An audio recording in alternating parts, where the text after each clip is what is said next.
Hello, everyone, and welcome back to the Queen City Clash. We are here with round two of Group A. We're going to be watching UMBC Black versus University of Buffalo, and both these teams have already played. University of Buffalo won their first game against Miami, a nice 2-0 playing on Haven and Bind, and were very dominant in both those wins. Meanwhile, UMBC here actually had a really narrow loss to OSU Scarlet. Definitely a heartbreaker to walk out of round robin with an immediate loss. So they're going to look to get on the board here against a University of Buffalo team that started the morning strong. My name is Fuzzball. I'm here with Rico, and Hello. we're going to be your casters for today. Try and get you through it and explain a little bit of what's going on and get the hype moments along the way. There is a lot of Valorant to be played, isn't there? It's Yes. gonna be absolutely crazy. We're going to see some crazy plays likely. It's gonna be a great time. Yeah, it's going to be an all day thing, a lot of fun. And again, these teams are trying to get to the one and done playoff tournament bracket. Very exciting there. We are loading in right now into those games, trying to get those map bands and map bands and hero bands all decided. So very excited to see exactly what comes from there. Again, University of Buffalo played that Haven and Bind and were both dominant on it. I am excited to see exactly what UMBC does there for their map picks. They played on Split and Haven and lost both maps, again, having a 13-11 loss and a 14-12 loss in that first round. So very close maps for them. They seem to have Right. some strength against Ohio State there, but we're not able to get out the win. I'm interested to see if they'll try and go to some new maps or maybe stay with what they're comfortable with. I think that I can see a Haven being played. Bind is also likely. Split, maybe not as likely since Buffalo didn't really play in that team. So it's really just whatever they're feeling most comfortable on. Yeah. I mean, whenever you're playing Valorant, you need to be comfortable on most maps. Like Yeah. if you are on a single map, you need to be like, okay, this is the map that I'm going to do this on. This is the map I'm going to play this Yeah. character on. You have to know pretty much everything on the And map. it's still very early in the day. Maybe these teams are still getting warmed up. Again, this is a LAN at the University of Cincinnati. Very excited to get this many schools all together for this tournament. But travel time is going to be something that affects it. All of those schools having to get up early or maybe even the day before and getting over to the University of Cincinnati could definitely play a factor in it. Maybe some Yeah, of these players are still waking up and getting warmed up into the day. yeah. But yeah, we have our rosters here. So for the side of University of Buffalo, we have Cody, Snowing, Vanna, Pandora, and Jay Zippers, who again had that very dominant win against Miami University. As for the side of UMBC, we have Leo, Walk Walk Walk Walk, Dundo, Coach Lobster, Asti, and Aku, who all are again looking for that win. We're gonna have to see if any of these players are going to really stand out and try and earn that win for UMBC here. Right. And I think they can do it. I think both teams are very, very capable Mhm. of getting the win. So it all is just a matter of who will take it, Yeah, honestly. and I'm sure Buffalo is feeling confident after their game one. Absolutely. Came in very locked in. Maybe UMBC can find them not sleeping a little bit, but definitely a little off the gas. If you're Right. University of Buffalo, you got to keep your foot on the gas. You have no idea what your next opponent's going to look like in LAN tournaments like this, especially when you're just playing for seeding right now in this round robin. You have no clue exactly who you're going to match up into Right. every matchup. Round robin's always been interesting to me because usually a lot of leagues, or at least league standards, play like a Swiss or something like that, where as you get further along into the season, you're playing teams that are usually more balanced towards your record. So if you're Right. 3-3, you're playing another 3-3 team.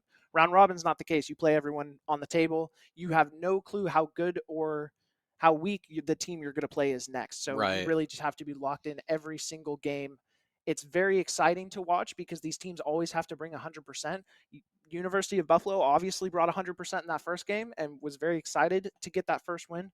We're going to have to see if they can get that second win, though. Yeah. And it's like just like you said, the round robin being just a mystery box of who are you going to play. They can be Yeah. like the best team in the seed, Mhm. or they can be the worst team on the seed. Like Yeah. it just really is just depends on what you end up getting. Mhm. So it's just you have to be able to adapt and make sure like, okay, this is this team. We know we might either struggle or we might stomp, Yeah. And And there's so many different things with Valorant as well that right, can right. like affect this. So you have hero picks, you have certain maps that teams play that might be really strong on, say, like an Ascent or a Haven, but really struggle on like a Split, for example, or a Bind. You really never know until you get into those games, and they're also very momentum based. So especially Yes. if you see UMBC come out here early and take a few rounds, uh, kind of get a little punch in the mouth to University of Buffalo, I could see that getting in the wrong way momentum wise for the University of Buffalo. Or maybe they Right. just keep up the momentum that they had in that first game, only dropping 3 rounds across 2 maps Yeah. is pretty crazy. So That's pretty good. we'll have to be seeing that. As for the Group A, the other two teams we have here are Ohio State and KSU. Who And as we go into maps here, it does look like Buffalo picks Bind, which I do not believe they played in that first one. Oh no, they did. They They won. did. They won Bind 13-2 against University of Miami, and Split, which was UMBC's pick. They also played. They lost that one 13-11. So still showed some very confident picks. But we're going to go to that Bind pick first for Buffalo. Rico, what do you think about this Bind pick?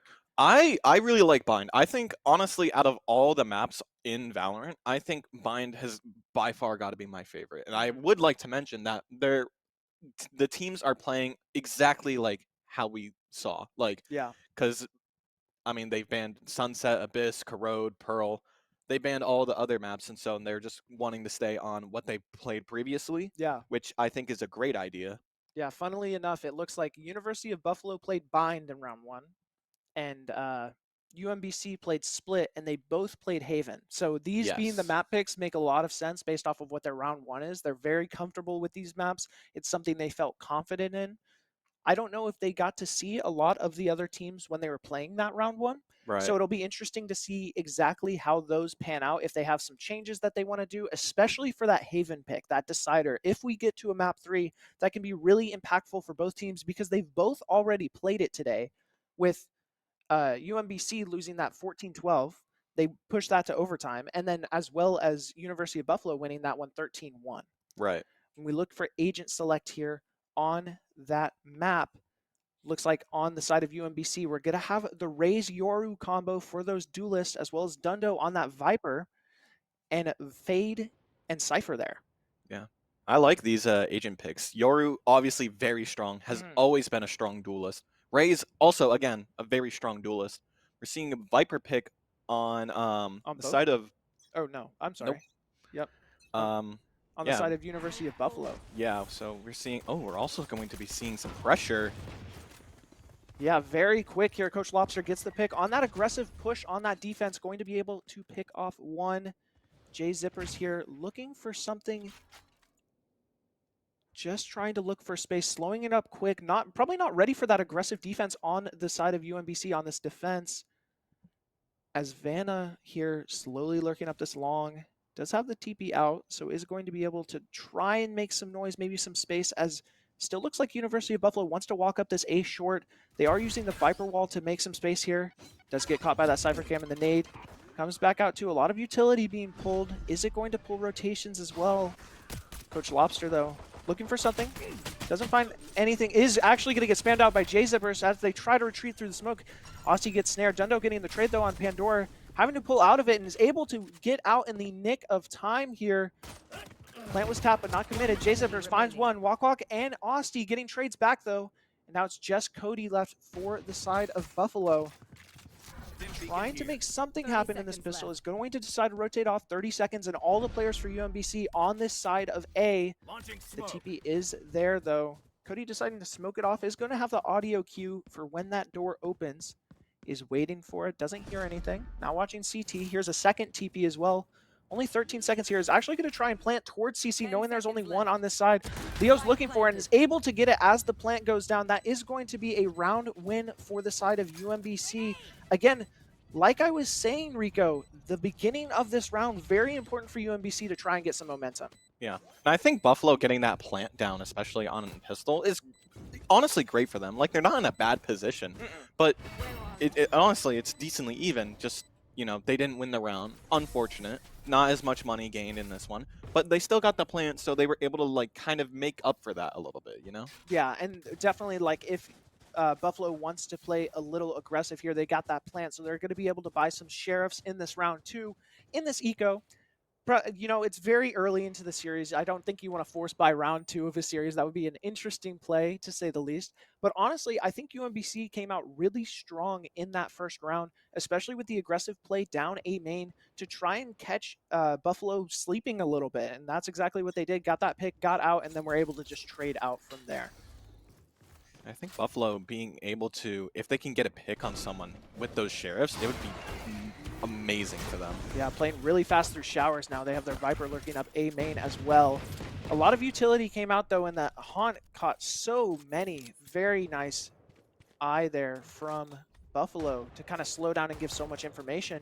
And it just completely stalls Buffalo. I'm sorry, that was an eye from UMBC that slowed down that push. Buffalo once again trying to play slow, slowly rotating over to B, has the lurk. It's Zippers in showers on this Deadlock. I thought Deadlock was a very interesting pick. I think they're very strong on defense on this map, especially near the hookah. But on offense, how many plays are going to be made? Snowing slowly trying to walk through this hookah. And the Aku is here with the Stinger, as well as Coach Lobster, looking for something down long, sees the jump peak, decides to readjust as the wall, or as the Cypher Cage comes out. The trip's still up too. And Buffalo just looking for some sort of opening. UMBC is not going to be able to give it. J-Zippers finds one. The Haunt comes out. Wall as well. A lot of util trying to catch out Aussie, but Aussie's going to be able to get the pick. Pandora trading it back. Leo swings out a little bit and gets shut down by Snowing. All of a sudden, it's a 3v2 scenario for UMBC. A very good situation for Buffalo in this eco, who just wants to take away guns, has a chance at a win. Lobster's going to be able to find one, though. It's Pandora, and all of a sudden, Snowing's the only one left, has the bomb, looking for one, but it's going to be Lobster with that 3K on the side of UMBC, cleaning up that eco round. But University of Buffalo had a couple of opportunities there to be able to get some picks and even out that economy a little bit. Yeah, I thought it was very interesting how Buffalo was approaching this attack. I mean, they got a couple, and they were decently quick on just getting a lot of picks, but unfortunately they just didn't have the guns to, follow things up. Sure, you can get a kill and get the gun, but all in all, that's you still have to fight with a lower ranked gun compared to another. Yeah, hard situation. And now they're in the opposite situation where Buffalo actually has the gun advantage on this third round. It's going to be very big for UMBC if they're able to get a win here. And already just throws the momentum in their favor. I also like how Buffalo's been playing this slow, waiting out these Brim utility smokes.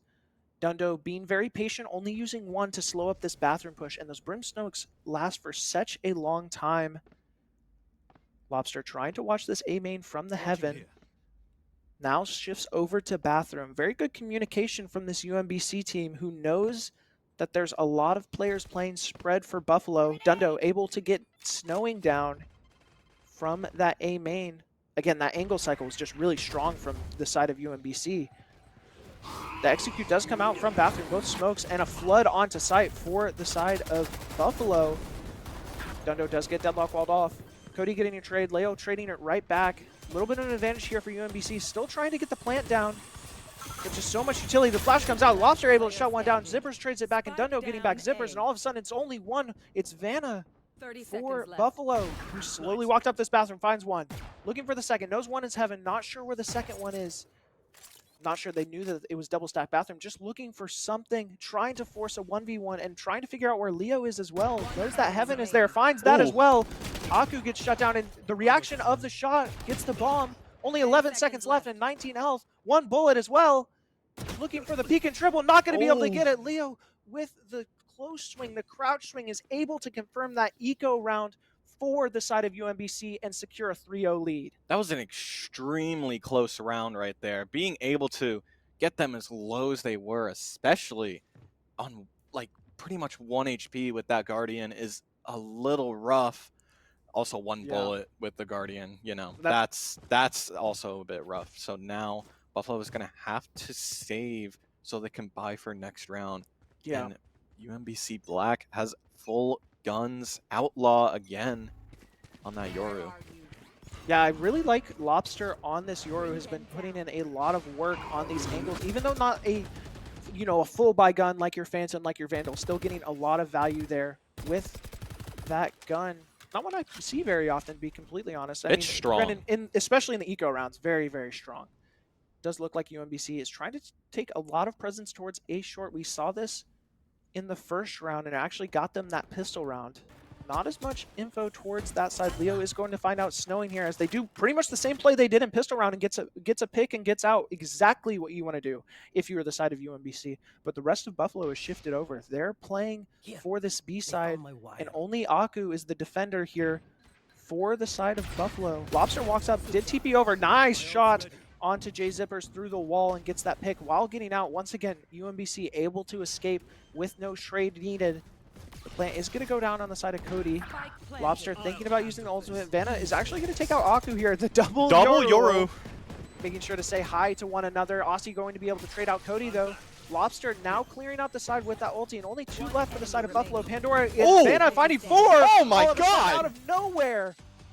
One Yoru for info, the other one to win the round, and Vanna is able to clean that one up and get University of Buffalo on the board. Wow.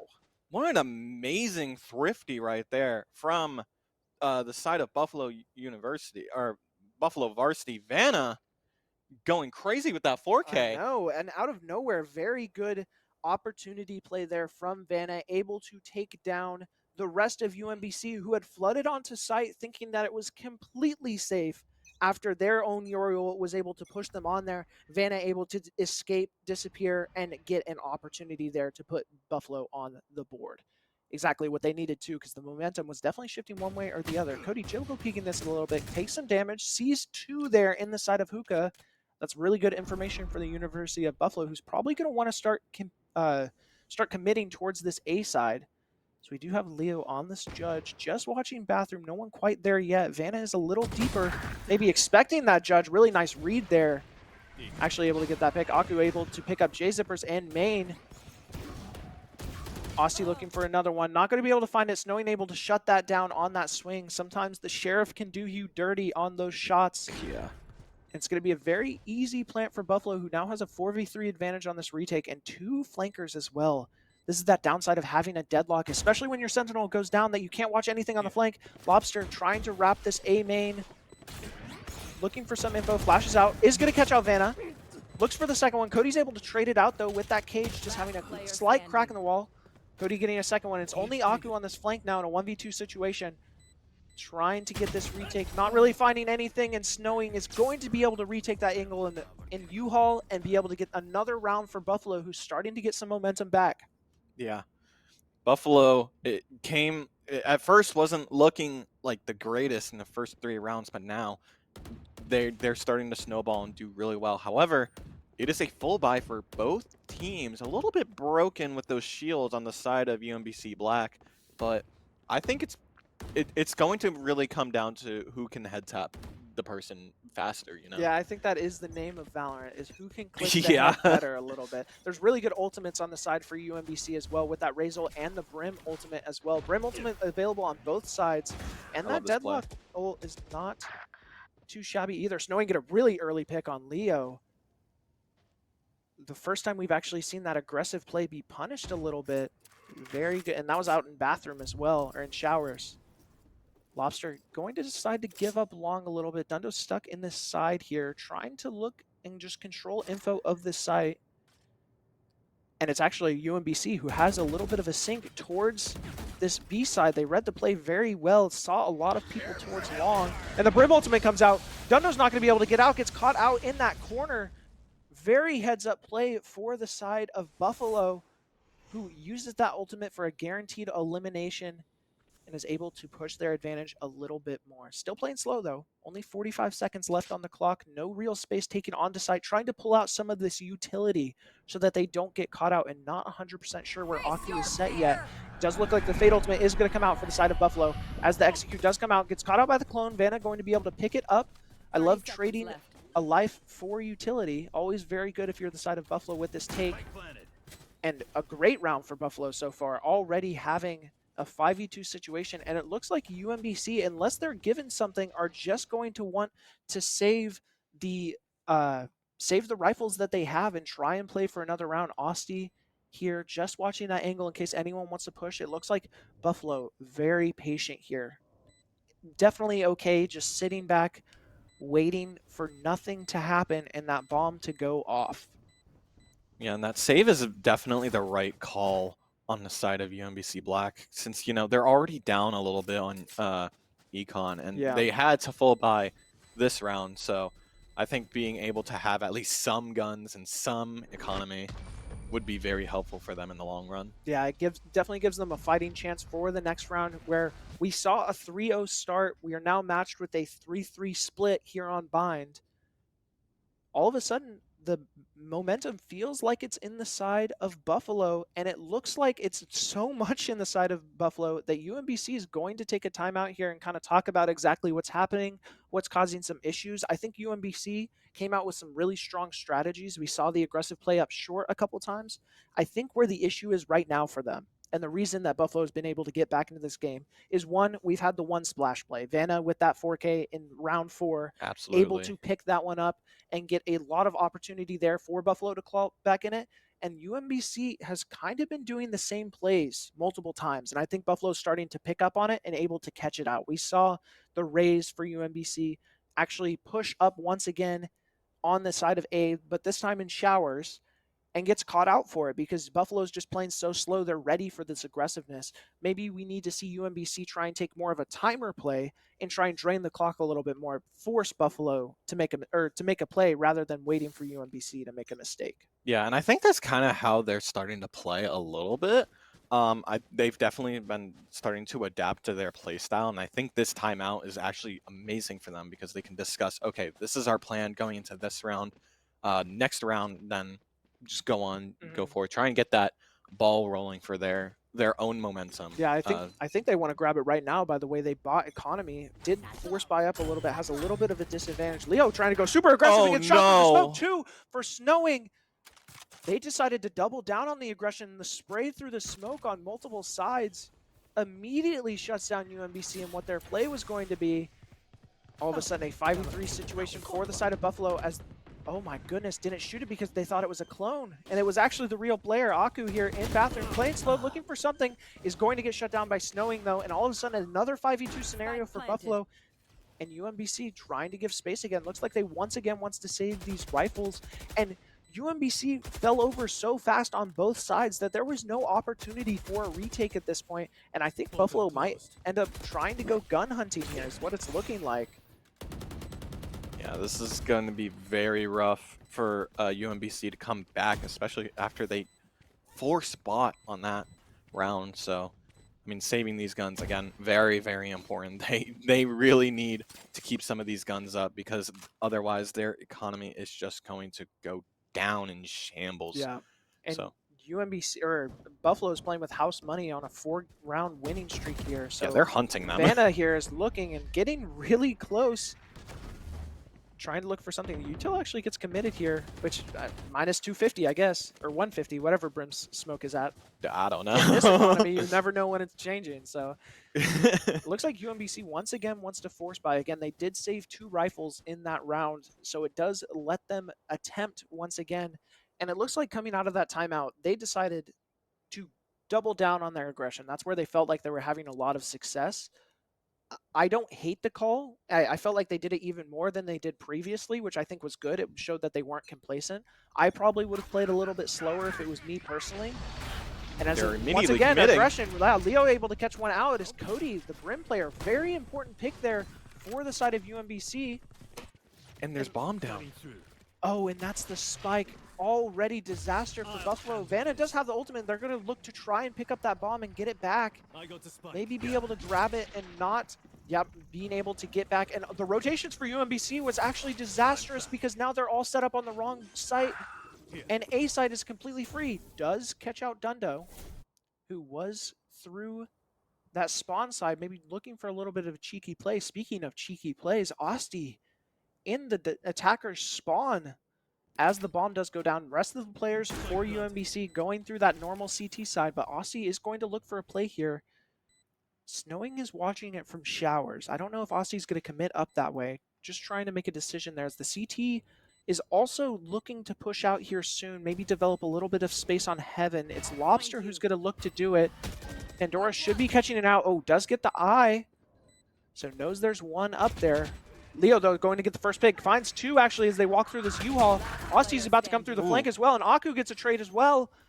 It's only Snowing here left. Is able to catch one. Looks for the seconds. Not going to be able to get it. Austy going to be able to pick that one up. And UMBC, after a chaotic round of finding the bomb in the middle of nowhere, rotating everyone there, and then giving up a free site, is able to retake and get this score tied up. Yeah, that was a very, very interesting way to go about it, but that was exactly what they needed, because now they actually can, you know, start to do something and start to get that momentum in their favor. However, Buffalo Varsity just has so much economy. Like, they can buy this round, and then they can buy next. Which is, they might even be able to buy a third one after that, looking at Maybe. it, because they definitely have a buy next round as well. So a little bit of free money to play here with if you're Buffalo, but the score is still tied. So if you ended right now, it would be a draw, and that would be boring. So every round is important here.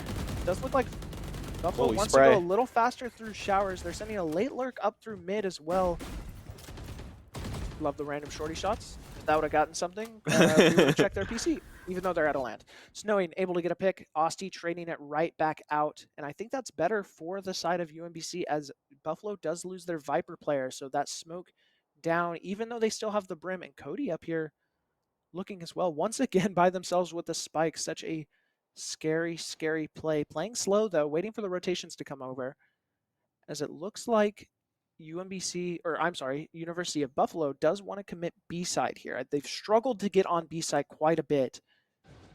Lobster here, the only one in UMBC in this hookah, does decide to TP out. Only sends them to window, is able to get out though, and starts committing towards this long. Austy trying to wait here. The clone does come out. Lobster able to dodge it though. Aku and Pandora trading back and forth. Does go a little bit advantageous for UMBC. Aku's the only one here. Cody's going to be able to trade it back out. And all of a sudden it's a 2v2 situation with the eyeball trying to come back in. And the Fade ultimate does tag one. Is going to catch out Austy though. All of a sudden a 1v2 situation for Dundo, who decided to wrap through the side of Elbow. Not able to trade that off. And the Deadlock ultimate is up for the side of Buffalo. So Dundo going to have to be a hero here to be able to get this picked off. Could be anywhere on site. Sees one in this garden. Only 5 bullets left. A lot of time to work with though. The bomb just went down. Dundo trying to cycle through, look through this garden. Knows one is there. Is trying to clear the rest of site because doesn't know where that Deadlock is playing. Doesn't know they're double stacked up. Now they do. The sound sensor goes off. The swing happens. One gets there. The Deadlock ultimate trying to get through and is going to get snared. Very heads up play by Zippers, being able to peek that off and know that the push was coming.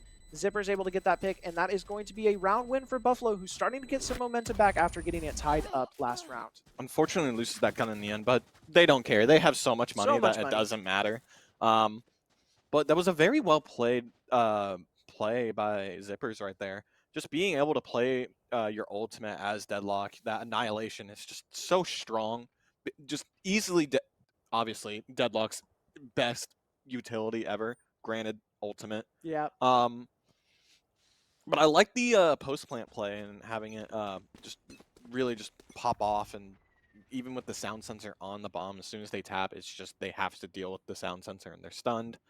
Granted, they hit the head tap through it. Yeah, I think Dundo did a really good job there in this post plant, even though they didn't win the round. As Pandora actually catches that one. Lobster's able to trade it back. Pandora finding 2 here in this shower, as it looks like UMBC wanted to play aggressive up towards shower. Does get the clone. Another flash out for Lobster, who is probably not going to commit. And Aku walked all the way up long, is able to get one and traded back out by Vanna. A little bit of a disadvantage here for UMBC numbers-wise. They still do have advantage of the sites. But yeah, like I was saying, Dundo on that post plant, really good job being able to get out the ultimate and get a pick. Probably all you can ask for without a heroic play. And the timing there, Lobster able to catch out Pandora. And probably knows that there's more people walking up long as well. Just looking for an opportunity. Already even the odds, that's really good for them. Oh, and Snowing is watching that angle. Saw the first player, not the second. The Viper ultimate is going to come out to try and confirm it. And once again, it's Dundo in a situation against 2 players and an ultimate. Maybe some redemption for the last time. Trying to walk through. Not expecting this angle. Really heads up play by Vanna to be able to hold there. Dundo was never expecting anyone to hold there. Really smart play by University of Buffalo. Yeah, that Viper utility is so strong to have. And Viper, just being, like, having Viper on, like, as an extra character that can smoke along with Brim very like a very unique decision Mhm. by Buffalo, but it's really working out in their favor because that was able to get them that round right there. Granted, again, ultimates, they're strong. Yeah, I think Brimstone, this is definitely one of Brim's strongest maps, if not his strongest map, so he's almost a must pick on Yes. Vines. But I do like the double smoke. It allows both your controllers to play more aggressive because if they go down, you still have something to work with in the way of smoke. So I really like that heads up play from Buffalo to allow their smokes players to play a little more aggressively here. Does look like Buffalo took a lot of space in showers. Leo was trying to wrap and get a little heads up play, but it was expected by the University of Buffalo. Again, I think they're getting used to, oh, Cody gets the spray on Lobster through that smoke following the dodge. Really good play. Aku able to find one, Vanna finding two. Trades going back and forth. UMBC only left with one player. It's Aku here with only 6 bullets in their rifle and gets snared, so everyone knows where they are. Oh, nice flick onto Pandora. Finds a second one as It well. might not matter. No bullets left in the rifle. Decides to commit the ultimate. Sees it. Knows that they have time to reload now as the push is coming. Knows it's very close. And Snowing able to clutch it back up. That was a really important round for UMBC to try and pull back from the brink. And Aku almost did it, but Snowing able to shut that down. Already rocking that 12 and 6 KD in this half. Yeah, a little bit rough because it's last round. They won't have a full buy, but you know it can really go any way. I think UMBC can 100% come back. Also, change of sides could matter here. We don't know how well UMBC can play on this bind attack compared to their defense, so there's a good chance that this is going to be a very, very even game. Yeah, we have noticed that UMBC plays very aggressive. Speaking of aggressive, 4 players into shower here. Looking for something. Snowing able to take down one. Looking for a second. Gets the spray through the smoke. Looking for a third. And Leo is able to trade it back out, but still really good for the side of Buffalo. Your one lurking player is able to take out 2 in a 4-man push. Pandora getting one as well. And all of a sudden, it's only those 2 players. It's the only player left is Leo, the only pick for the side of UMBC, trying to retake this 1v4. And this is the last round, so they are going to attempt it. Does have the Raze ultimate, that showstopper. But also 2 ultimates on the side of Buffalo. It's going to be so difficult. Vanna is able to spec out and figure out exactly where Leo is playing and is able to use that shorty to make sure to secure up that half for the side of Buffalo, taking an 8-4 lead into this half as they swap onto defense. Yeah, good play with the Yoru ability. Fun fact, the shorty, it comes out much faster than a rifle, so having a shorty whenever you're using a Yoru ultimate, much better than being able to just go into a rifle. Just having that slight speed advantage, yeah, very important. And it's like a duel in the Wild West, where yeah, if you pull your gun out first, you usually win. So yeah, except for it's a shotgun. It's a big old shotgun. It's a, yeah, that's a small shotgun with a lot of bullets. That's my fun fact about the shorty is that it's a shotgun that hurts really a lot. It hurts a lot, especially at close range, and Vanna was able to show that off perfectly. It's a very strong gun. Yeah. For being 300, it is extremely strong. Yeah, it does look like UMBC is going to play a bit tighter than what we saw from the side of Buffalo. Snowing able to find one, Lobster trading it back out in that long, but actually looking for this full commit on the side of B. Only the Fade player here, Pandora, looking for something, is able to find one. Yes, finds Aku here as they wrap through that cage. And Vanna finding 2 as well on this defense, who teleported over quickly to help back it up. And all of a sudden, you know him, you love him. It's Dundo, the only player left for the side of UMBC. And is actually able to get the shutdown, the shield, helping them out there. As Zipper's got the dink, but didn't have the light armor like Dundo did. Only 20 HP now in a 1v3 situation. Trying to look for something and is going to get shut down by Cody, who had taken that hookah position. Really nicely played by Buffalo, who is keeping up that momentum from the first half. Yeah. And I think the pistol round is easily one of the most important rounds, if not the most important round after the last round of the game. It's so important just because you know how that momentum is going to start going. And I think Buffalo is just showing how much momentum they're throwing in there. So it's just, I'm very curious to see how UMBC Black is going to come back from this, but I think they can do it. Yeah, you win that pistol round, and it feels like the second round is almost guaranteed to go your way since you have the gun advantage so hard. A lot of utility coming out this A short main. Vanna gets flashed out. Cody able to catch one out, though. Lobster tried to TP into U-Haul, gets shut down with that judge from Cody. And all of a sudden, the UMBC attack's been stopped at one Brim Smoke and one Judge, and it's difficult. Zipper's able to find one. Cody getting the spray through the smoke. Another one, and just that A short. Dundo able to find one. Looking for a second. The right click can help. What a right click. But not everything. Dundo does get theirs, but it is another win for the side of Buffalo, who had a really smart play. I think that's a very common eco play that UMBC ran, where you're trying to flood it up into U-Haul, and they just sit there Brim there with a Judge. And UMBC is like, I don't want to go in there. They have a Judge, and I don't blame them. It's a hard situation to go back from. So very nice defensive strategy there from University of Buffalo and Cody. Yeah, those shotguns are Cody. those shotguns are so strong in this game. It's like once you don't have it revealed, it's crazy once you actually try to peek an angle and you just get domed by a shotgun. Like, what do you do? Yeah, speaking of peeking angles, it looks like Buffalo's trying to play aggressive in showers. Finds one on this eco. Lobster got caught out as well with the util. The clones meet each other, making sure that it's not one or the other. Does get the rifle back, so a little bit of a silver lining there. And it looks like immediately after that pick, UMBC doesn't want to go anywhere near A site. Already lost an aim duel to a Sheriff. Snowing's here in this hookah. UMBC slowed up a lot. They don't feel comfortable walking anywhere in. Dundo trying to look for a pick. They're waiting for Buffalo to get a little too aggressive, but they already got their payment for the aggression this round. I'd be surprised if they did it again. Snowing here, just being patient on this hookah angle. The classic game of Valor of watching two angles that is 2 feet away from one another. Yep. A little bit of space being taken up in this long. The Molly does come out, looking for a little bit. The utility as well starting to get drained. That Viper wall is getting taken down. Snowing had to wrap off of the hookah angle because of this back smoke angle. Oh, flicks away, able to get caught out. And everyone for the side of UMBC just falling into angles that they can't cover back up. Buffalo able to do a smothering flawless in that round. Yeah, that kill feed just flooded with just the explosion of just trying to get onto site.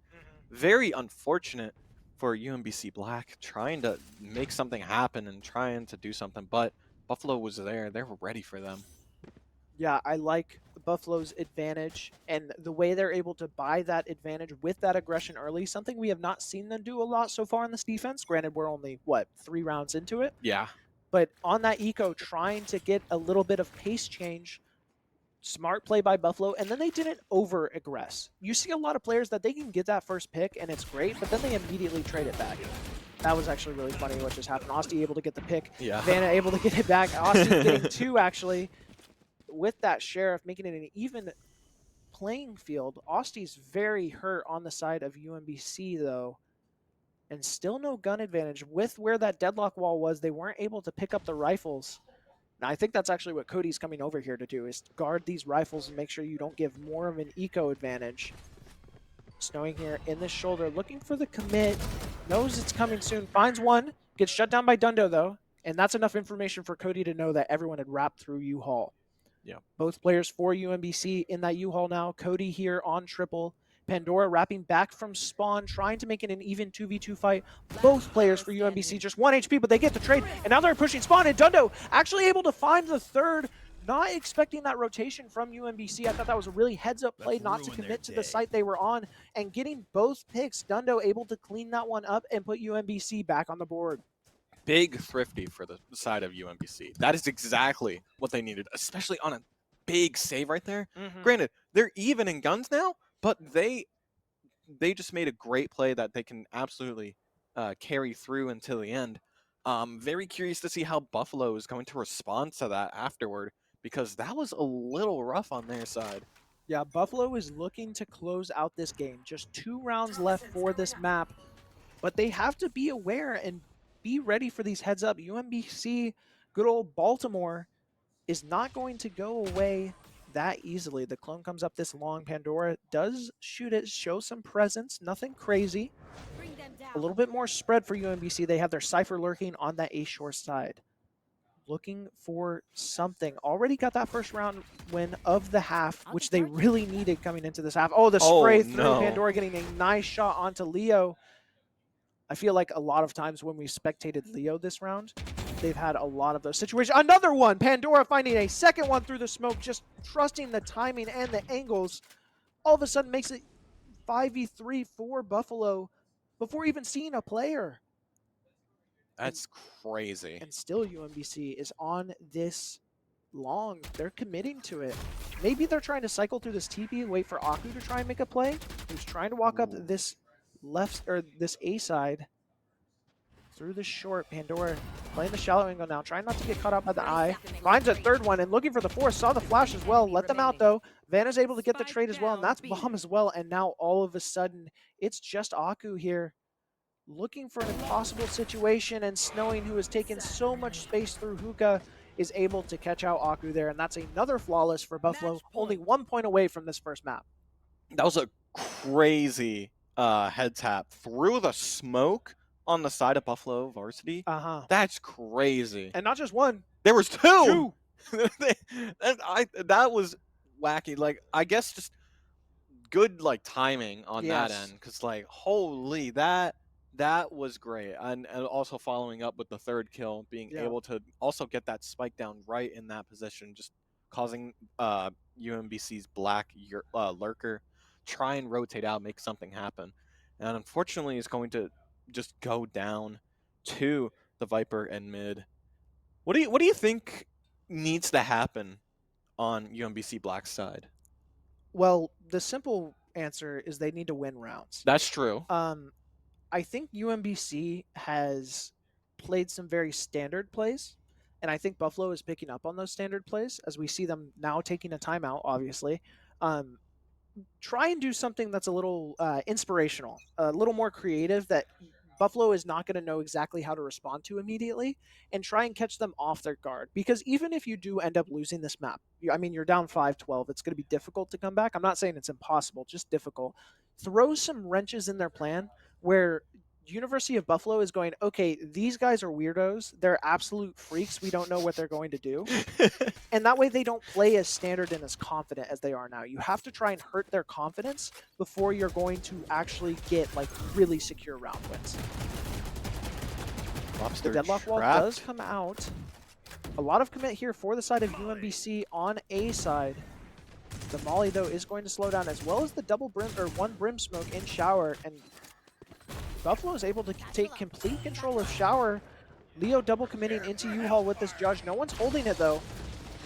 Sees one just for a second, trying to hide that they have the judge. The trades are going back and forth, and everything just a shredder for the University of Buffalo. That Brimstone ulti doesn't find anything, and all of a sudden, University of Buffalo is able to secure that one 13-5. Right, and that was a little rough. You know, I love the plan that they were going for. That util just being utilized at like pretty much instantly. Yeah. But I really like the play in U-Haul. It's just unfortunate with that judge spotting someone out and not being able to follow up because you have a close range weapon. A little bit rough on the side of UMBC, but it's not over. I mean, this is a best of 3. Yeah, and remember, UMBC started that round or that game very strong. They started with that 3-0 lead and showed that they were not a team to be just tossed aside. But Buffalo showed why they had dominated so well in that first round, and showed it in that game 1 as well, having really good utility placement and being able to play the clock. I think was something that they did really well on both sides, forcing UMBC to be the first one to make a play and the first one to make a mistake and was able to follow up. I mean, you just take that last round, for example, and all of UMBC walks into a shredder of angles from the side of Buffalo, just definitely able to follow that up. But it's not over for either side yet. They go to a map 2 here. If I remember correctly, it is split. Yes.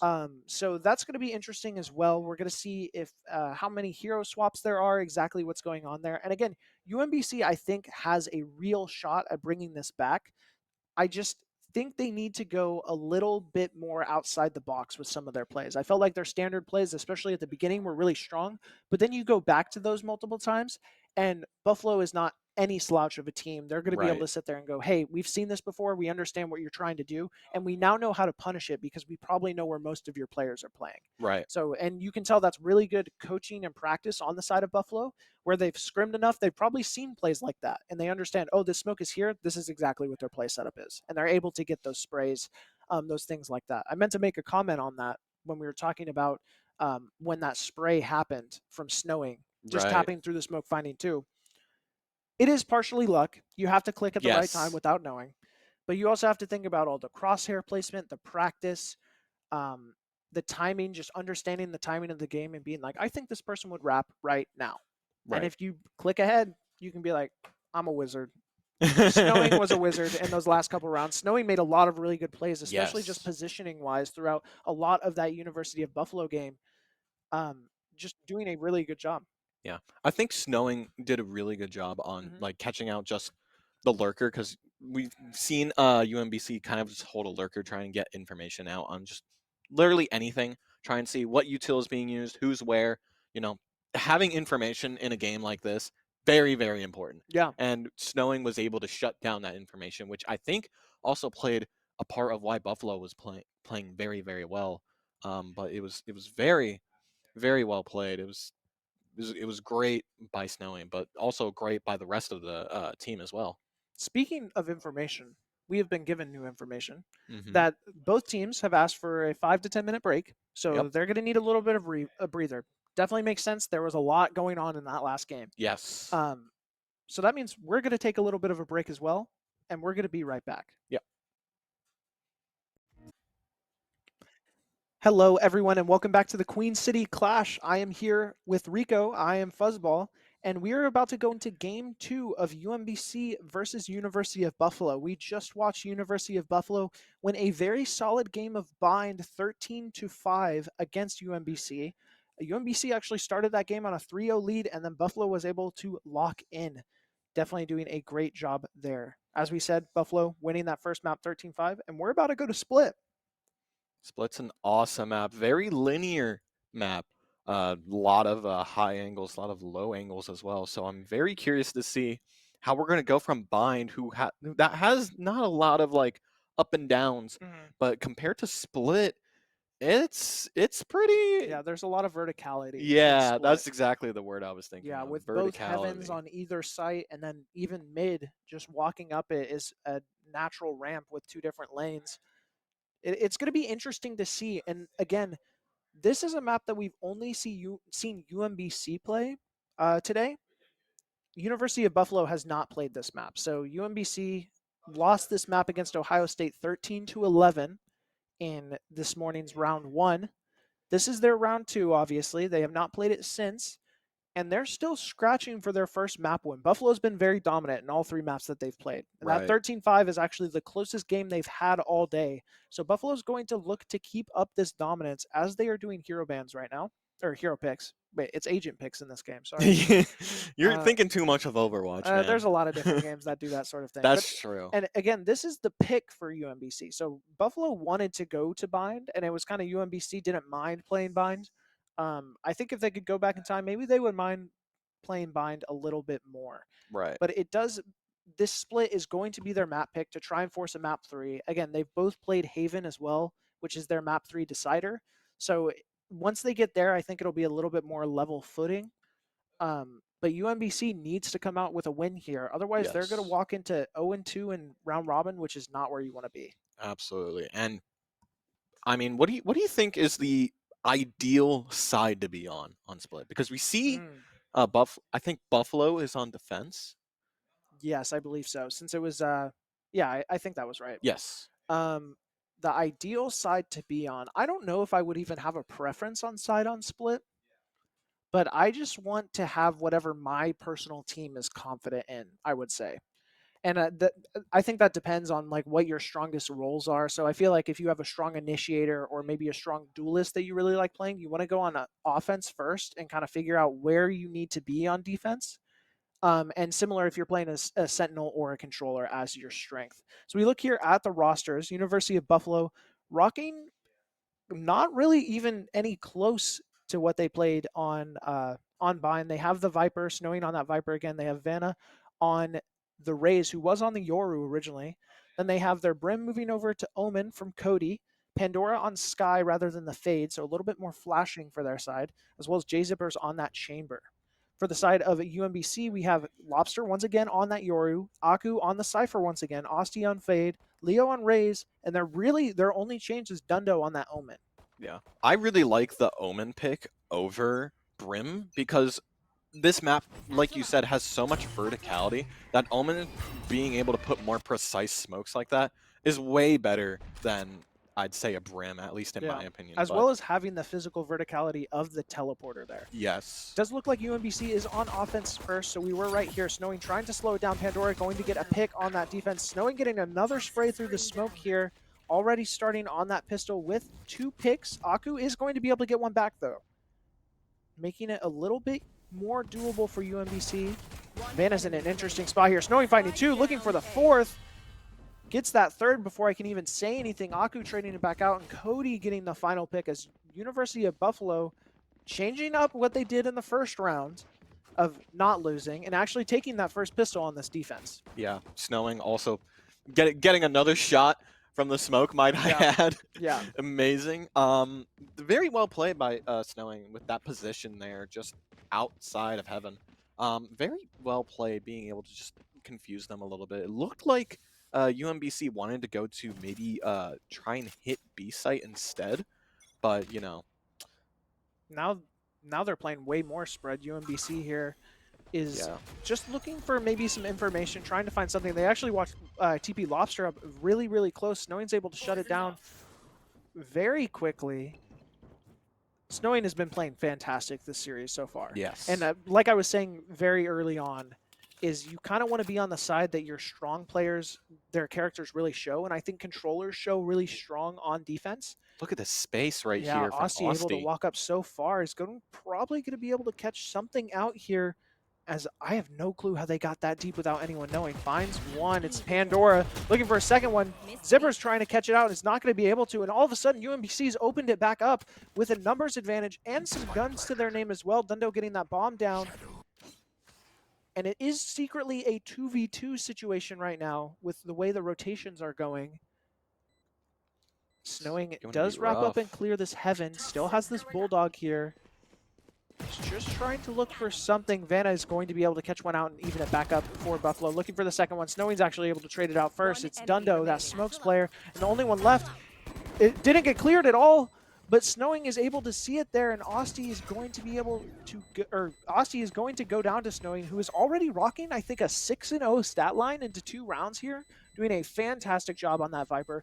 Did give up the sight control, which was rough, I'm not going to lie. Right. But was able to maintain control of that heaven and make a really strong retake for Buffalo. Yeah, I mean, I think their 1-2-2 strat right there, having one person in B and 2 people in mid, I thought that was very interesting. Being able to just play so many more people at mid. It looks like they're going to actually opt for a 3-1-1 now this time. Maybe try and fight out a little bit more mid. Mid is so important on this map. Yes, mid is very It's important. so strong on this map. Being able to go just literally anywhere in such like a fast amount of time is just, it's crazy. Right, and there's just so much information to be gained. Snowing's going to immediately be sprayed off on this vents area. Vanna trying to spray back through this orb.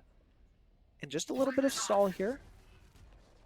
No reason to rush it. UMBC needs to get this round on the board since they have the gun advantage now.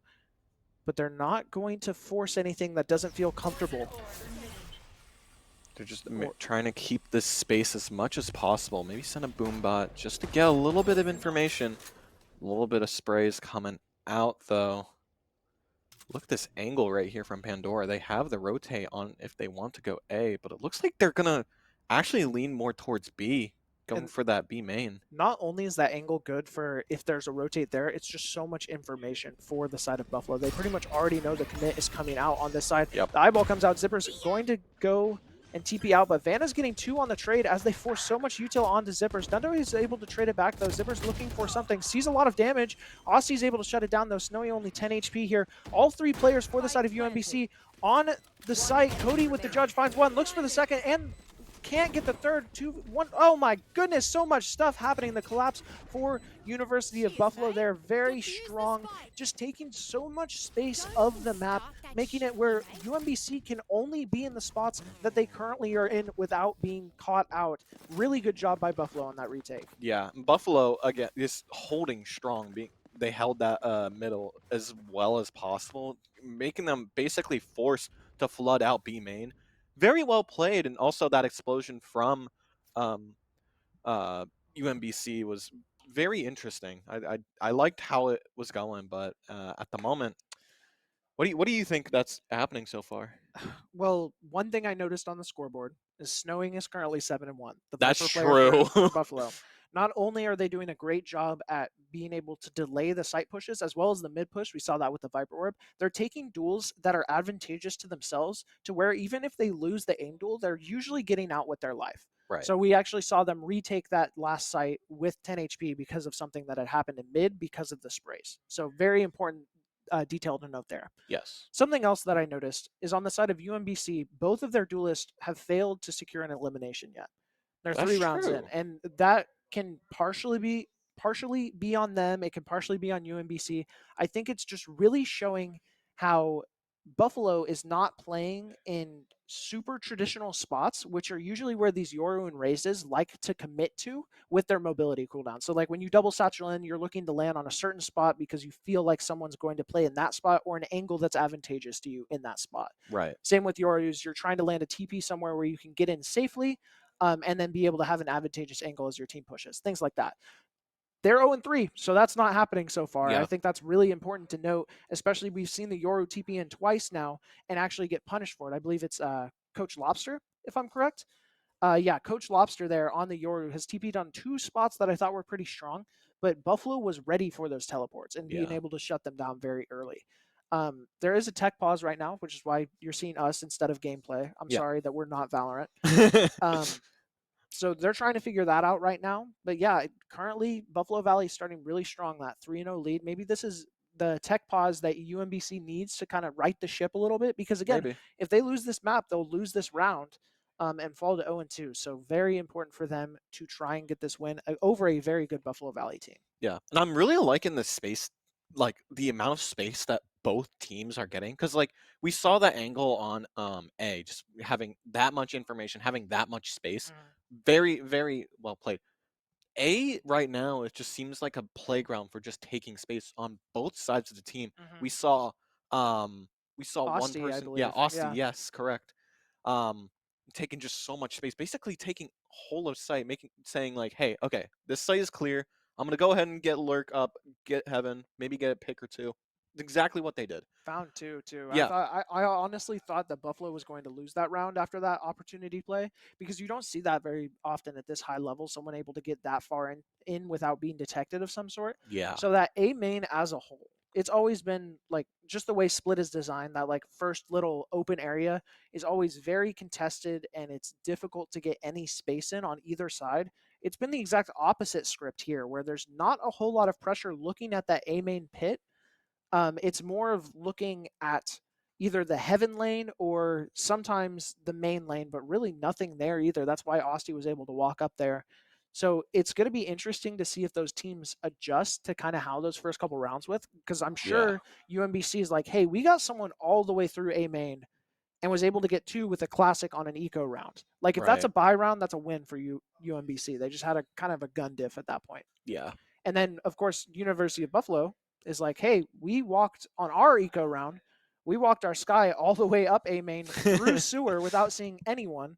And they had a frenzy. Like that could have very easily been a pick for the side of UMBC if they just ended up taking more space in that angle. So maybe I think both sides need to be a little safer about how much they spread out um, and versus how much they commit because we've seen University of Buffalo actually sit on this mid angle for a while.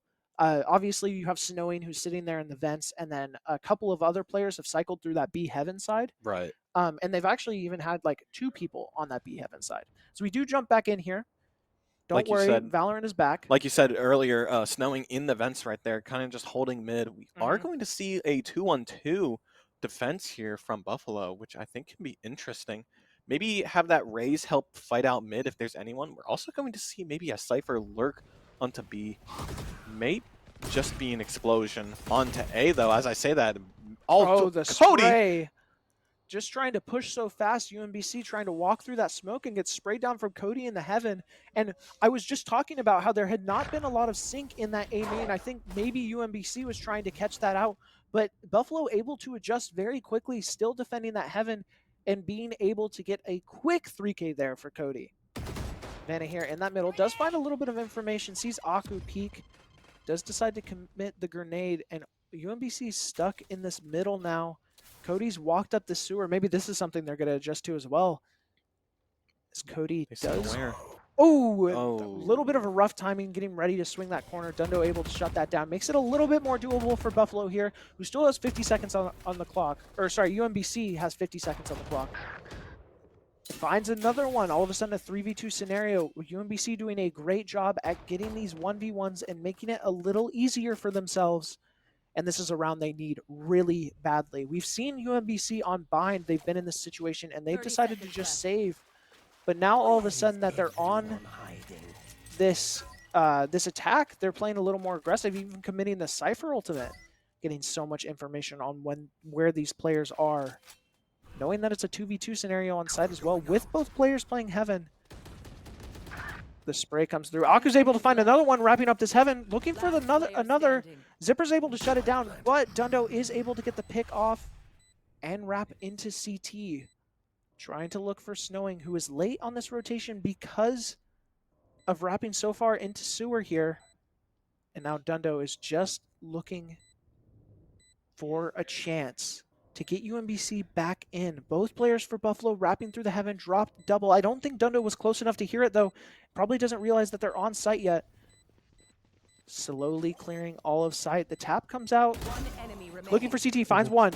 Knows the second one's there, gets it half, but Snowing's able to shut it down and clutch up for the University of Buffalo, taking that 4th round win and making sure that their shutout stays pure. What I really liked what UMBC was doing was isolating their 1v1s very well. Because, like, every time that they've gotten a kill, it was pretty much just they were just fighting 1v1 and they were doing very well. However, Buffalo being able to just get their players back together, just like, okay, we're taking 1v1s, we need to chill out, we need to actually like get these guys in a 2v1 situation or a 3v1, however many. The mid-round adjustment by Buffalo, really good heads up, because again, that was a round, again, they almost threw.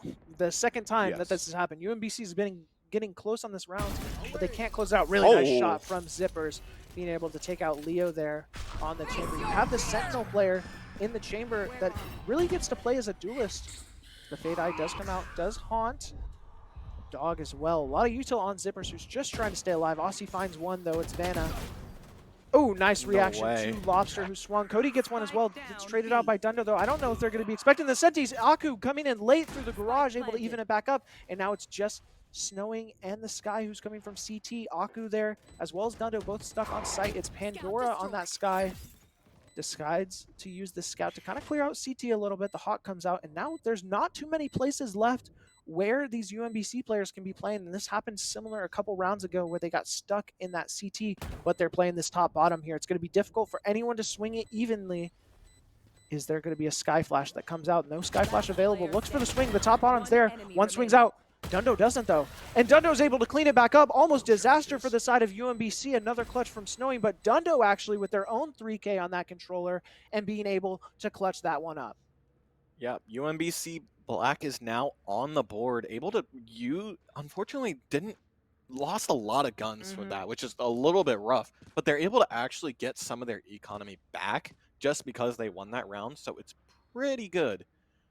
We are seeing Snowing just go crazy. We're going to actually also see a judge come out from the side of Buffalo. Both controllers on the side of Buffalo doing a really good job just spraying through the smokes, and it's causing these duelists to struggle.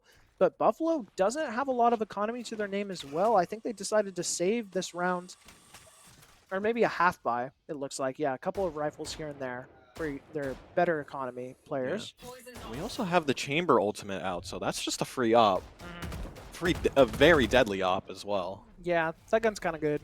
A little? It's okay. And it's free. Just get like 6 picks. So that's true. Yeah, not that bad. We do see UMBC starting to rotate through the sewer here. Shifting towards A, which is where Zippers is standing on this angle. Is waiting to find something. The smoke comes up. They don't want to keep this angle. Ooh, narrow miss there from Zippers. Usually don't see that. Oh, the shoulder was seen from Pandora, who's looking for something here. Sees one, but not able to get anything. Sight is given up. Snowy finds one. Just waiting with the ops, so close on an angle. Pandora finding two in the heaven. The last two are down here on CT. 4 players left for Varsity as Pandora was able to cover that heaven. So much utility gets self-flashed though. Zipper's able to find one. Aku finding two themselves though. Trying to ace to clutch the round for UMBC. Exactly what they need. Stuck with this Guardian in their hands, getting a lot of spray through. Oh, and Cody's able to react on the swing and shut that down. Almost turned it back around for UMBC, but Buffalo able to get another round on the board, and it's definitely because of Pandora in that heaven being able to clean up too. As they tried to clear out that space, just got a little too aggressive. Pandora's able to shut that down.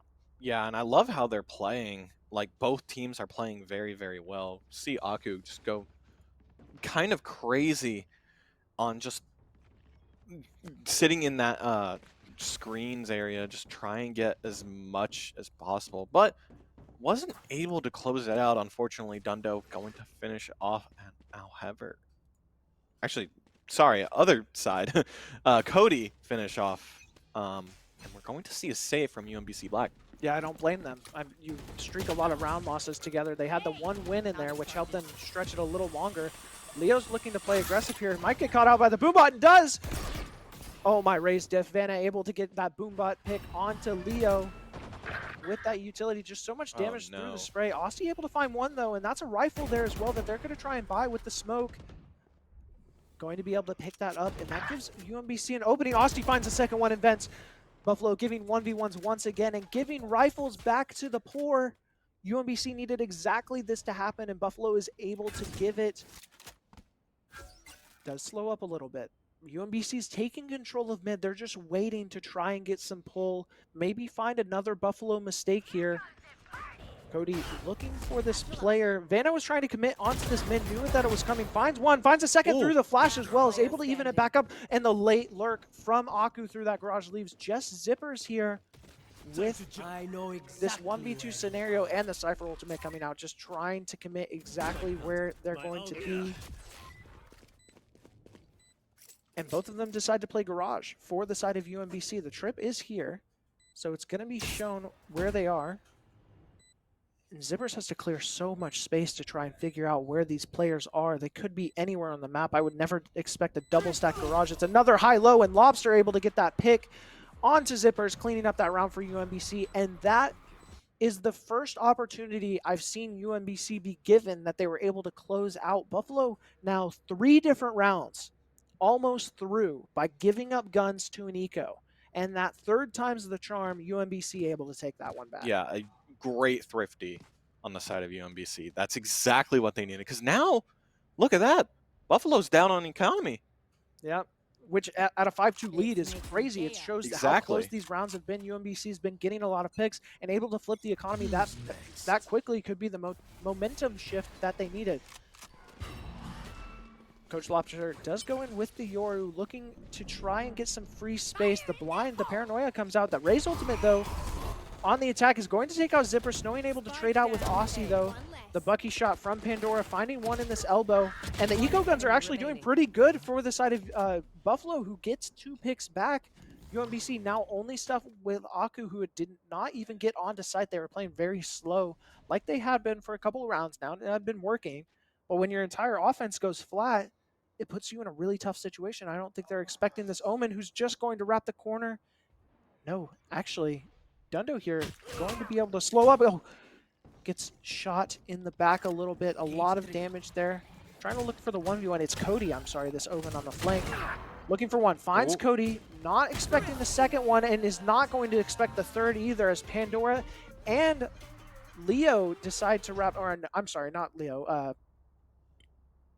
Vanna is who I'm looking for, are going to wrap on that flank. I really like that play from Buffalo to be able to clean up that round. Again, another eco round for them, and you see them play a really fast, aggressive hit, which we have not seen from Buffalo at all. Yeah, the reverse thrifty is kind of crazy. That shows how even these teams are, because we thought, okay, UMBC Black just got a great thrifty. Their Buffalo is now down on economy. Now it's flipped on them.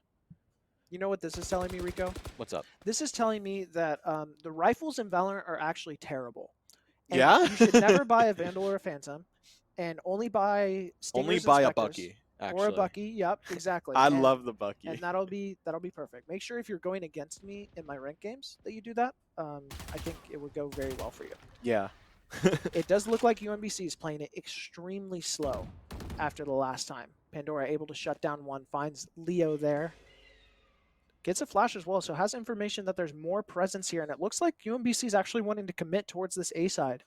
Even though they got picked off once, and the operator on Lobster's hands looking for something. Sees one, does reveal that they have the op, and Zippers is here with no one knowing. Pandora's able to clear out one. It's Aku, and Snowing takes this heaven before anyone's able to walk up on it. Still has this molly, gets flashed, looking for something, just gets fully caught out by that flash. Osti able to pick up after the Yoru flash comes through.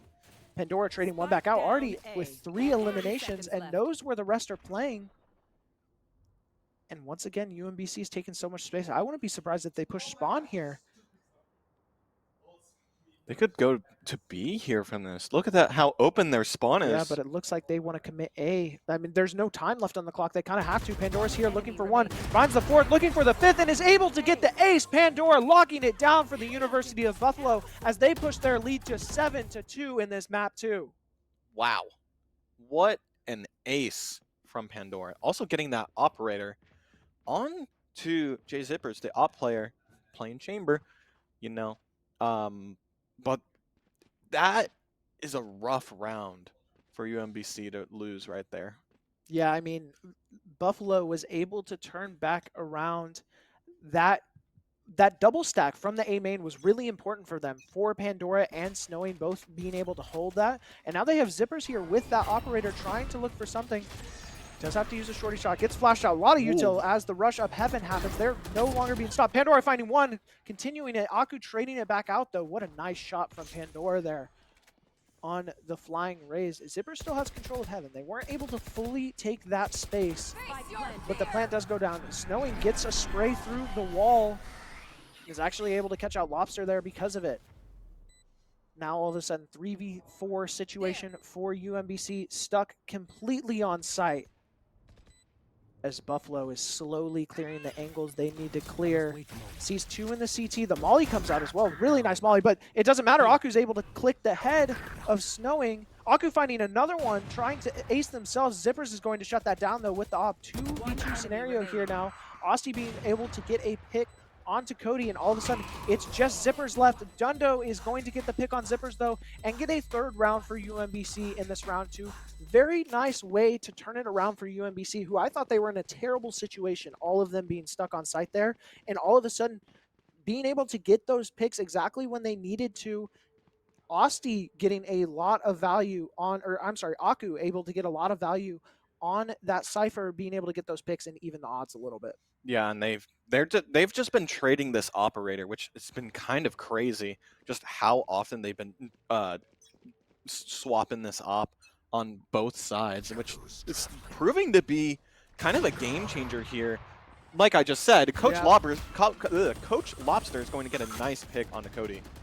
That's their smokes player. That is their smokes player. That's very important. Well, one of their smokes players for Buffalo. Again, they're on this double controller, which I think is incredibly important for them. As it does slow down a little bit. UMBC got that opening pick through Garage. Looks like they want to commit through it. That's a very big pick for them to get. The Omen ultimate comes out, trying to commit a little bit more. The Paranoia to flash on the side. Lobster finds one. Walk finds another onto Vanna, and all of a sudden there's only 2 players left for University of Buffalo, both stuck on this retake. Snowing is in that mid, while Zipper is looking for something here. Trying to find an opportunity on this lurk. Doesn't know that Zipper's here. Oh, they might just pass by each other. No way. Smoke may have been perfect. No, Zippers was ready for it. He's expecting the wrap through and is able to catch out Aku, which helps a little bit with the economy, but just so much time is ate through this bomb. It's going to be really difficult for them to actually get a retake on this defuse. This is a really funny angle to watch. Leo on this judge trying to look for something. Is going to be able to find Zippers, who had pushed up that CT. And now it's just Snowing left. Is able to find one. Looking for the second one. Gets half on Lobster. And Are they close enough to bomb? They might die to the exit frags. No, just a Just hair. barely. Just close enough to be able to survive. Last UMBC round able to before catch the some switch. guns, which is very important going into this last round.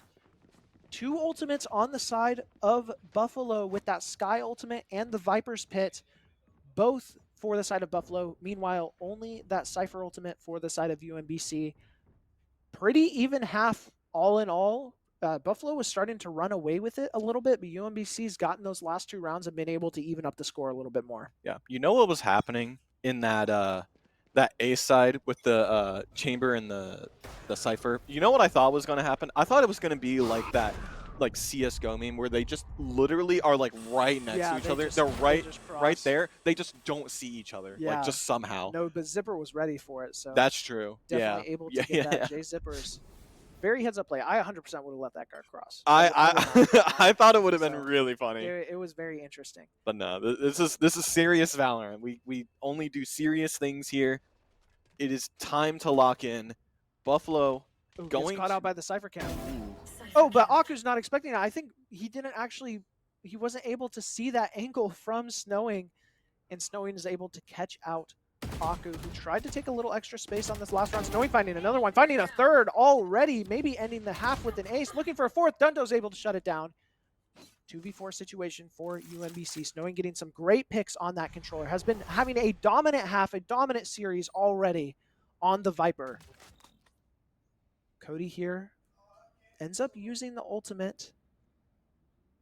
Trying to find some, or sorry, didn't have the ultimate. That was just a cooldown. That's broken. Okay. Does hear the flash come out though. Uses the paranoia, catches out one. Dundo takes a lot of damage and catches out the Yoru clone. So now they know both players are here. Cody's going to try and get out here. Only 6 bullets.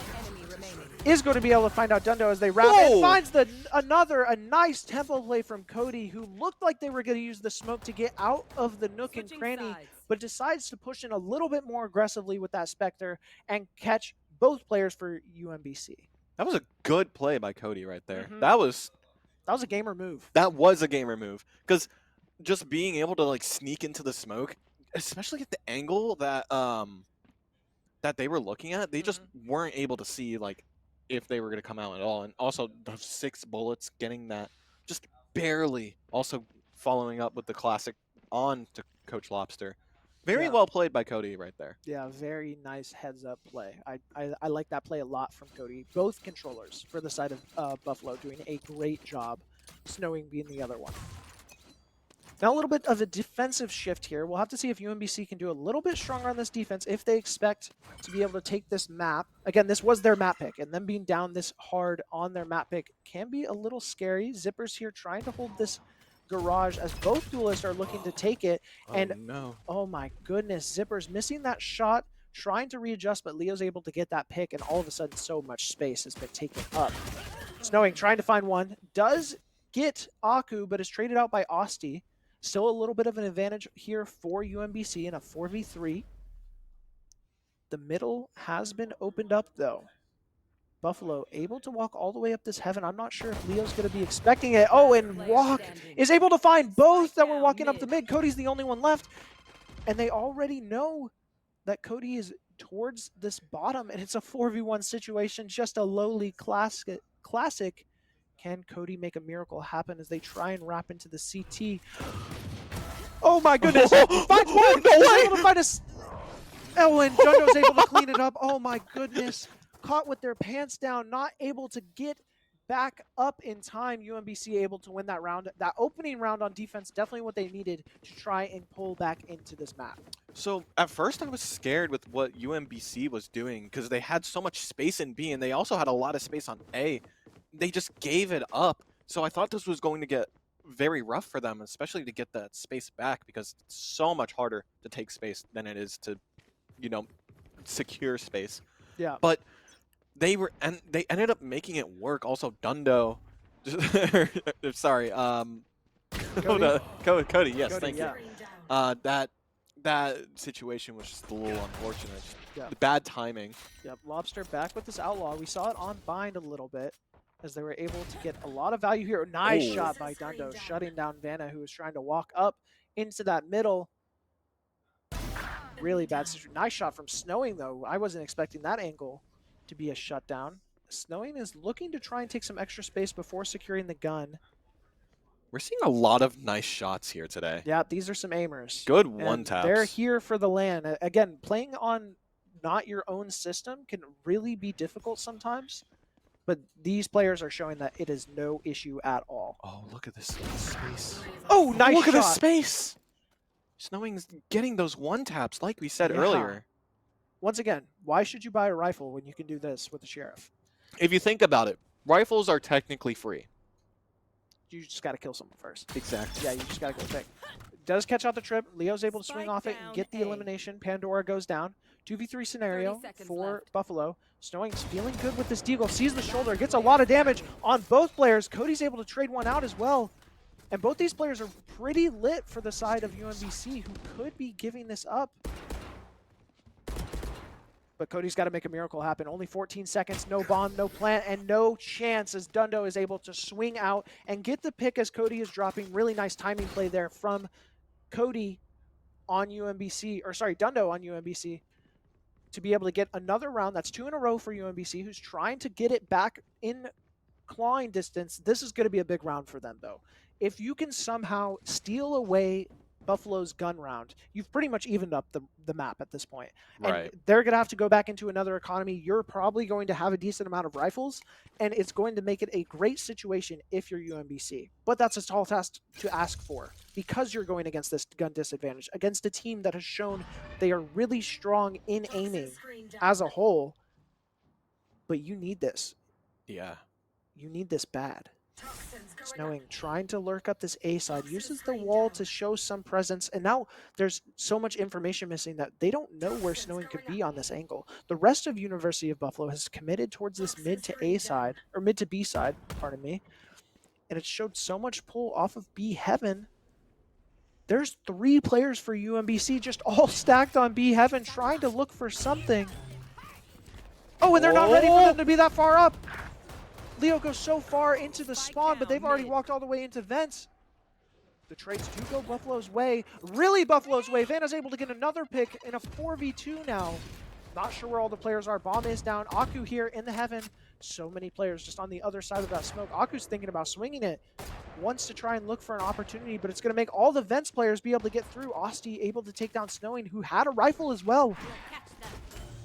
And a good snare, able to catch out Vanna, who's just 1 HP because of the snare. Now the Haunt goes out as well. It does get destroyed. A lot of info there. Vanna deciding to plant.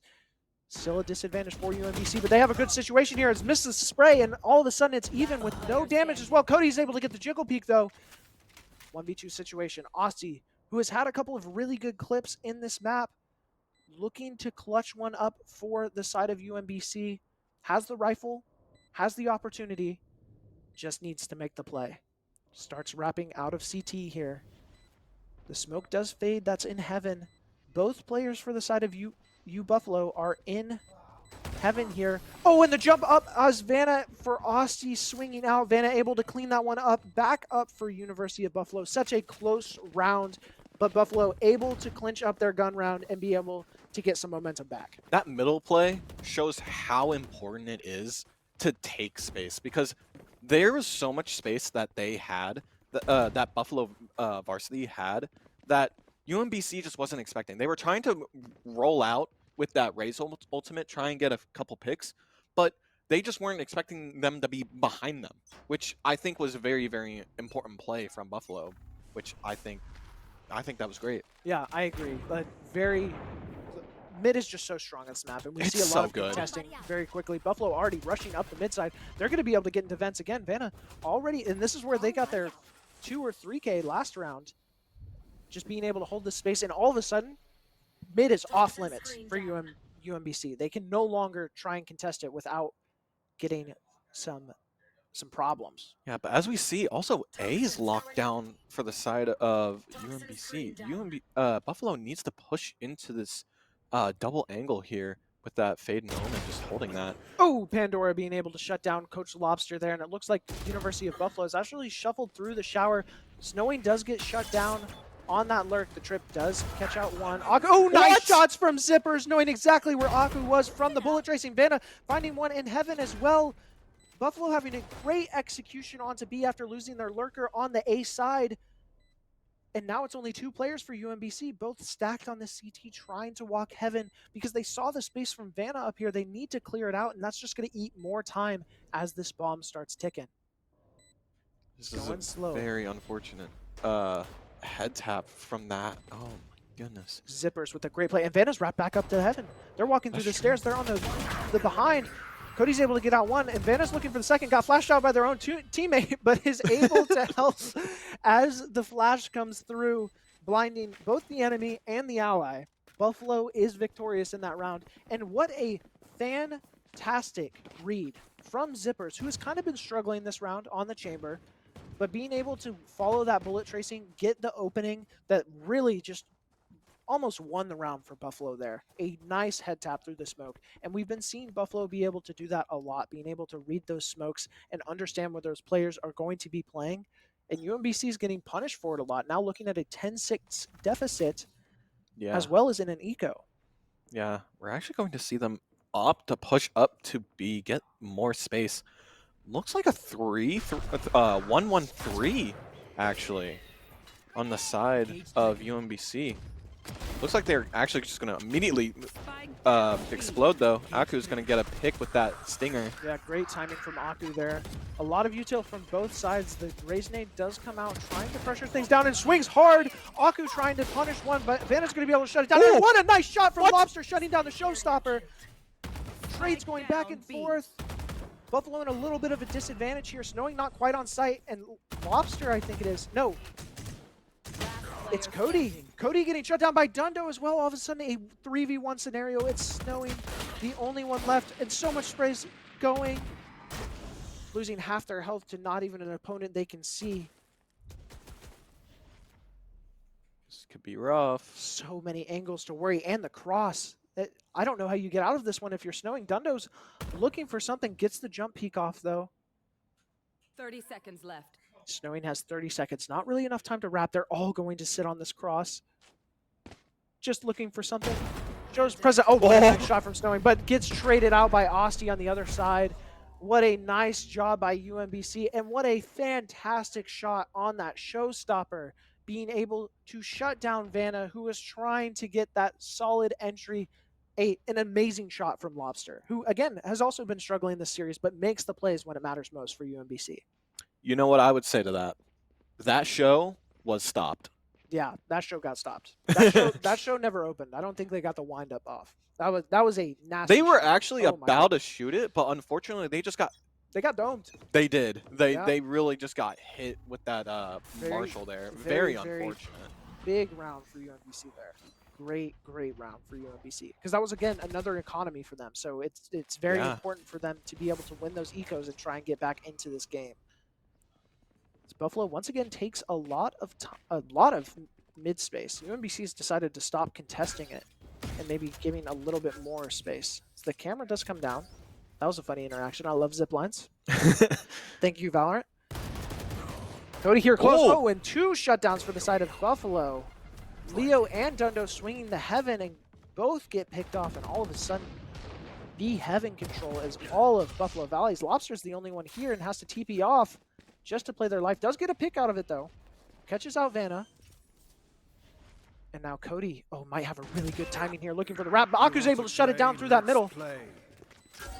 All of a sudden, it's 3-on-3. 2 ultimates used for the side, or 1 ultimate on either side. We see the operator come out for University of Buffalo. Oh, and Osti with 2. Pandora's the only one left with this bomb down, and Lobster's able to wrap down around the last side, getting their second of the round, and UMBC with another round win, trying to claw back into this one. Yeah, this is really intense right now. Both teams are pretty much neck and neck at this point. It's kind of crazy. We also see a lot of ultimates be utilized there. Yeah, I think Osti's Fade ultimate was really strong. I agree. It was a great heads-up play on that retake and made it very difficult for Buffalo to be able to hold it, and once again, they're able to turn that back around. Shout out to Snowing at that 22-14 KD, leading the entire lobby. It does look like University of Buffalo is going to have to save here. They've lost a couple in a row, then it just hurts your eco when you do that. Really, economy's not great on either side, but Buffalo is going to have to opt into a save. UMBC kind of in the half buy, buying some rifles and saving the guns that they had last time. Banet deciding to commit into this heaven. Oh, and Leo with the heads-up play to stand on top of the box. Shows 2 towards that heaven side. And that's exactly what you want to see if you're a UMBC fan. Being able to stand their ground on this heaven, really give up no space and get a pick out of it as well. But Cody's walked up this mid once again. I think they made some noise when they dropped off the zips. Got to be careful when you do that. Not 100% sure, though. Gets so much space. And Zippers is here, too. Gets caught out by the Fade Dog, though. Leo catching out Snowing as well. Looking for one. Leo with the third. Trying to look for a fourth. Swings a little too wide. Not expecting Cody there. Is able to get the pick back. And that is an opening that Buffalo needs to try and turn this one around, but it's still going to be really difficult for where these players are. Oh, nice dink. Is able to get traded out by Pandora, but Dundo's able to finish that one up. And UMBC wins a 9th round, just one more back from making a tie game. Again, their map pick, they need to win this one to stay alive, and they are showing that they are not ready for this series to be over. Yeah, and we're actually going to see a timeout on the side of Buffalo as they're kind of trying to be like, okay, they're getting their momentum. We need to figure out something to do. We need to ice them down a little bit. Yeah. We need to also try and figure out what we need to do to win the game. I agree. I think this is a really smart play by Buffalo to do it this round rather than last, because last round was an eco. So maybe they were using the eco round just to kind of pry information, see if they could really figure out where these players are being positioned and who's giving them problems on the other team.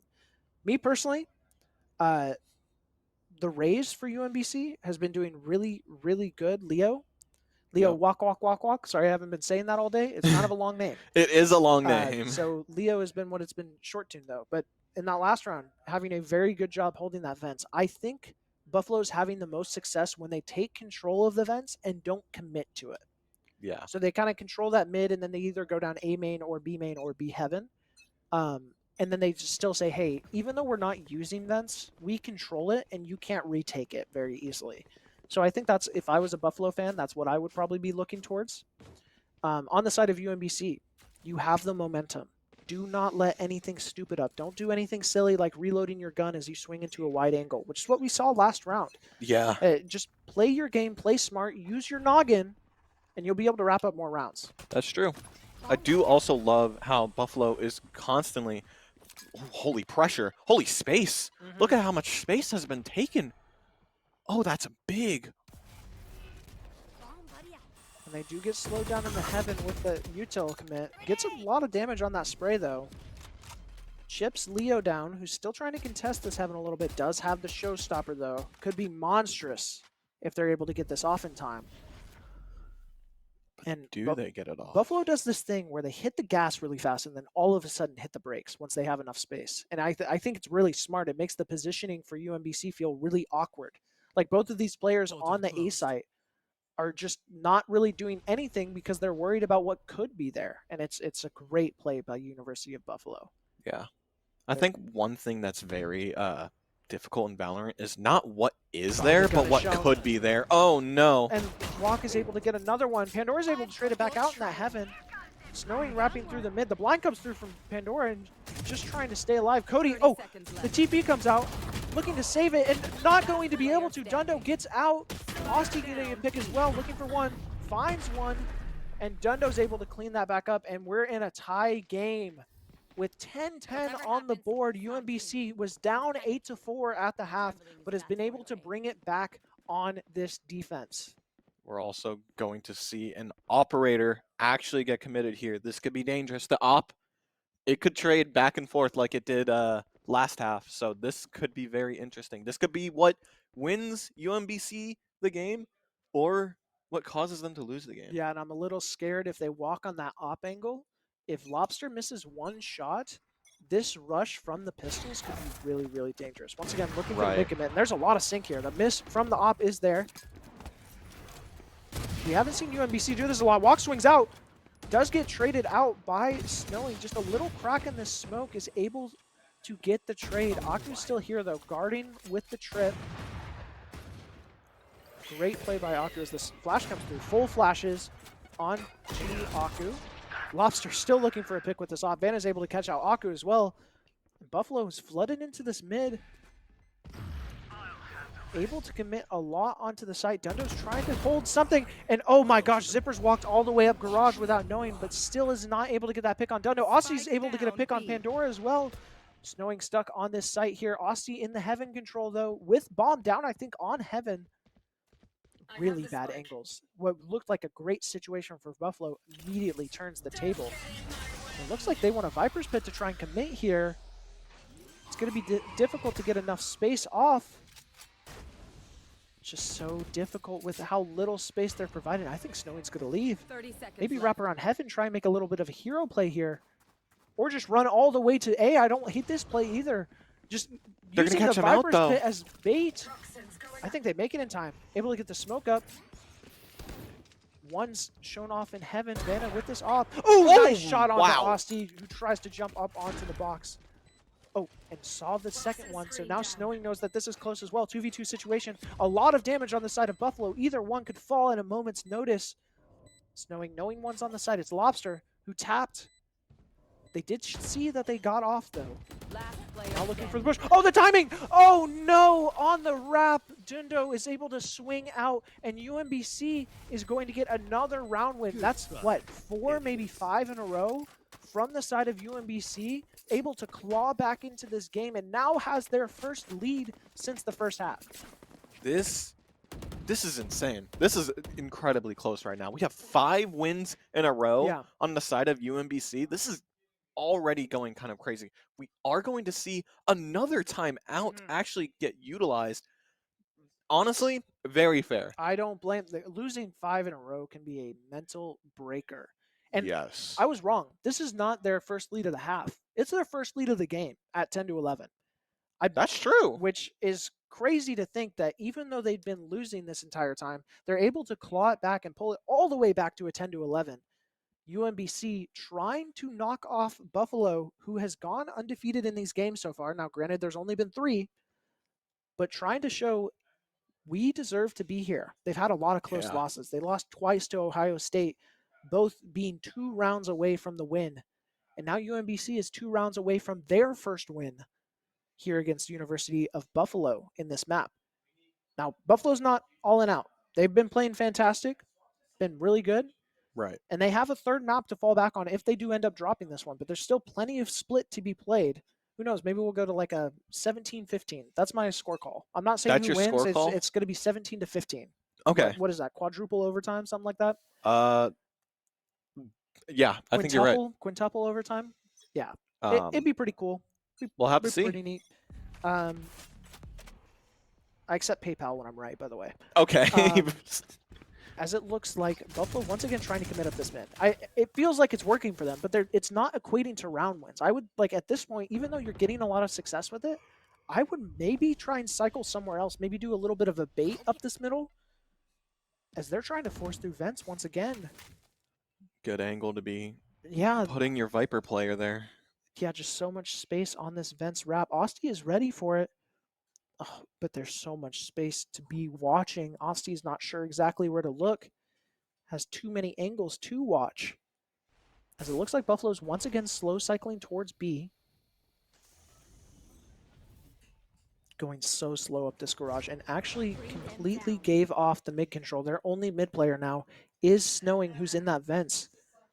And this is going to be an interesting play because I don't think UMBC can do the commits that they want. Their Cypher can't leave the mid even though no one's there.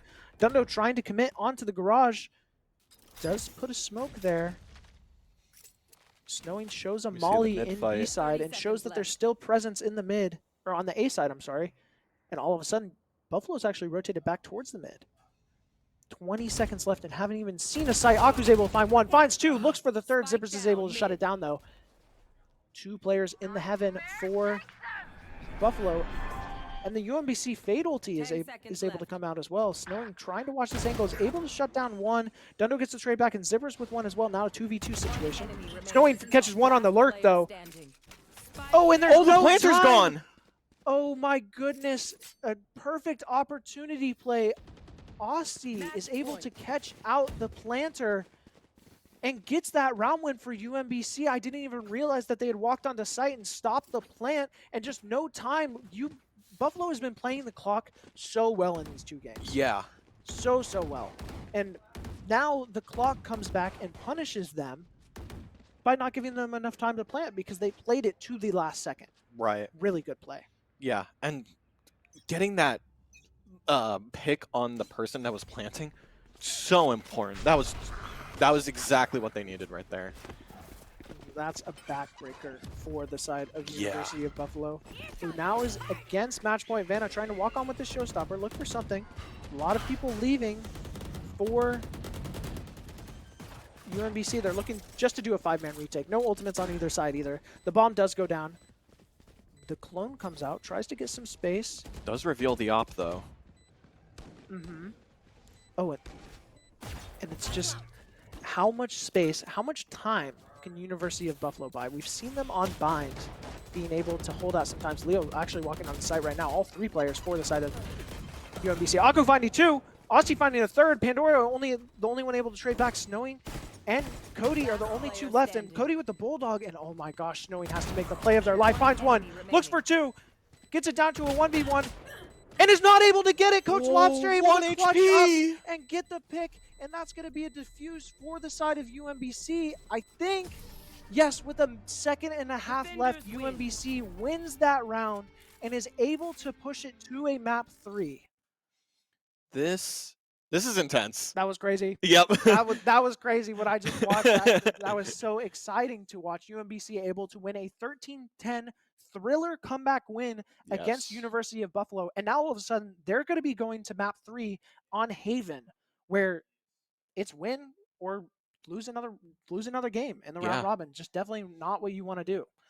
Yeah. This is an intense few games of Valorant right here. We've had our ups and downs, but we've seen just insane plays come from both teams. We've seen so much space being taken, and they're just not giving up that space. And even when they do, they give it up with a purpose, and either to get more space or to get a pick or just do something with it. Yeah, It's insane. It was extremely exciting to see that game. Remember, UMBC ended up winning 8 rounds in a row to clutch up that game. I think it was 7, yeah. It was 8 because it was 10-5. That's true. Yes. Yeah, 10-5. 8.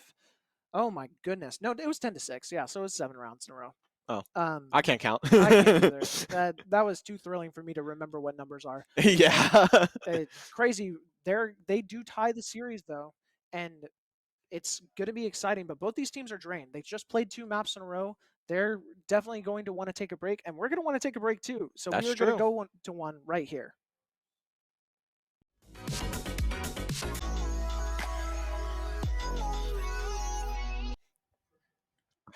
Hello, everyone, and welcome back to the Queen City Clash, where we are watching the University of Buffalo versus UMCB Black, and they're going to a map 3. It was University of Buffalo who won 13-5 on Bind, and UMBC who won, 13-10? And not just any 13-10. You know, they were down 10-5 and then won a bunch of rounds back-to-back to be able to clutch up their map pick and force it to the even pick, where is Haven. As you see here, this is the decider for both of them. Both of them have played it today, if I remember correctly. Yes. And University of Buffalo had a very dominant win on it, while UMBC had a close loss. They lost 14-12 against Ohio State. Meanwhile, University of Buffalo won this map 13-1 against Miami. So definitely interesting. UMBC probably has the momentum going into this one because, I mean, they've won 8 rounds straight from the last one. But absolutely. There has been a breather. Both teams got to stand up and go away from their PCs a little bit. They're going to be able to readjust, and maybe we'll see that Buffalo that we saw on Bind. Who knows? Honestly, this game can go anywhere. With how close last game was, I think this game can literally go anywhere. Haven also being a map they both played, like you said. I think this can be an insane game. I think this is also going to be maybe like a 12-12 overtime. That's what I'm predicting I right now. predicted 17-15 in the last game, and I was not right. So I've taken my guessing duties Do you want to off, guess but again? no, I'm not going to guess. Okay. I honestly have no clue. I've been sitting here trying to think about what these hero picks are going to be. We've seen That's Buffalo true. Esports run the Viper and then one other controller through both games. And it's going to be interesting to see if they want to go double controller again, or if they want to go like double Senti. I think is pretty popular on any of these 3 sites. Just because there's so much ground to cover, or maybe they really like that double controller. I've been liking that double controller for them. Snowing and then Dundo, I believe, are the 2 controller players for them, and they've been doing a Yes. great job. Yeah. And I honestly, like you said, I don't hate the double. Snowing and Cody, I Oh yeah. apologize. Yeah. I don't hate the double Sentinel because Mhm. I'm imagining Cypher is going to be played on this map. Cypher is very good being able to put kill trips. Cam, you get so much information by Mhm. playing Cypher just on this map alone. It's extremely strong. Cypher also Yeah. just being a strong character just in his kit is I can predict maybe we see at least one Cypher on at least one side, or maybe even on both. And maybe he has a second Sentinel to pair with, maybe either like Deadlock, maybe even Killjoy being a very strong Sentinel. That would be interesting. What do you think, Rico? What is your X factor for this game? Obviously, these teams are tied 1-1. They've seen a lot of each other already. You've seen their plays. You see how they like to play. What do you think is going to be the X factor for these teams going into this game 3? I honestly think that if someone is going to like one team decides to commit to something that they're very good at. So like for example, we've seen a decent amount of lurking and taking space. Mhm. I think if they were to capitalize on those, it can go either way, honestly. And on like I think both of them they have amazing aim. They've Mhm. been hitting crazy one taps through smokes, through boxes, through everything. Yep. And I think that it in this point of the game, it's not just about the gunplay. It's mainly about how they use the utility. So, and we've seen how they've been using like their utility to explode onto sites. Especially, we're going into um, I almost said Haven. yeah, Haven. I Yep. I wanted to say Haven. I didn't know why I thought I was going to be wrong. Yeah. But we are going to see. We're actually going to see a Neon come out. I'm a big fan of this character. I like Neon. I'll admit it. Yeah, we see the Sova on both sides as well. As the round has already started, we have University of Buffalo on this attack first. Haven, since it is a triple-sided map, is usually a little bit more offense-sided. We see the Killjoy on one side for the University of Buffalo and Cypher for UMBC. As Vano tries to commit on, Actor's going to be able to trade out, looking for the second Oh one. Lobster's no. shutting it down, though. Pandora with 2 as well. University of Buffalo committing with his seat, ends up in a 4v2 in a post-plant situation. UMBC trying to retake. They have that Waylay, though. Another character that we did not talk about a whole lot.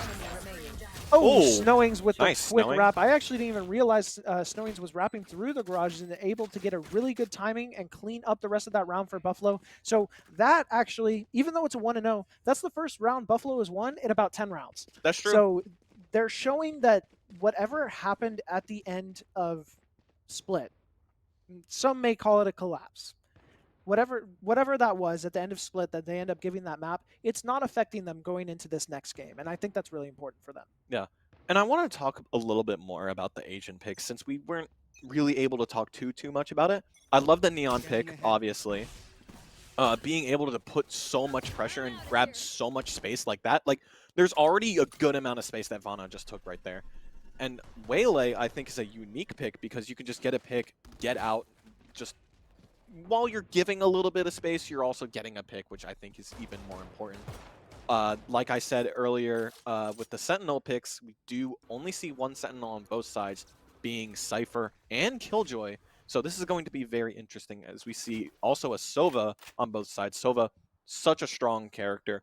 Just hit the lineups, and then you're basically going to see everything.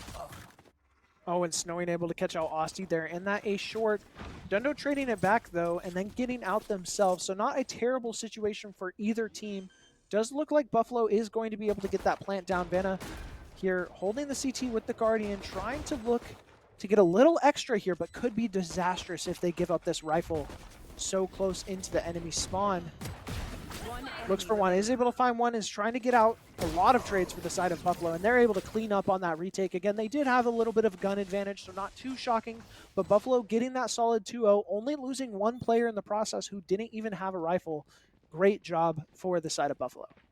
Yeah, and I want to mention how strong Snowing has been just on every single map that they've played so far. Like, Snowing has been in just great angles just to catch people out when they're trying to rotate.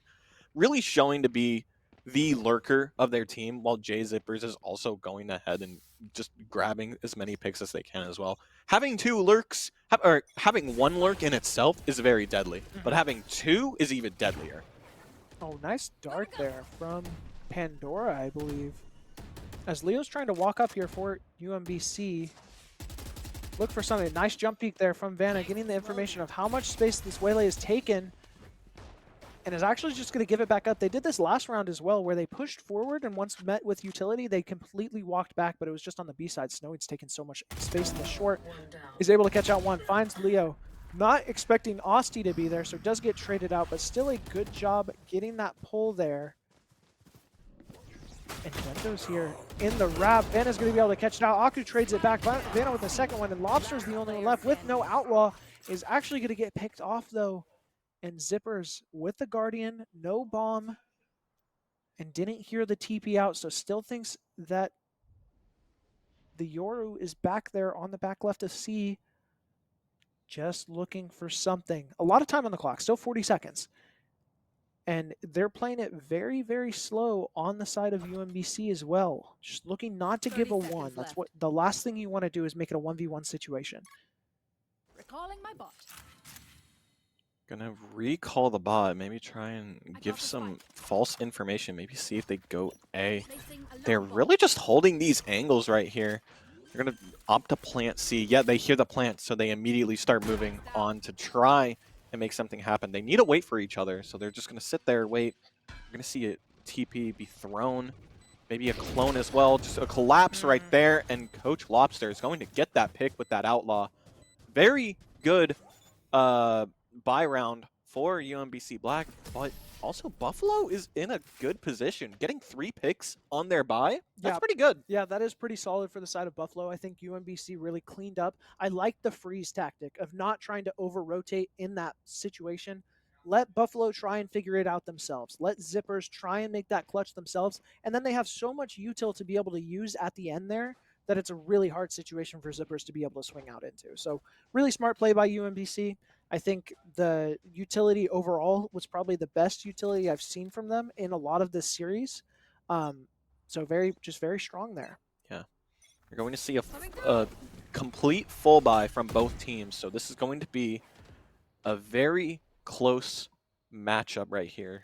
It's going to determine who needs to save and who is going to get just all of the economy at the start of the game. This is the most important round in my opinion. Yeah, and it looks like Buffalo has actually committed a lot of util to show presence towards the A side, but they didn't even commit anyone in the A short. They blind themselves. Leo able to get one, Lobster with a second and a third, finding 2 on the cross. Just a really unfortunate paranoia there. Trying to spray through the smoke a little bit. No one else there. Snowing's a little bit deeper. Trying to look for something. Zippers is able to manage the flash. Snowing getting the pick on Lobster after they swing. Oh, and nice play. Nice heads-up play there from Zippers, able to get out Lloyd. Leo's able to trade it back, though. Now it's just Snowing here, who's trying to grab the bomb, is able to grab it, trying to get sprayed out a lot. Actually gets out with no damage on them, which is very awesome for the side of Snowing and Buffalo. Still in a 1v3 situation. That's not as awesome. Tries to fake the tap. Gets droned out, though. Oh, this could be an and this is the insane same play they did on right Pistol here. as well. Oh, and that's so difficult. I like that play from Snowing, but the drone just gives way too much information on what their play is, and you have 3 people watching that garage door looking for that play. Nice. Again, once again, very good util from the side of UMBC and Osti on that Sova. I think it's really smart how they're trying to retake that C and able to tie up the series. Yeah. I thought their play, Snowing's play was very good. Just unfortunately, they they knew they weren't on site, so they had to be in one spot close to garage, which I think if they weren't aware of that, that would have been a monumental play right there by Buffalo. Yeah, I agree. Could have been a really big swing play, which in a 1v3, you kind of got to do that. Yeah, Oh, sees the shoulder shoulder. is seen from Lobster. Oh, and Sees a the nice head. shot on Pandora. Lobster able to get that pick with the Outlaw. Seems to be a favorite weapon of choice for Lobster there. Throughout a lot of this series, they've been picking that as their eco gun. It's a good eco gun. It's very strong. Yeah, very, very strong. And we see there, Pandora did not have heavy shields, so that body shot was actually able to get the pick. So very good job. Yeah. Leo cycling back to this A side. It looks like Buffalo is leaning towards the Buffalo, Be right or back. sorry, Buffalo is leaning towards the A side. Buffalo is leaning towards the Buffalo side. Interesting. As the commit does come Oh. out, Vanna trying to Oh. commit, and Spike Walk is going to down be able to A. find two, both Vanna and Snowing, and finds the ball back spike as here. well. It's playing a little bit slower. One Noise is enemy made. The remaining. one-way comes out. Cody going to get taken out by Austin. Now it's only Zippers in pretty much a lost round, a 1v5 scenario. I would give a lot of money to see Zippers be able to win this one. Oh, Able to find Walk, though. Gets are you that sure you pick. want to put that money? Uh, Zippers can do it. I'm too broke. You're I too broke? Then why'd you put money on it? Mama said I should have been a gambling man. Okay. Coach Lobster able to get that one. UMBC able to win that round, get a lead after dropping the first two, and now it's evened up a little bit more, economy-wise at least. UMBC does have the round win over Buffalo, but really, it's still anyone's game. University of Buffalo does have that Viper's Pit online from Snowing. However, they also have Vanna with the Neon Ultimate, which is always a fun one to use. It's interesting, to say the least. Especially when you have such strong aimers that can move so fast.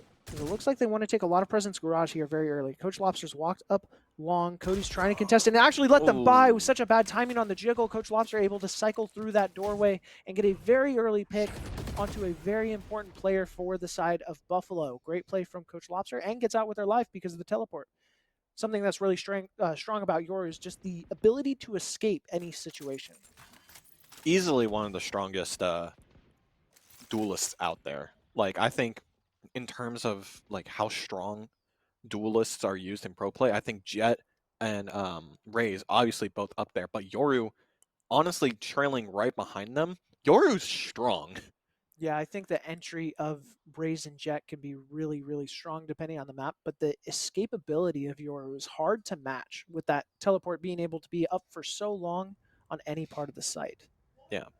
Does look like Buffalo's rotated a little bit more towards A side here, trying to walk up this short. Coach Lobster in this heaven, looking for something. He's actually going to end up using the Yoru ultimate to get out. Maybe try and reposition in this long as they see the bomb come down. The blind comes through as well as the Viper Pits and knows that the blind committed. Really nice play from Lobster there as the flash comes out. One in the pit and one outside. Zippers is going to be able to get taken down by Aku, and Dundo getting another one, and all of a sudden UMBC gets another round win on this defense, doing a great job on an offensive side of map. Yeah. This is going really well for UMBC. Looks like they're just really keeping that momentum. They've got 4 rounds in a row. They might try and continue their winning streak with the rounds. Also, very attack-sided heavy map. So UMBC's doing a great job on this defense so Yes. far. They're using a very limited amount of ultimates. I think the Yoru ultimate is the only one they've actually committed so far. Oh, they use the Waylay ultimate as well, it looks like. So still a great job. There's a lot of ultimates on the side of Buffalo, especially that lockdown from KJ, from Jay Zippers, trying to look for something there. I'm interested to see how they'll do that take as we see the Go Neon see the ultimate Neon come out. ult.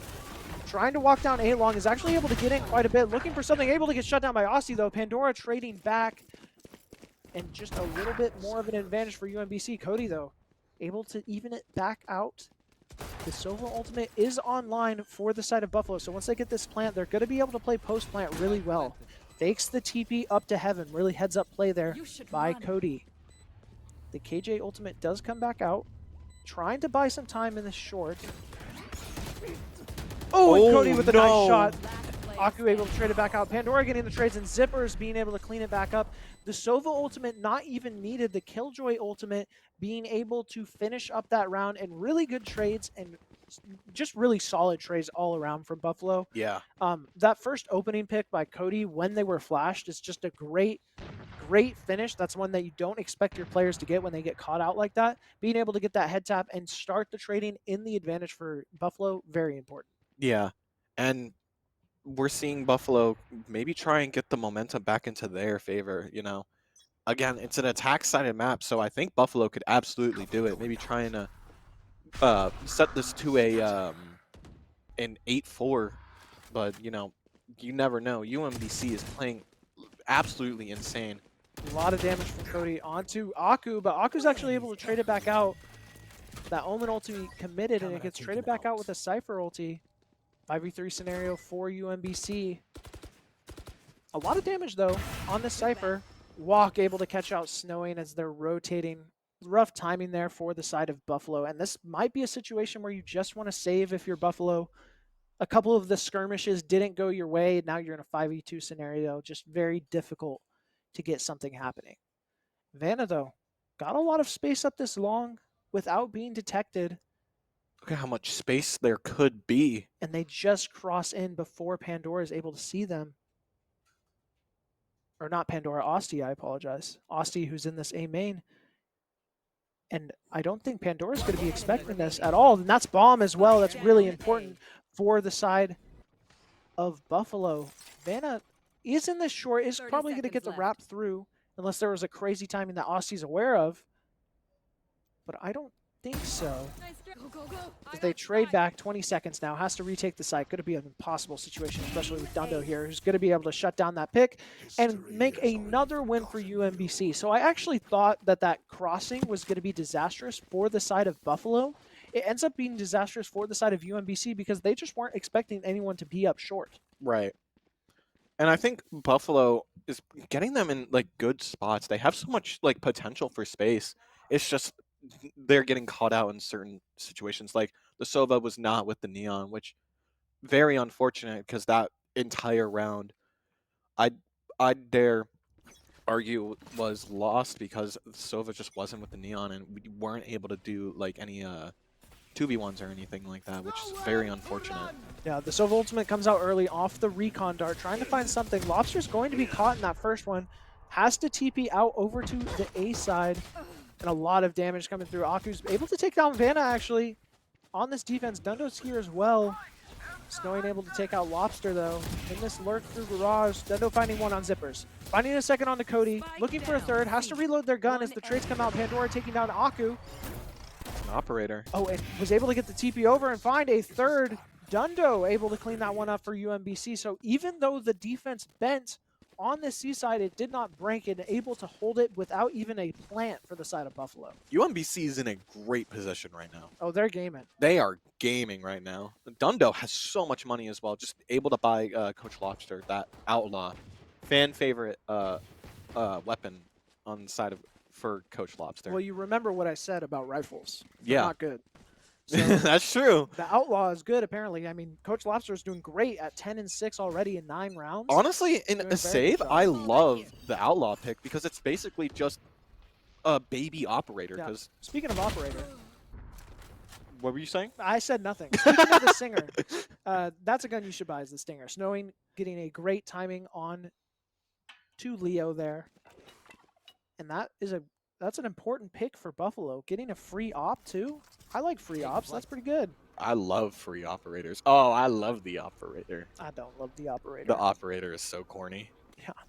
Does look like Buffalo is going to start walking up Garage. Starting to shift towards this B side, which is interesting. Even though they got that pick A, they want to cycle somewhere else. I don't blame them. I think it's very difficult to take A at a gun disadvantage.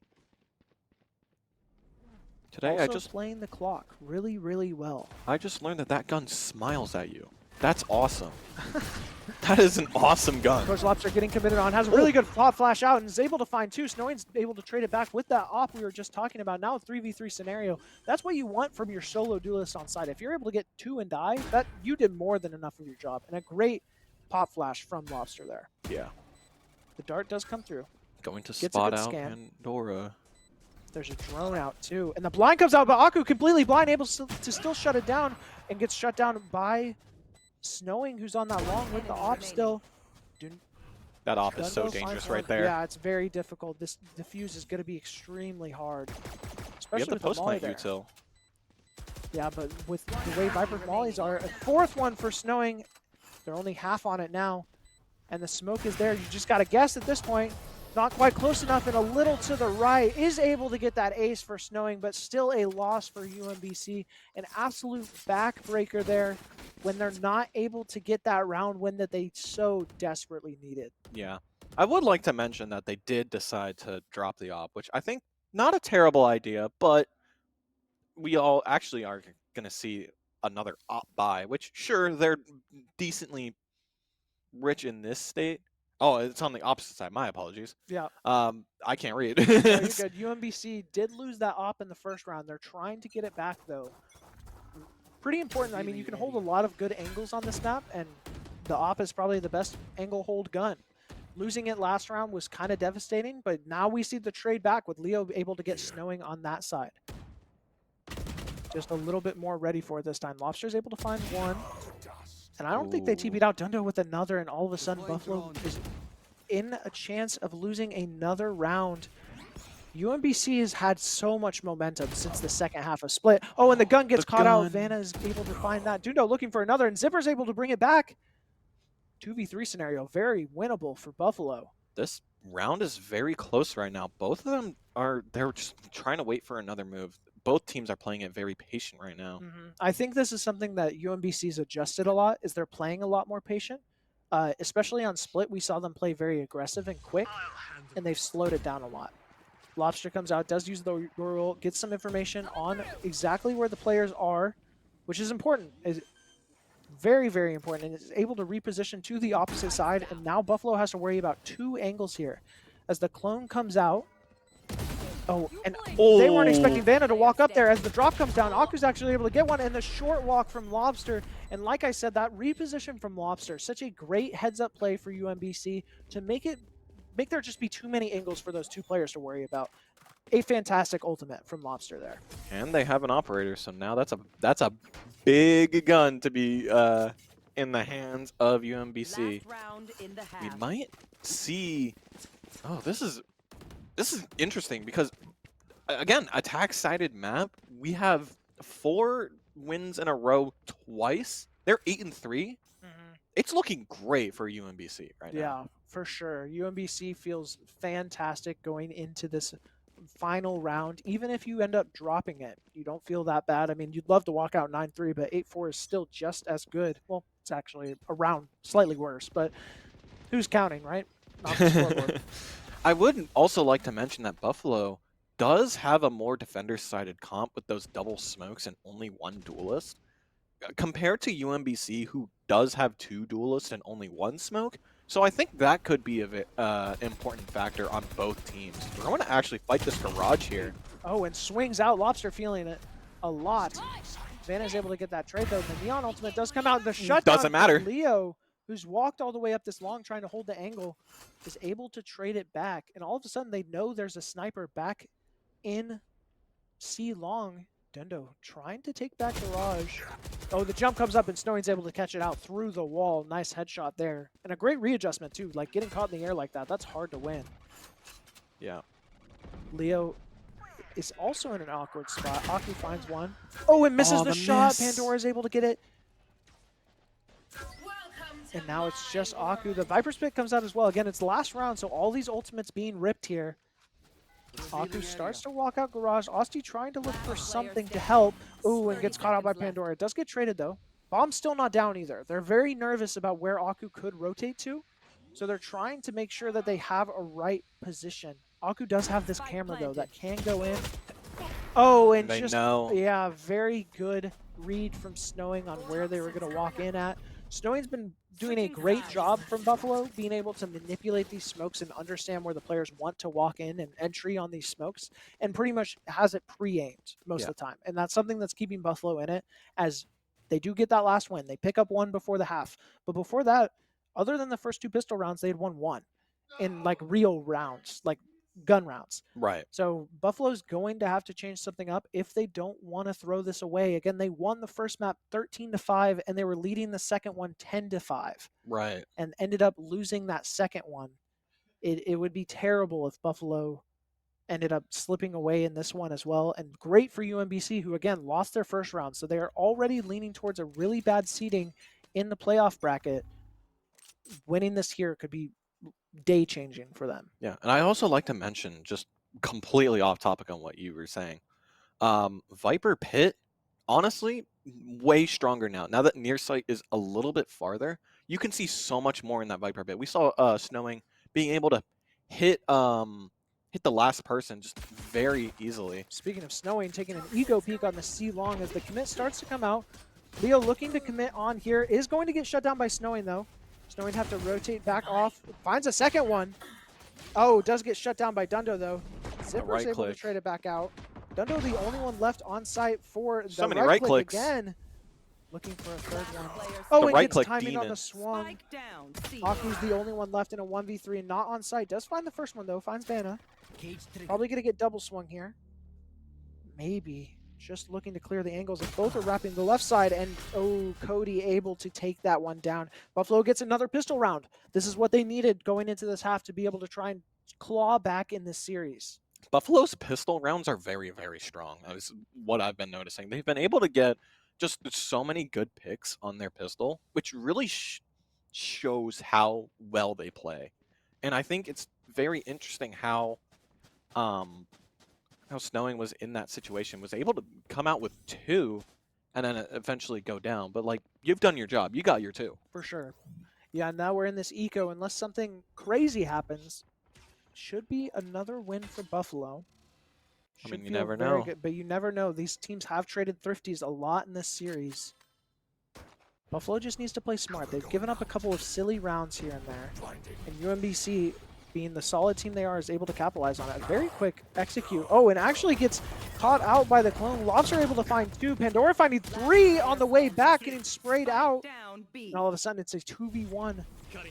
A winnable situation for both sides. Oh, nice shot on Lobster. What a great cross. You can see an ace. Oh, and but gets Vanna, shut I don't think they down. were expecting. They weren't expecting Vanna to be on the same angle. Buffalo barely able to clean that one up. Lobster almost acing to be able to win that Thrifty for UMBC, but still a great eco for UMBC, who just kills the economy for University of Buffalo. Yeah, that was very rough for the side of Buffalo. They won the round, sure, but getting those guns out, especially on their buy, look at them. They have to buy just not as many like guns as they could. They just couldn't keep the guns that they initially had. They gotta buy the Bucky. They gotta buy the Bucky, which, granted, Bucky's strong. It's a goated. powerful gun. Yeah, it's very strong, and on Haven with a lot of really short angles can actually have a lot of advantage here. Yeah. Ooh, misses the shot. Vanna takes a lot of damage on that swing. As the commit comes in, still forced to reload and blinded. I would hate to be Vanna right now, who does get picked off by Lobster. Pandora does get the pick with the Bucky. Pandora with the second one as well. Trade's going back and forth on this A side. Aku and I believe it's Pandora, or Asti, I'm sorry. 2v2 situation Yeah. here. Both full health. Yeah, and I don't know if they're going to be ready for the wrap here. Cody only has a judge. It's going to be difficult for him to get an effective range. I could see it Snowing on being the other possible. side, not sure what they have in their hands, but trying to make a lot of noise. Looks like it's only a classic. And the double cross, and it's so far away from Cody as well, it's going to be difficult for them to be able to even get anything done. Oh, and the Bucky comes out, gets one, and Snowing's able to pick up the gun and get a headshot off the other. Snowing able to turn that one around on a cross that should be unbeatable, and that's exactly what Buffalo needed to get back into this. Wow, what a play.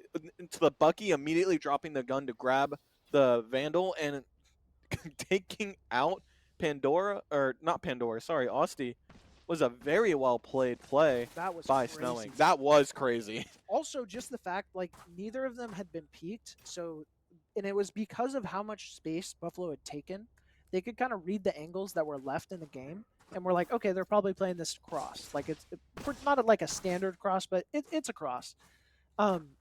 Being able to understand the play you had to make as Snowing, to jump swing, take the Bucky, and then pick up the rifle, what an monumentous play for the side of UBuff. Right. Looking great. They're looking amazing in this spot. We're going to actually see a very interesting hold here. We're going to maybe contest mid, but it seems like we're just going to be our typical standstills. Yeah, slowing it down. We've seen both teams play these standstills a lot. Just trying to learn where utility is, where players are playing. Lobster does walk in. The blind comes out. Almost catches out one. Actually getting body blocked by their own Omen. Leo takes a lot of damage there from Cody and gets none in return. They're worried about Lobster's ran all the way into spawn. Oh, and the swing. Very nice swing there from Lobster. With the pop flash. Knowing able to take down one. Looking for a second, is not able to find it. Dundo is able to trade that one back. So a little bit of an advantage for UMBC, but not a huge amount. Oh, and Pandora able to use that ultimate to catch out Lobster. Very nice heads-up play. The spike is finally planted here by Dundo. Aku trying to find something. Sees the gun. Is looking maybe for an opportunity. Zippers is able to jiggle it around and get that pick. Vana with the op. This is such a difficult scenario. Really great retake by UBuff there, who honestly, they were ready for anything that UMBC threw at them. Like between the Your Ultimate going to spawn, they were ready for that. Between the garage presence, it was just a smart play by University of Buffalo, and all of a sudden, UMBC's lost their lead. We're at a tie game again. We are at a time game. We're actually going to see the timeout from UMBC, which very valid. They've started to go a little bit downhill, and they're like, okay, we need to recuperate. We need them to lose their steam. We need to get our steam back because it's getting rough. They're on attack. It's just starting to feel like a very defender-sided map right now because the defenders are winning rounds right now. Like if we were to look at the scoreboard, it would just be filled with just so many defender wins, and it's kind of crazy. For sure.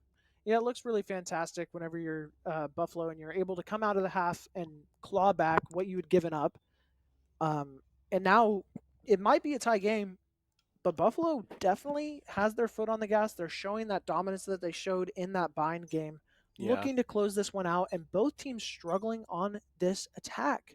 Just trying, it's not even getting onto site. I feel like we're getting a lot of situations where they get onto site, they're able to plant bomb, but neither team can hold the retake.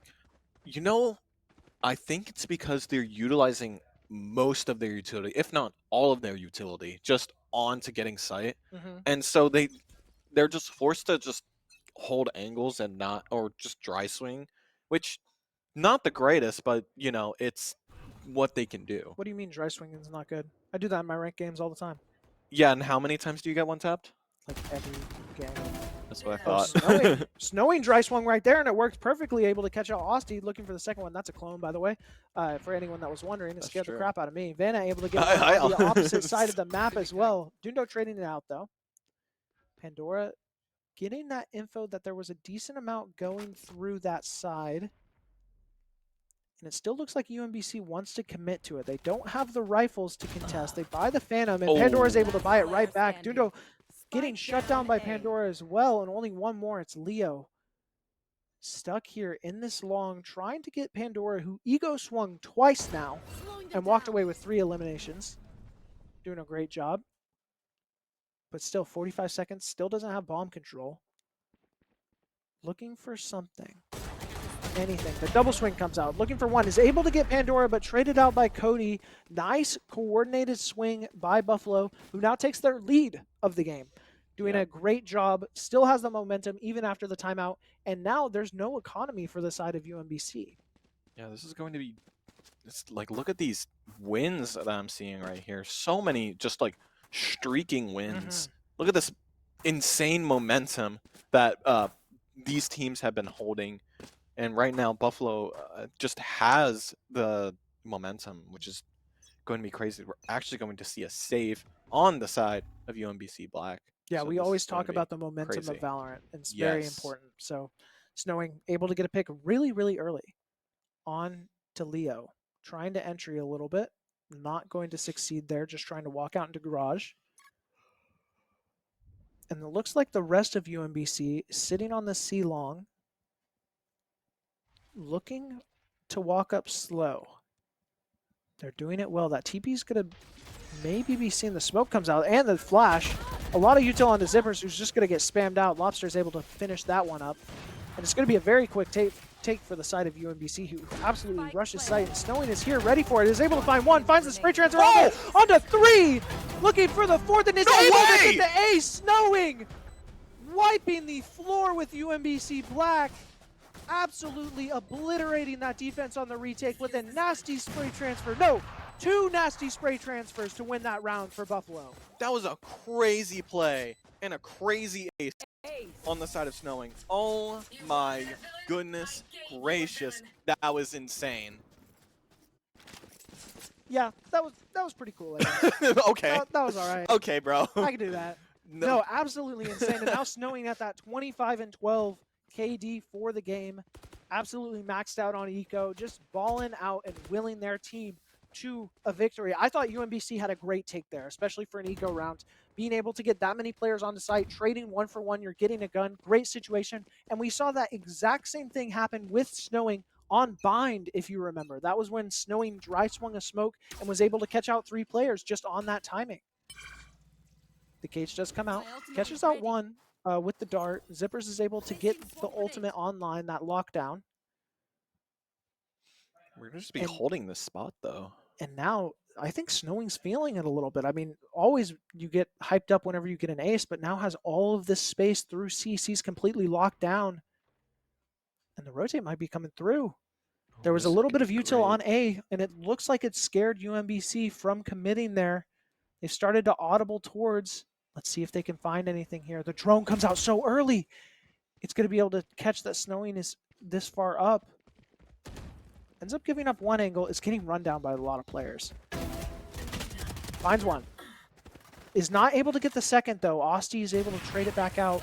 Still, with the situation that they were in, I think that's a really good scenario for Snowing to get 1 and die.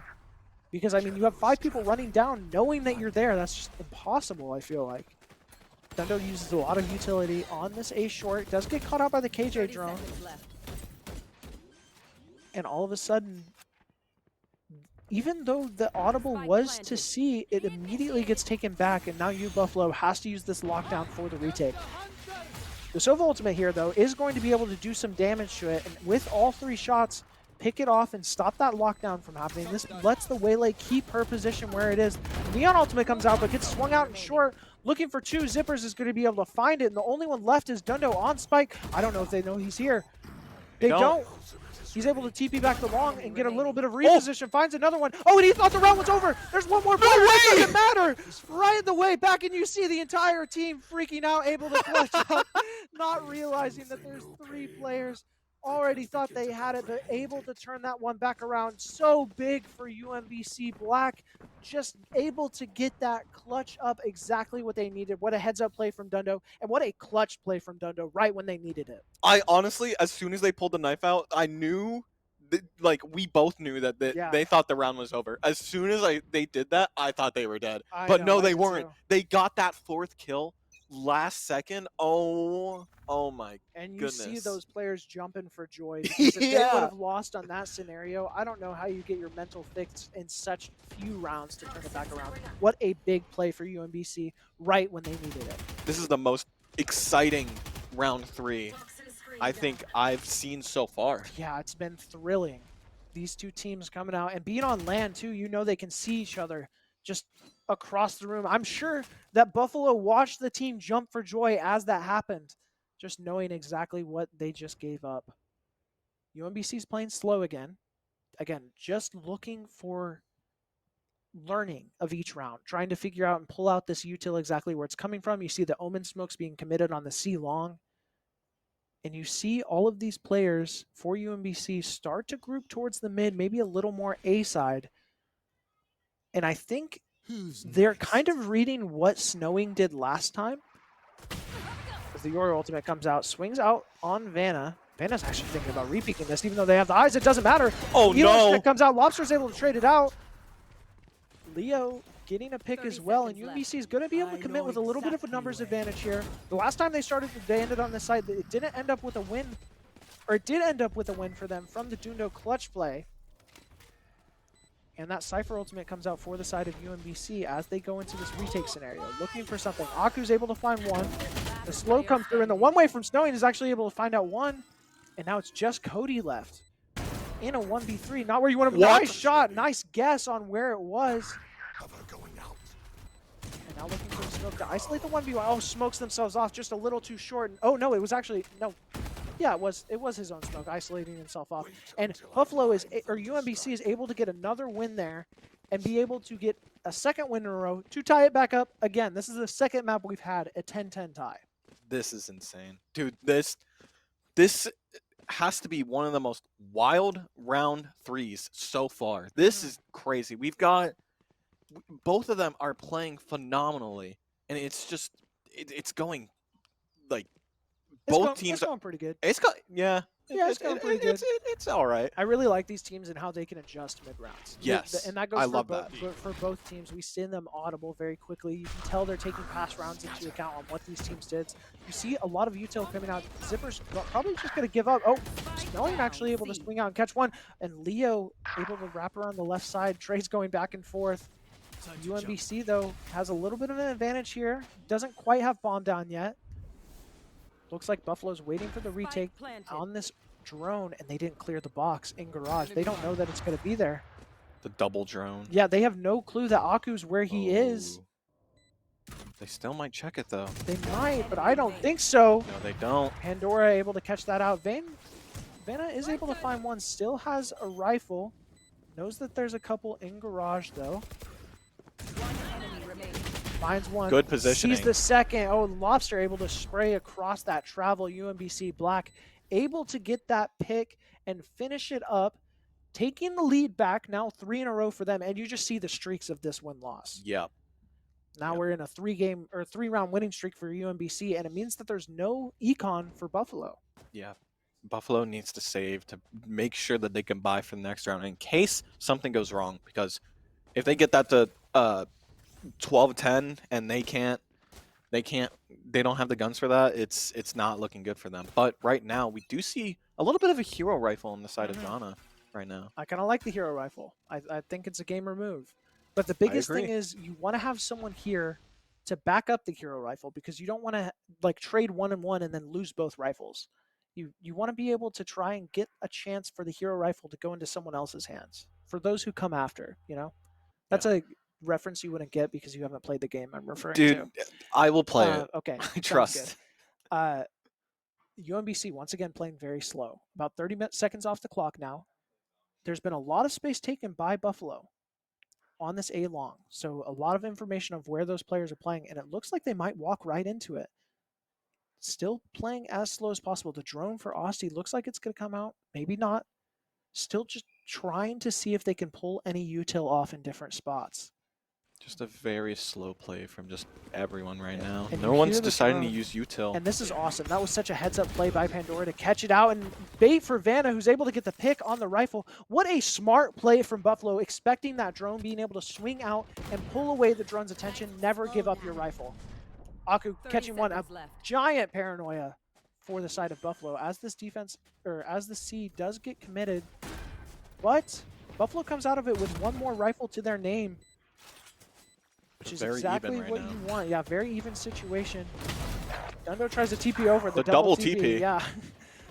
Aku and Dundo getting picks, but it's getting traded right back. Only one player left for Buffalo. It's Zippers, only with the Deagle, and that's such a hard situation to finish. UMBC able to clean that one back up and get another round win on the board, and they are 1 point away. Remember, they were down 10-5 in map 2, backs against the wall, and they're now 1 point away from winning this series and getting their first win of the day.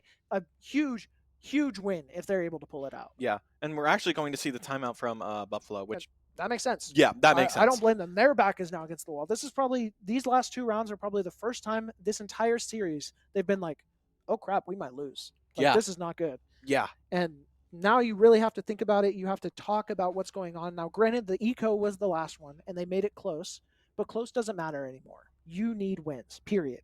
You got to force this to OT by getting these next 2 round wins, getting confident round wins, so you have momentum going into the OT. Right. And it's such a dangerous position for Buffalo, because like they were initially like they were doing like crazy. They were going amazing in the first round, getting a 13-5. Yep. However, now they started to lose like their heat. Maybe like exhaustion is starting to like take over or something. I don't know exactly what's happening, but we see UMBC just start a monstrous comeback right now. We see a 12-10. This could be the deciding round. It could be. We could walk out with UMBC, who is down 0-1, being able to swing it all the way back. And that would be a heartbreaker for Buffalo. Yeah. Be great for UMBC. Like, UMBC definitely needs this in this tournament for the momentum for the rest of the day. They'd feel great. Man, I'm looking to ego peek down the short. Legs him. Dundo able to get the trade, though. That feels so That bad. collab would have been crazy. Yeah. The util comes out. I think Pandora was caught out during that dash. I'm not 100% sure. Cody able to commit back very quickly. Oh, and heard the TP, but didn't know where it was, spraying in the wrong place. Cody able to trade it back. Osti with the trade onto Cody. One enemy remaining. And now it's all up to Zippers. It'd be so difficult to try and win. There's so many ultimates being committed onto, and the shock guard just So much utility. impossible situation. There's so much was given up by Buffalo very early. Oh my goodness, and they're looking to play it smart and swing off of it, and that is it.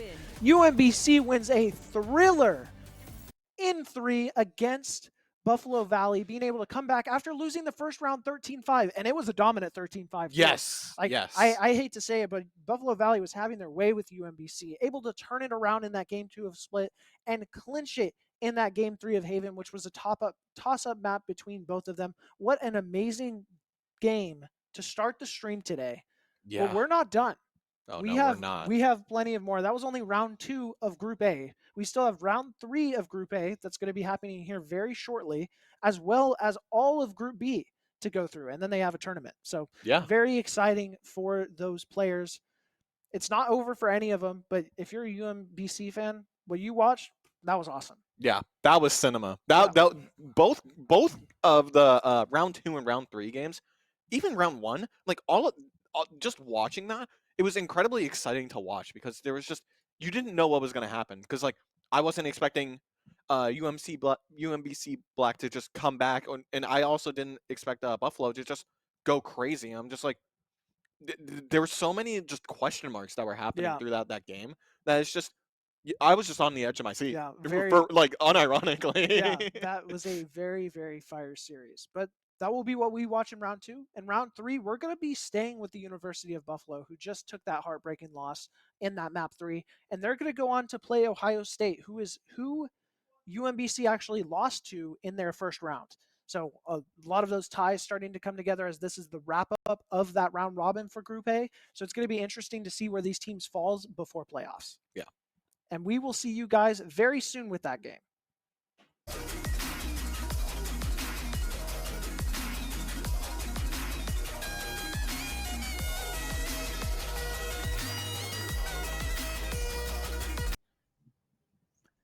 Hello, everyone, and welcome back to the Queen City Clash. I am joined here with Rico, my other caster. You guys just heard us talk for like 2 hours. And then we also have Leo and Dundo over here from UMBC Black. They just had a stunning win over University of Buffalo.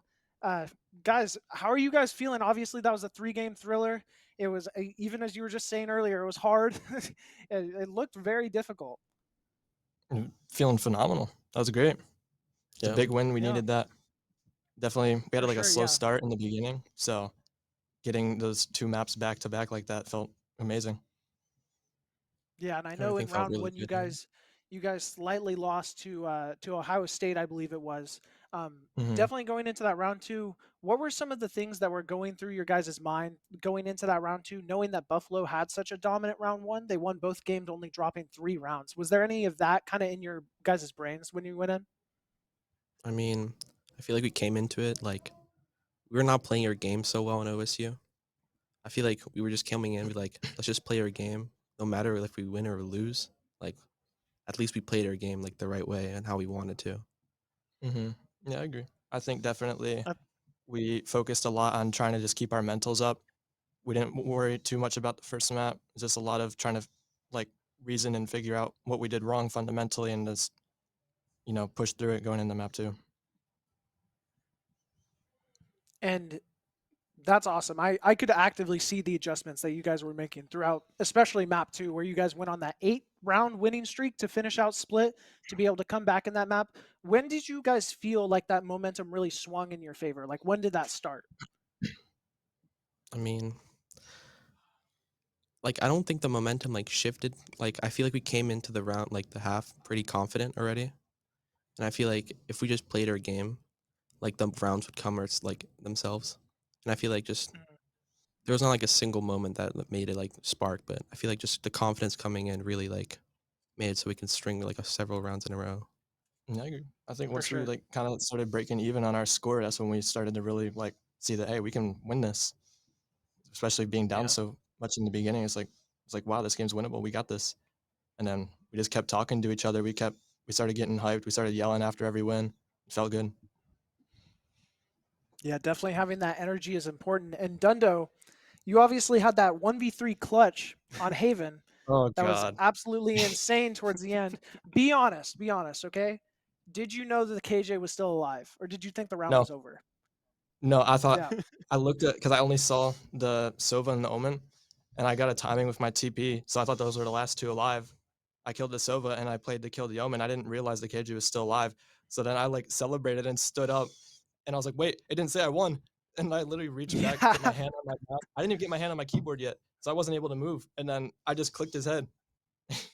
Fire. So I got Yep, we love twice. Valorant being the click head game. Yeah, Yeah, that was that crazy. was definitely an awesome I round to should have watch. lost, but that We was a were both surprise. like, "Oh my gosh, the round's It's not over. Chill, chill." cinema. Yeah. Did you have any questions? No, I don't have any questions. You guys played absolutely phenomenally, and I thought that it was crazy how you guys were able to adjust and play to their weaknesses and play how you guys like to play. And it was very Mhm. well played. Yeah. And you Yep. guys traveling all the way out from University of Maryland, is there anything you want to say to all the people who are watching out there who were able to see you make that comeback? Any statements you want to make? Yeah, I just want to thank all the people from the Valorant part of the club and all the other games that we have just for watching and supporting us. Definitely thank our family, friends for watching, and everybody. What Yeah, about you, Leo? same Yeah. as me. Really happy for my family and some supporting and also the Valorant team always been behind us. Yeah, this is our Yeah. first Well, LAN you event we've ever been to for Valorant, so it's just that's Okay. huge fire. for us. Yeah, Leo got us signed up at pretty much the last second and almost didn't happen. So we're really grateful and happy to be here. So we're Yeah. giving this Well, our I absolute know all. they're all glad to have you too.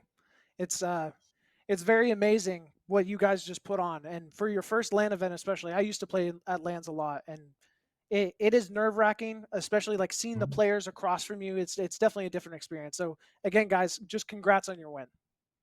Thank you. Thank you, thank you. Yep. And that's going to be it for us. We are about to get into round 3. Once again, we're watching Ohio State versus the University of Buffalo, and that's going to be a very thrilling game. Don't go anywhere.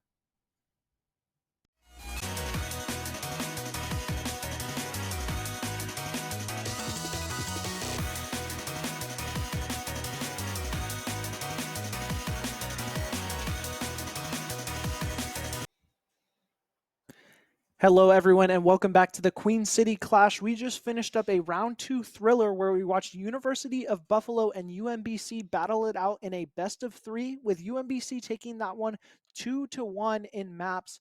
They're going to move on to go play Miami, Ohio in this next round, while we are going to be watching University of Buffalo once again, just coming off that loss, and this time they're going to be playing against Ohio State Scarlet. Ohio State Scarlet in round 1 beat UMBC both in very narrow games, if I remember correctly. Yeah. They won one 13-11 and the second one 14-12. And then they went on in their round 2 to play Miami and won both of those games 13-3. So Ohio State is here at a 2-0 undefeated record going into round 3. Meanwhile, University of Buffalo is 1-1 and just honestly just came off a crusher of a defeat. Yeah. And I think off of that defeat, I think they've learned a whole lot Mm. because there's so many things that they've been micromanaging throughout the game that I think they can do the same in this game. So I'm very interested to see how coming after a loss, how Buffalo will come to, try and win this game, Yeah. while Ohio State coming in undefeated probably could come in dominantly, but Mm. you never know. I think these two teams are going to be very, very even. Yeah, it should be a very close game. Again, Ohio State's beaten UMBC, which is who we just saw beat University of Buffalo. So if you take that kind of pecking order, Ohio State should be favored here. But Buffalo looked very dominant during a lot of that round too. So it's definitely anyone's games here. Right. We are kind of waiting on the map bans here, the map picks map bans. So not exactly sure where we're going to be going there. But we are going to be watching University of Buffalo again. Again, that includes the squad of Cody, Snowing, Vanna, Pandora, and Jay Zippers. That's the squad we just watched on stream. And then on Ohio State side, we're going to be watching Walder, Pat, Des, Hamburger. I found my favorite already. Yummy. Bot, ISO, and Savior. So they actually have a little bit larger than just their 5. They have a couple of subs, maybe some rotations depending on what maps they play. Yeah.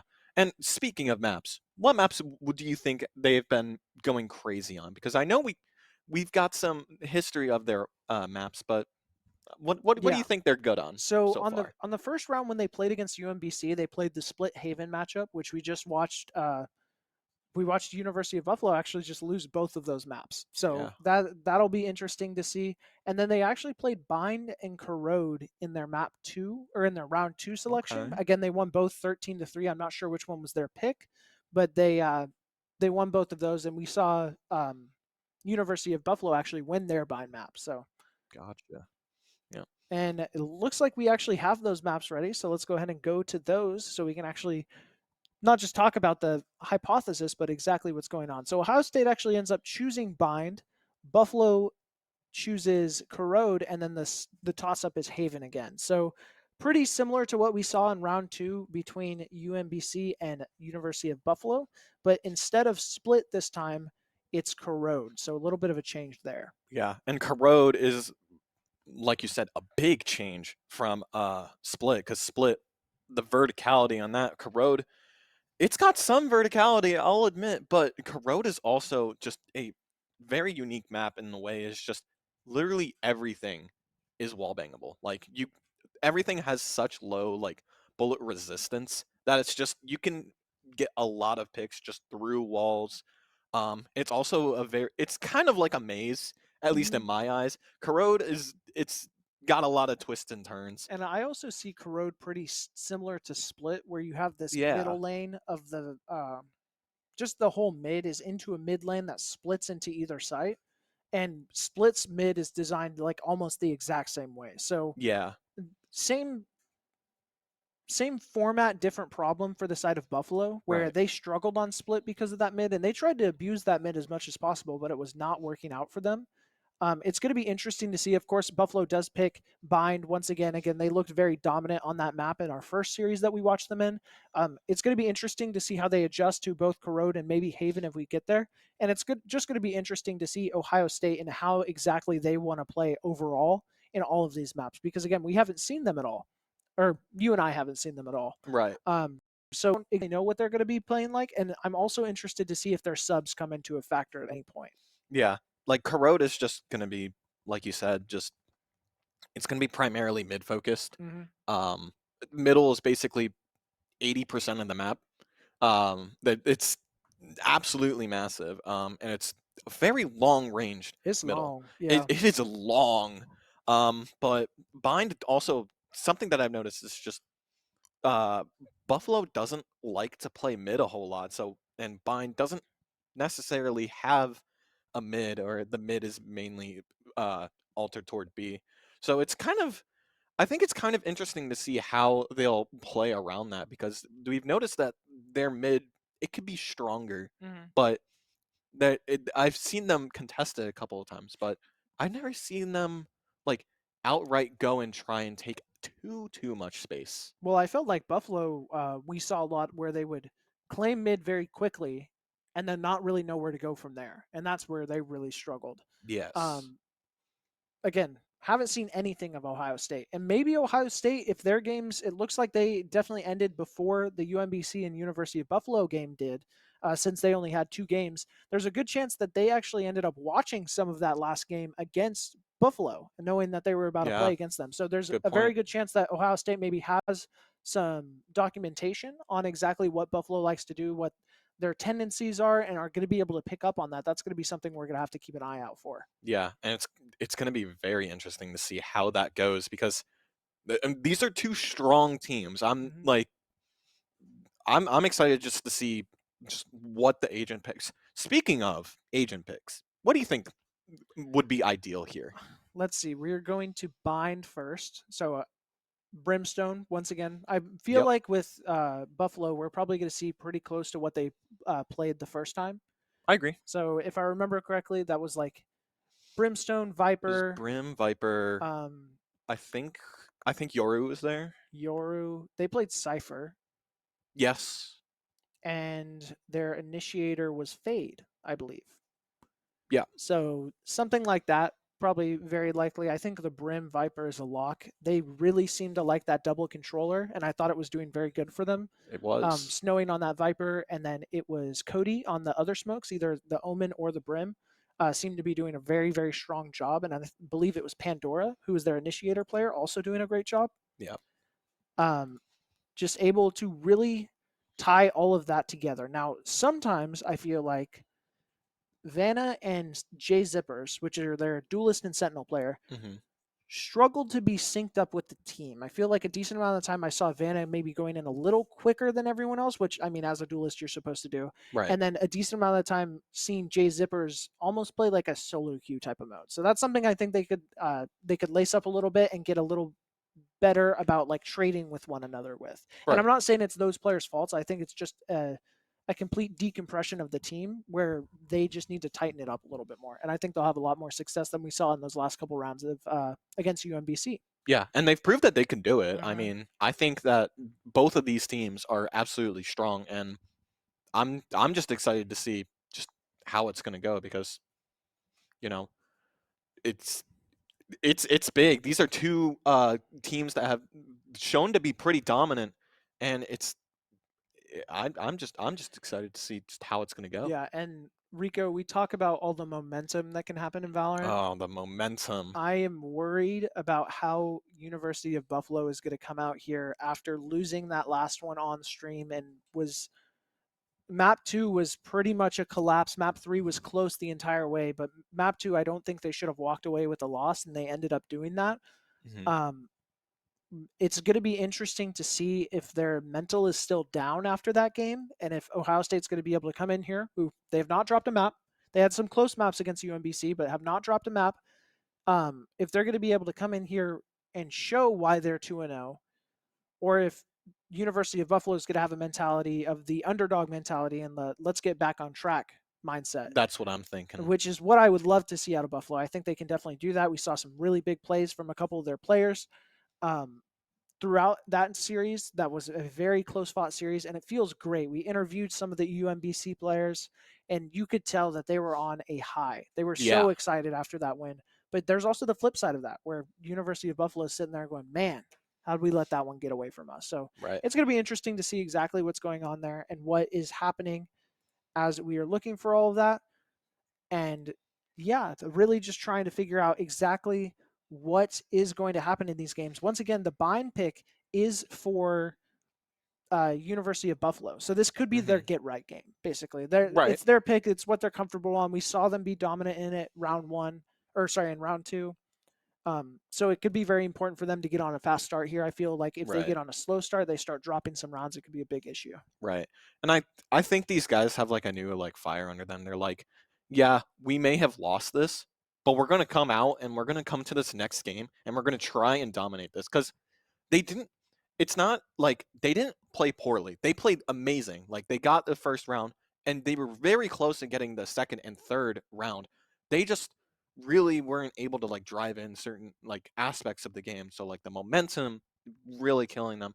There were some times where it was just like, "Oh, this is a bit rough." Like we've seen them do it. We've seen them play absolutely phenomenally. Mhm. So, I think that they're going to come in with a whole new attitude, with a whole new mental just of like, okay, we're going to win this and we are going to win this exactly how we want to. Fresh slate. Last game didn't happen. Yeah, I think that's a good mentality. We kind of heard that from the UMBC Right. guys when they were talking about their round 1 against Ohio State. They were like, we're just wiping the mindset. We're going into game 2 and trying to fix that up. So definitely Buffalo Valley, or sorry, got me saying Buffalo Valley now. University of Buffalo is should take a page out of that book and try and wipe the slate clean. Whenever you're seeing that slate wiped clean, I'm thinking of they play very slow on attack. Yes. They very, very slow, trying to play the clock almost every time, I and agree. just looking for space, looking for picks. I would love to see them do more tempo plays where there's just a Yeah. fast rush down somewhere, because there were a lot of rounds, especially in that game 2, where we heard them talk about, or we watched them take thrifties because of those tempo plays. They weren't being expected, so they just rush one side, they kill 1 or 2 people, and trade like 2 or 3 back their own way, but then they have a gun advantage, or Yeah. they're equal on guns at least and are able to take it back that way. So that's something that I think Buffalo Valley could definitely, not Buffalo Valley. I just Buffalo. have you saying it, Yeah, bro. you brought it up during the off time. So University of Buffalo I definitely think could push into their wheelhouse a little bit more. Yeah. I think it's going to be interesting. I think seeing them do a tempo play, I can see it happening. They do. I think them playing very slowly has been working for them pretty well, but I think it's interesting to see how that would maybe go. But I think this is going to be interesting, and I honestly can't wait to see how it goes. Yeah, and it's definitely. I'm just wondering about the subs is my thought. So I've been on a couple of esports Yes. teams at this point, and I've had teams where you have your set 5, and then you have a couple subs or like lower roster players that are if someone can't make it. And then I've also had rosters where it's been, hey, we have 7 players that are really good, or 8 players, Right. and you only have 5 to 6 on a slot depending on what game you're playing. We rotate them in based on the map, based on the situation, based on how someone is playing. Yeah. You can be a starter and not play every game. So I'm wondering what it is for Ohio State. If they have a set 5 and just have 2 rotational pieces that they've brought in case someone can't make it, or if they have something different than that. So how it works is I'm on a JV team at my school, Oklahoma State. Go Pokes. Yeah. How it is, it's just sometimes whenever we just kind of negotiate, like, hey, I can't make it these days, or just like, I've got something going on. Sometimes, especially in college, you've got schoolwork that you need to take care of, so it's a big thing to like deal with, just being on a team as well as handling your schoolwork. Kind of what we done was just say, hey, I can't make it, I've got stuff to do, and you just say, all right, cool, we'll get this sub in. And most of the time it's like, okay, if we have all the people there, we want to make sure, we want to know what we're playing first. So like, for example, we've got like a specific map that we're playing, and we just like, okay, let's just go to this map, set this people in, boom. Yeah, and looking on this map for Bind, looks like we are having that same setup for University of Buffalo. On the side of Ohio State, we've got a Waylay, Chamber. It looks like 2 Waylays. Waylays. That'd be kind of interesting to see. So I'll have to maybe see exactly a random, what that is. honestly. It might be a random. That'd be very interesting to see, just a random pick. I love it. Okay, first Waylay is Brimstone, is what the voice in my head is telling me. So we've got Brimstone, Chamber, Waylay, Viper, and Sky. So again, the double controller play on both sides this time. Yeah. And actually University of Buffalo is not going into the Brim. They're actually playing the Omen again. They're playing Cody on the It lied Omen. to us again. There's a Brim right there. Oh, there's also another Brimstone. Did you know Brimstone's actually the stealthiest agent in the game? Probably. That is just not true. But yeah, we are going to actually see pretty much the same lineup that we saw in the first game, because we see Snowy back on that Viper, which I think it works best for them. So I think it could go very, very well. Yeah. But we're going to get into the game. We're seeing a 3-2 defense over here from Ohio. Actually going to get a pick. Yeah, Pat taking down Vanna very quickly on that lurk into shower. It's still a spread defense here. Ohio State is starting on the defense here. So we're looking at a couple of different angles that are being pushed up. Waldy here in this long is so close to this deadlock. Snowing's going to be able to catch out Hamburger. The eyeball does come out. Zipper's able to catch out Waldy as well. A lot of trades. Snowing and Pandora getting their picks as well. And all of a sudden, there's only one player left for the side of Ohio State. Trying to wrap through. It's that Chamber that got the pick early. And really trying to make an opportunity. Again, we watched University of Buffalo play this. Pat here on this Chamber. We watched University of Buffalo play this earlier, and they were able to play very solidly on this map. So them being able to have an execute like this is not surprising at all. Only 13 bullets left in that Ghost. Cannot get the shots to land, and Snowing's able to swing out and get a 3K, picking up right where they left off.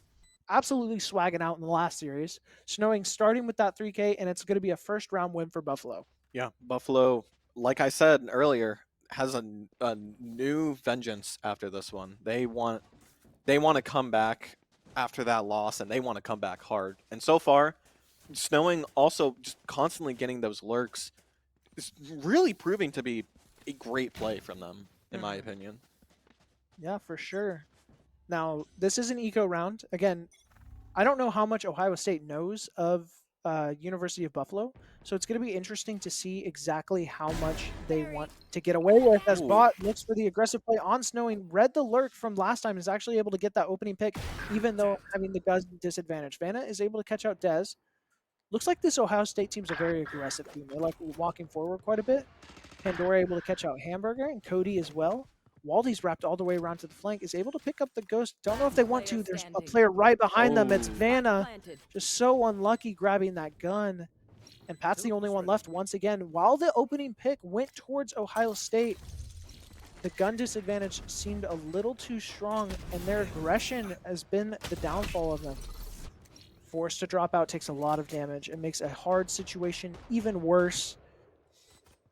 I think Just if I'm looking Pat for anything. Here, I'm maybe trying to look at dying to the bomb. That deadlock wall just came down. Probably they're saving grace. Actually, no, they're going to opt to back out the opposite side of where Pat is. So Pat might get this bomb death pretty soon. Yeah, no one wanting to test losing their guns in this situation, so Pat's just going to make sure that they do go to that bomb as it gets more credits there.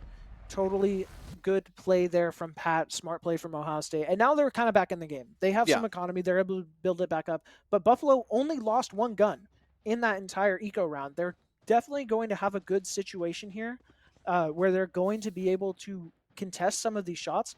And the first thing I'm noticing is Pat has an operator. That's true. That's a round 3 op. That is a round crazy. 3 op. Yeah. I do see the outlaw, though. Honestly, this might come down to whoever hits their shot first, because the outlaw is still going to one-shot. It's basically just, again, a baby op.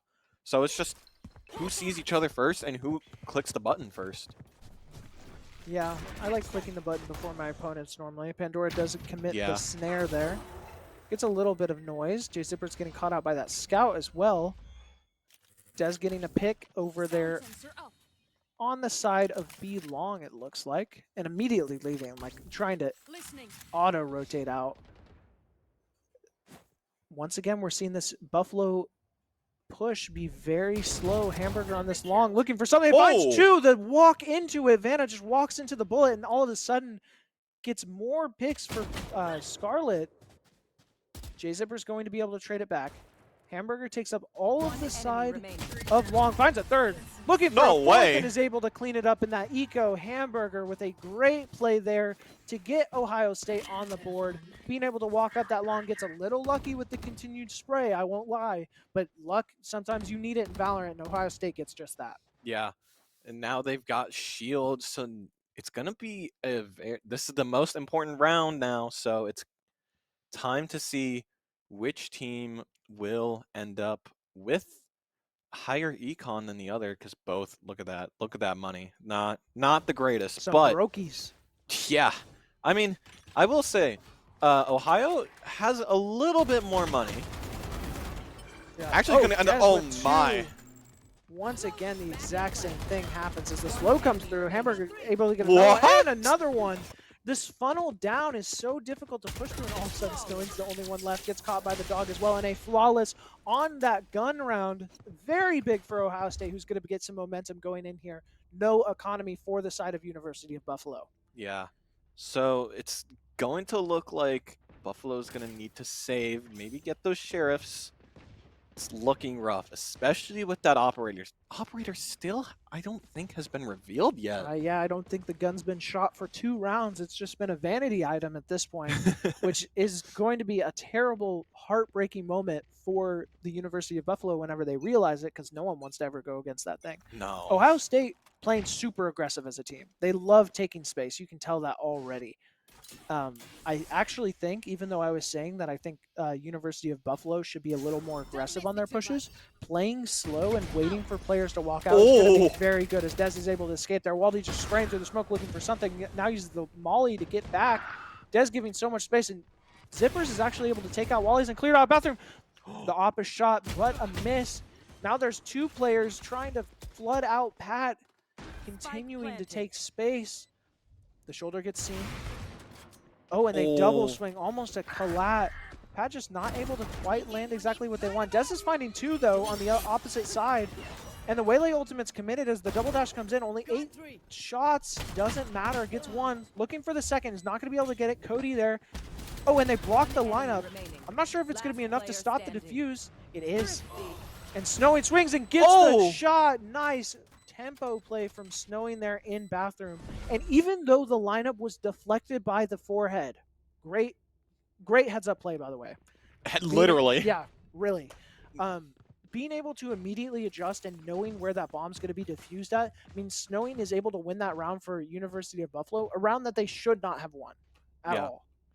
We're actually going to see Pat buy the operator yet again. Big, big gun. We're continuing to use that gun, which fair enough. You know, it didn't really do too much, but maybe you can get something to happen there. Yeah, it's also just the sheer denial of space that it can cause and the amount of attention that the op takes. As the walk through Ohio State's coming up here. Oh, and they walk through. Cody's waiting for it. Catches out bot, but Waldy was able to get through. I don't know if they're going to expect a second person to be walking up there. It's going to be a very interesting play as Hamburger takes out Snowing on the opposite side. Ohio State in a 4v3 situation now. Completely unrelated, but I love the Phantom skin that Waldy has, the like electric thing. I love it. It's fire? No, it's electric. Oh. Yeah. Uh-huh. Speaking Dez of- finds one, gets traded back with Pandora. 3v2 situation now. Bomb does get planted, though, for the side of Buffalo. Cody actually gets a pick and makes it an even situation as well. Hamburg still on this side, on this triple, looking to clear out Bathroom. Knows Cody is in here. Misses as Cody sidesteps the shot. That's a 3K for Cody already. Pat's the only one left with that operator. And there's so much held. There's post plants as well. As Pat actually pushes towards and no. it walks right into Cody, who has a clean 4K. And loses the op again. Buffalo, a great round from them, a great clutch from Cody there, being able to stay alive and just show so much presence with 6 eliminations in 6 rounds. But Dez on the opposite side, 9-4 through 6 rounds for Ohio State, definitely showing that they are a presence to be messed with. Yeah. Making the call to not grab that op, very interesting, you know. Just take it out of the game. Honestly, very fair. Granted, you are going up against a character that is just literally, his whole kit is the operator. Yeah, and I think we saw that on... Oh, what's this play? Very aggressive play. There's 3 people holding it, just waiting for the pop flash out. It comes out. Waldy's able to find 2 and finds a 3rd. The trades go in the side of Ohio State with a 4th, actually, and Snowing is the only one left for Buffalo. You usually expect 1 or 2 to be able to walk up there, but not the entire squad. Ohio State had been consistently doing that Viper Orb and is able to catch out a huge play here. Finds 1. Looks for the second. Snowing able to even it back up. It's only a 1v1. Pat's the only one left. I don't think he has a rifle either. Probably just left with that chamber weapon.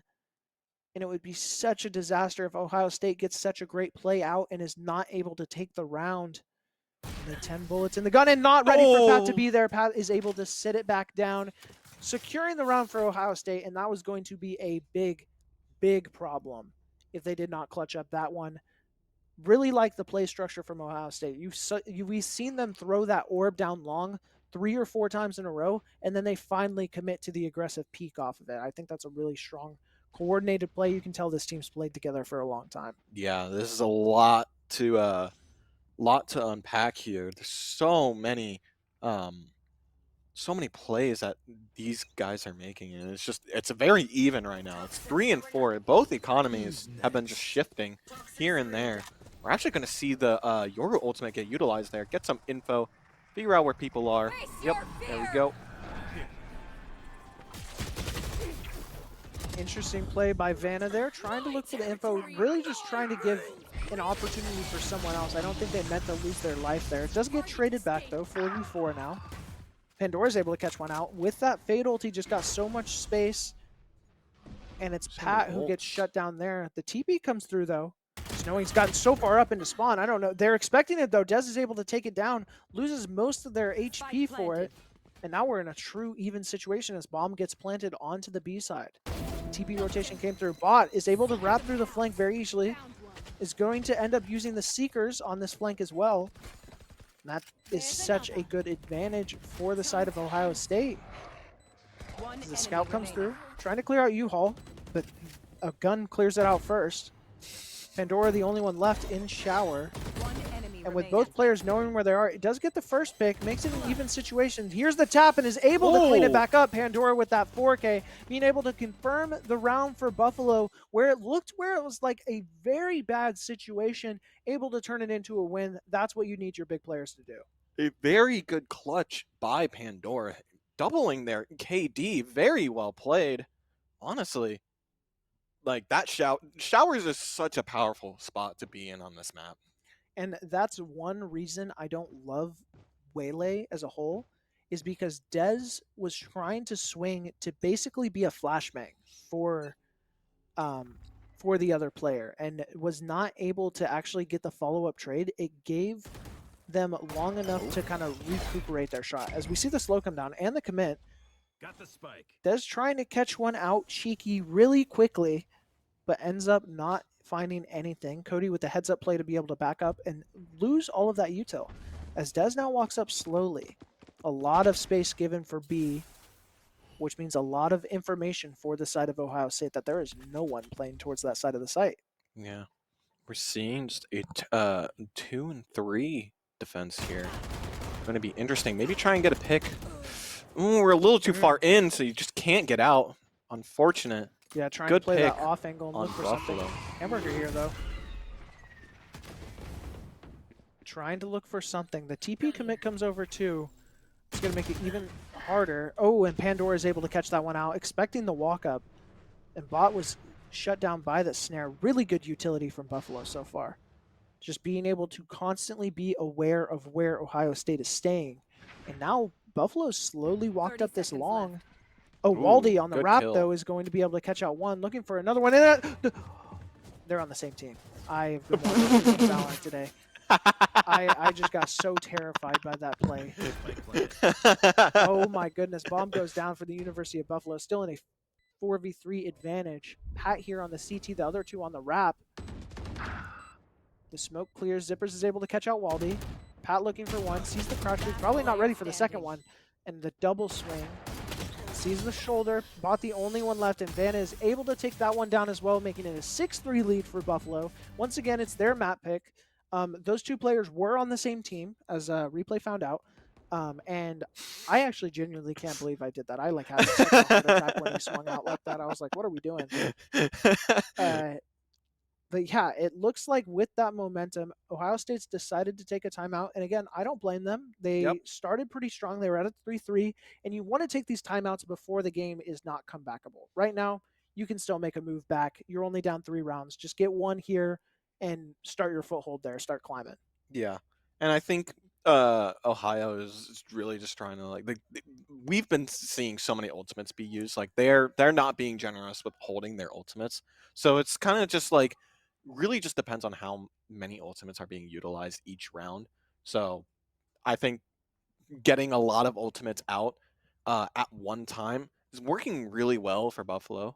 And I mean, right now we've got 2 ultimates online, 2 Viper Pits online, and a Waylay ult. So I'm expecting to see maybe a defensive Viper Pit on this round, or at least 1 Viper Pit will be used this round, is what I'm thinking. Okay, I'll take your money on that. If no Viper No, Pit is I don't used. want to. I don't want to put money on it. I'm broke, bro. Oh, okay. Yeah, like got I you. can't put money on that.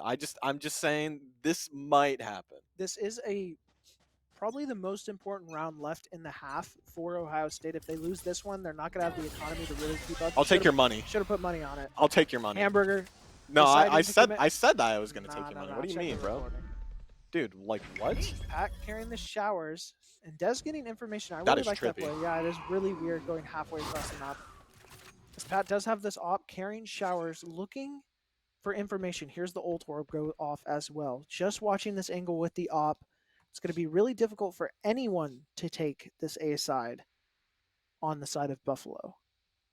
Meanwhile, the rotation started to come over for Buffalo to the B side. I think they recognize exactly the situation that this is, waiting for the slow peek, and is able Ooh. to get that shot on Vanna. Pat Good getting reaction some time. value with that op. Yeah, very good. And it's hard to not fall asleep on those angles, just stay focused on the exact same angle for such a long time. That's why you see these teams play so patient. Bot does see one going down that long. Gets caught. Oh, no, dodges the snare just a little bit. No flank here, but the Waylay ultimate comes out as well. Oh, and the swing, Pandora. All of a sudden, Buffalo gets 3 in different spots of the map and makes it where, from an advantage to a 1v4, Pat, the only one left with this op, has already thrown, or nope, still has the op. Probably just gonna save it. I would save the op in this situation. It's so difficult to push into anything. Just hold an angle, watch for any exits, and then just be chilling for the rest of the game. Yeah. Very difficult situation to go out of. I mean, oh, this is bad for OSU. Like Ohio State needed this round really, really badly. Oh yeah. Cody's actually going to look here to try and get if they lose this op, it's even worse. Yeah, try and get this op out of the hands. But I mean, and they're also playing with house money, so it's not that big of a deal that they got the pick there. Pat just trying to play some defense on the one rifle that they have left. And still not being able to find anything yet, as bomb is coming off slowly. He's able to get a third. So buffing the stats a little bit, still a round loss for Ohio State. And they're not going to have a lot of eco here. They're not going to be able to buy up. I think if they save, they might force for the rest of the half. I'm not 100% sure. They're actually tossing the op to Dez, who is going to be their new opper. Yeah, it looks like they're going to try and force up these last 2 rounds, and this could be really, really scary for Ohio State. They need to get some round wins in before the half flip. Buffalo's showing that it's their map pick, and they showed this the first time when they played against UMBC. Now they're showing it once again against Ohio State. Oh, Pat has the Tour de France. Chamber op. The chamber ult, yep. I actually did not remember what that was called. Yeah, I think it's called the Tour de France. I'm pretty sure. And does get one with it, catches out Cody as they walk out. The flash comes through. Zipper is able to shut that down really quick. Gets a trade back. Pat looking for another one is not going to be able to find it. And these smokes are really denying the angle. Not able to hit that one either. Trying to look for another one. And the pre-fire from Zipper is really nice shot there. 2v3 situation for Ohio State, who, again, did force buy this round. It's going to be difficult for them to have anything if they don't get a win. And Buffalo is rotated off, and it's a completely free site for them as well. Just trying to set back up. It looks like Ohio State wants to go through the spawn. I think it's going to be Herd, though. Snowing knows, finds one. Is looking for the second. Oh, no. So greedy on the other one. No. Oh, no! Goodness. Pandora's able to trade it back out, and Waylay's 1 HP, but can't get the gun up in time. And the greed on the trigger discipline, just not able to finish up the other shot, gets turned around. An absolute collapse for the University of Buffalo. Gives Ohio State exactly what they needed to get back into this map. Oh, that's such a rough scenario to not get out exactly what you needed with. Oh, no. Yeah, I don't blame Snowing for the play. Like, the trigger discipline was really smart. I agree. I think that was a great play. I think maybe going for the one closer that you know you're going to be able to get the easy headshot on is probably a little bit better there. But I don't know. It's unfortunate when that happens. So And I think what uh, their thought process was, because they were more visible from the other guy who was farther. So yeah, because you run more of a risk of them spotting you than the person that is literally has to do a 180 to yeah, that's true. get you, which they unfortunately didn't get the head tap on, which caused them to lose that interaction. Yeah. 2 ultimates here for Buffalo Valley. They got that Viper Pit and the Fade ulti. Dez looking for a commit to try and get a pick here somewhere. He's not going to Gets be able to info. find it. Cody, though, is going to be able to catch out Dez. Waldy trades it back. A lot of damage onto Waldy for it, though. The Brim ultimate is still live, as well as the Fade ultimate. That Viper's Pit actually went down, so we never saw a Viper's Pit from the side of University of Buffalo this half, which is an unfortunate situation because that ultimate's really good. Scout destroyed. Yeah. We love the Face ultimates. your fear. Better gun. Speaking of Fade ultimate, Yep. the TP comes in close, the pop flash, and Bot's just trying to leave with their life. How'd you get out? The trail, the pop flash was a really good heads-up play and gets caught out by Molly. So much util coming in on the side towards Bot, but the picks are going towards Ohio State. Only one left, and it's Zippers not going to be able to get it, and all of a sudden, Ohio State, who was really, really struggling, able to take that timeout, do a force buy, and get a couple rounds there before half. Can I just say, Bot was in utility hell right there, and was just able to get out with their life. Like how? How do Yeah. you manage that? Yeah, just leaving, understanding when to leave and use your utility, not to engage, but actually to escape. Really good heads-up play by Bot, and let their reinforcements come in, and just didn't give Buffalo exactly what they wanted on that, where they wanted to overrun someone with utility and just spam it out. They use all of their utility with no picks to come from it, and then the angles get reformed by Ohio State. They're able to take that one. Right. There's a side switch now, so now we have Ohio State on attack, and they've looked aggressive on the defense, especially in the early rounds. It's going to be interesting to see how fast they play this attack, and it actually looks like University of Buffalo, not Buffalo Valley, is going to be the aggressors, especially walking down this B main so quick. There's so many question marks there. Jay Zippers is needing to. Oh, and the wall. Yeah, look at that. Oh my goodness. Able to catch out one on this huge wrap. The whole team taking down the wall. Bot is able to trade it back though, and only 2 players left for Ohio State. One is Dez at 13 HP, who's stuck in this U-Haul. Has to break the dog so they don't take the blind. Oh, but the trades go back and forth. All of a sudden, it's an even game. Dez gets marked, so the trail's there. Player standing. Oh, and taken down by Vanna, and now it's only Pat who has the bomb, but needs to wrap all the way back through spawn to try and go to B and make a play out of this. This would be detrimental if you're the University of Buffalo, giving up a lead like this. You were in a 4-2 situation with one of them at 10 HP. Your play tricked everyone. But now you're in a losable scenario, especially when this bomb goes down. 30 seconds left. Yeah. It's interesting to see how Pat can play this. We've seen Pat play a couple of these rounds already and struggle a tad.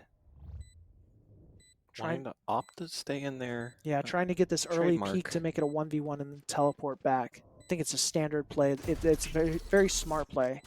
Doesn't get anything that time. Now there's a good chance they know where he teleported to. Looks like it based on where they're watching. Yeah. Yep. And Pandora able to see the side of his head and get that pick. Meaning Use the spike. Buffalo is going to get that win on the pistol, but a little too close for comfort, to be completely honest. Yeah. Little rocky, but hey, they were able to get that play going, and you know what? It worked out in their favor, and that's all that matters. Is you get the round, even if it's a bit rocky. Like it's the pistol round. What do It's you the have to pistol round. lose? All you have to do on pistol round is win. Yeah, That's all. pretty that matters. much. Like you don't really have to play your life. Like maybe if you have a sheriff, it's like Nope. I mean, yeah, like even then, That's it's- $800. Yeah, it's $800. It's like nothing. Pocket change. Yeah, it does look like Buffalo University is going to be buying here. We see the Outlaw on Vanna, who's deciding to take the showers. Looks like the big rush is going to be up this A main. As Cody tries to spam it out a little bit, doesn't commit a whole lot. And this is the same play we saw last time, where on these ecos, people like rushing U-Haul, and Cody's trying to signal like he doesn't have this weapon. Zippers is able to carry out the angle as well. Oh, and there's just so much damage going through, and here it comes. enemy One with the Boom. judge, Long. and the angle's on the other side, and there it all is. Yeah, just such a difficult scenario. I really like this play from University of Buffalo. We saw it the last time they were in that situation. That you just stick your brim in there with the judge. What are they Yep. supposed to do? Yeah, that's just how you do it. You know, Yeah. you just kind of just sit in there with the judge. U-Haul space on this site specifically is so powerful. Yeah. So you need to make sure that you're either keeping that space or at least contesting it at the very least. Especially for your Brimstone, because that's the only spot on Yeah. the map where he can reach the entirety of both sides. I think he can't reach Garden, if I remember correctly. With his I don't smokes, that or it's really close. And now they've actually swapped over where their Brim is playing. Cody now in that hookah. This could be interesting. It definitely could. I think this angle. Oh my Oh gosh. no, Pandora got just caught out. running out. Yeah. Now did a decent amount of damage for the situation they're in. It is going to get healed up by that Sky though, and now it's all up to Cody to try and get something. Gets a lot of damage, but no picks. Almost gets shut down by Des. And once again, that Sky Heal coming out, and the TP through. Zippers was trying to catch someone out, and another pick for the side of Ohio State. This is the round that Buffalo is supposed to lose. Yeah, That's the silver lining for Buffalo. But, I mean, you want to take some guns out their hands. Gets That's one. That's one. that's one. You got your one. Yeah, yeah, but no, Ohio State is able to get that first win on attack, move the score to 6-9, get a little bit of momentum on this attack, and now we have our first even gun round of the game. Yeah, and again, I say this a lot. This is one of the most important rounds, if not the most important round, besides the last one. It's definitely an impactful one. It's very impactful. I think it's going to go just either way. I mean, both teams are showing to be very, very strong. Buffalo slightly in the lead, but hey, you know, I think it's possible. A lot of util towards the shower side for Ohio State, trying to buy as much space as they can. They've moved Cody back into this U-Haul area. Again, a very powerful spot for Brim, and these smokes last so long on the side of the Brimstone. And it's very, very good statement to have your Brim there. Yeah. Snowing trying to get some spam towards long. Actually, here's one TP and then recall back. I think that's a good heads-up play by Snowing. Really nice sight there to be able to see it as well. Yeah. And just draining time from the clock. Only 50 seconds left. See the re-smoke come out. We're really just stalling here, like you said. So it's kind of just... We're seeing a lot of util come out, though. We're even so much util. Like, we have a deadlock with 0 util being used right now. So it's kind of just, right now, all about just gunplay. Zippers is actually able to get that pick in showers Yeah, true. after the hawk came out. Held a very creative angle for that one. I think that's really important for the University of Buffalo. Now, the commit does look like it's going here on the side of B. Oh! The picks are going Buffalo Valley's way, though, and all of a sudden a 1v4. Pat was the only one able to get a pick and had to recall back to Hookah. People know where his trip is, just 10 waiting for it seconds at this left. point. Only 10 seconds left. Not going to be able to do anything with this round, just trying to save the rifle. I feel like everyone knows where he is, and got a little bit timing on Vanna, who walks up there with the shorty, being able to get that pick, and that's another round win for Buffalo Valley. University of Buffalo. University of Buffalo. I broke you Oh my after the fact that I thought that. But hey, I think it's interesting. Yeah, Buffalo has been going crazy right now. They won a very important round. We're actually seeing Ohio 4 spy. This is gonna be this can be interesting because we got a Waylay with a Bucky as well. Maybe try and get a pick with the dash. Stuff like that. Marked one. Also Would see be the interesting. ult come out. Bye-bye. Oh, And there it is. Ooh, almost misses got the it. shot. Take some damage, though. And now it has been exposed that there is a Bucky on the field. I repeat, there is a Bucky on the field. A Bucky is here. The chip damage getting healed off, though. Ohio State still on this left side, on this B site, mainly. Starting to route towards the A, though. They've shown so much presence on this B side. I don't hate this play, and Pat has developed a really strong angle This here. is a nice angle right here. Yeah. Until you Might fall get off, and might then get it's a little worse. spotted by Snowing though. I don't think so. It's a With where non-0% Snowing's chance. swinging, there is a chance. Zippers is sitting here on this triple. There's been a lot of space taken up by Ohio State. I just don't think they know. Oh, Dez is able to catch no. out Cody in that U-Haul, and now Zippers is aware of what's Yeah. going on. Just still holding this triple. Just be patient. Vanna is able to trade back Waldy, so you're in a totally fine spot. We're starting to rotate away. You heard so much util, and you were in such a good spot. They're all looking towards the bathroom side. I think they're going to be able to swing out. Finds one, looks for the second one. It gets traded back out by Snowing, who gets traded out by Pat, and the wallbang through. Dez able to catch one. Now it's a 2v2 scenario. Pat planting the bomb with 18 seconds. Probably going to peek into this heaven looking for Pandora. Pandora trying to get the dog to get the trail. Pat the only one left now. Waiting for the peak. Oh, the Does full get flash. full flashed. But no sign of exactly what happened. Oh, sees one. They both know they're there now. Looks for one and gets the second. Nice shots from Pat, being able to clutch that one up on the swing. Playing just as patient as possible. Being able, even with their position compromise, to win that 1v2, which is something Ohio State desperately needed to stay in this map. Yeah, that was a good clutch from Pat. Really bringing their team together. Honestly, bringing the morale up. Looks like a bit of a broken buy for the side of Buffalo right here. So Yep. it's going to be interesting. Not full shields on Ohio, so it's going to be interesting to see how that goes.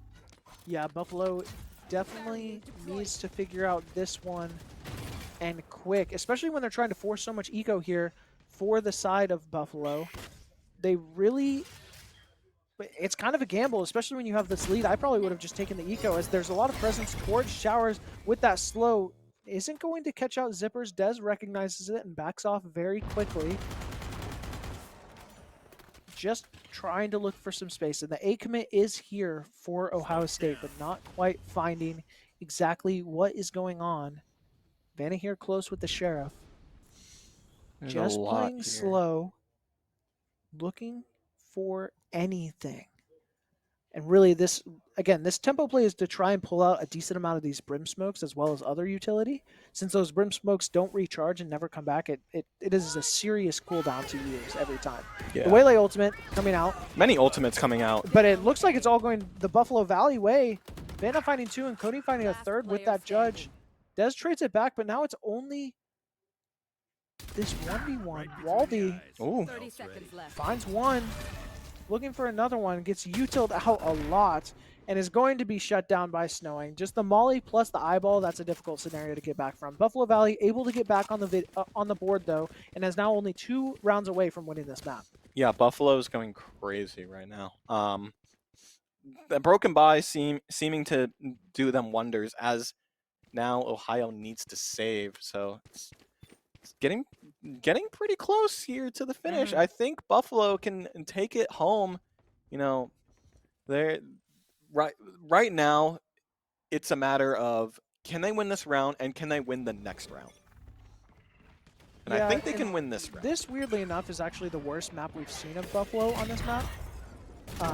They won the first one 13-2 and now 13-5, and now they're sitting at 11-7. Definitely not over. Snowing finds 2 and Hookah.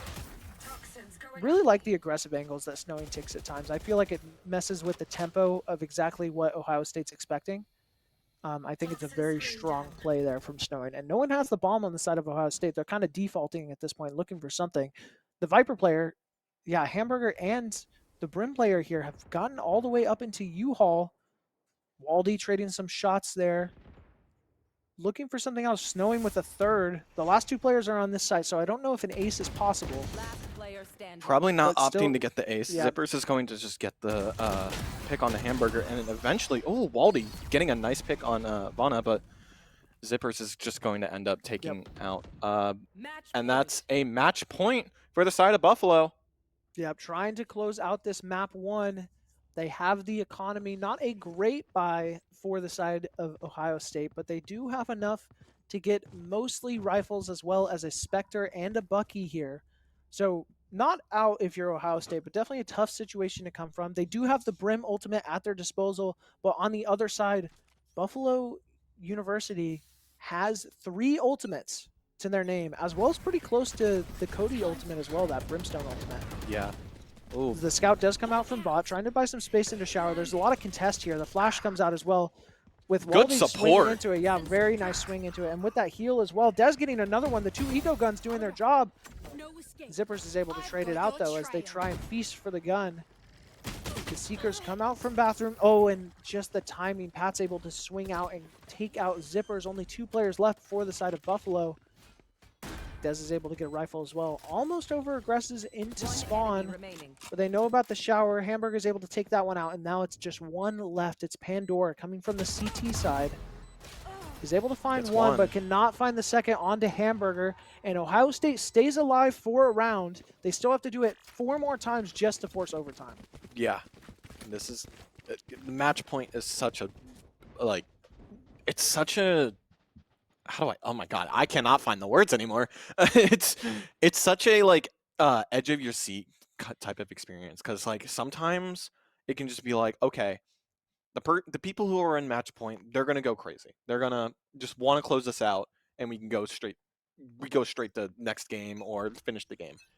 However, sometimes it can be very intense with how close it is. Just that added pressure of wanting to like get more as they get more points. And I think Ohio can absolutely do it. Oh, nice shot from Dez there as Pandora was trying to sit there unsuspecting. Dez is able to shut that down. Snowy trading it back out, though, so still an even round. I really like the scout walk-up that Ohio State's been doing on that shower and actually pressured out the Yoru for University of Buffalo with that op. Was not able to get a clean shot off because of the scout, Vanna here, who's moved all the way over to the long. Nice, nice reaction flick. onto Pat, who swung in a different place. Gets the dink. A classic 140 there for the Phantom, but still not a lot of damage, and that can't be healed off as it's on the Sky player for Ohio State. Cody looking here in the smoke, so close, trying to look for the default, and is able to catch it and find 2. What a great reaction onto the flick on the Hamburger, and stopping the plant. Now it's only Bot who's stuck here at 10 HP with no rifle, trying to keep Ohio State alive. Oh, that's And, unfortunate. Just to make sure, swings out before the tether can go off. Yeah. And really just a great job from Buffalo Valley, or from University of Buffalo, being able to close that one out. I can't believe you said that to me. It has screwed me up so hard. I know. I kept like taking a mental note. He's just like, he's saying it again. He's saying it again. He's saying it again. I'm just like, I kind of like knew. Buffalo Varsity. It's Buffalo Varsity. Yes. So here's the best way to put it. They are a varsity team. Yeah. Just like cut out the part that is varsity. Just call them. Just yeah. either call them Buffalo or Yeah. U Buffalo. Well, whichever. Either way, they win that round. True. 13-8. Able to take away that one from Ohio State University. Definitely a great job from them, but we've seen them in this situation before. Right. They won their round 2 game 1 and then ended up giving up the next 2 maps. So if Yeah. you are University of Buffalo, you have to close it out on these next 2 maps. Absolutely. Or on this next map, depending on how map 2 goes. And Ohio State, you looked good at moments, and you're actually the closest that Buffalo has been to losing Bind so far today. That should be a win into itself, because that was their map pick. Now you get to go to your map pick of Corrode, so that's going to be very exciting. And that's not something that Buffalo has played, so it's going to be interesting to see what kind of team comp they're going to play, because they haven't played it at all, like at all today. So there's a good, and they ban it. There's a good chance that they'll just say, hey, okay, this is going to be what's going to be the comp. It's going to be something different from what they played today, but I think it's possible. It's absolutely possible, but you're going in at a disadvantage. Yeah, definitely. Ohio State's going to feel good about going to their map pick. And right now, I know that they're just going to be taking a breather, especially after that map. They've played, 5 to 8 rounds of Valorant, depending on what team they are. They've played a lot. So I know that they're taking a break now, and that means we're going to take a break now. We will be right back. Clash, where we are watching round 3 of our round robin schedule in Group A. We are currently watching University of Buffalo versus Ohio State University. And in Game 1, University of Buffalo beat Ohio State 13-8. Now, that was Bind, and they low-key have not lost Bind all day, but they have lost a game. we're now about to go into Corrode, which is Ohio State's pick, and it's going to be very interesting to see if they're able to turn it around. We watched University of Buffalo just earlier today actually collapse on their map 2 and then end up losing a close map 3 against UMBC. So it's going to be interesting to see if they're going to keep that pattern or if they're going to be able to close out this series. Yeah, it's gonna be very interesting. I mean, you never know. Maybe Buffalo is going to be absolute demon on Corrode and Yeah. maybe turn it around, get the 2-0 win. But you never know. It's also Ohio State's map pick, so there's a good chance that this goes into a game 3. What are you thinking going into this Corrode?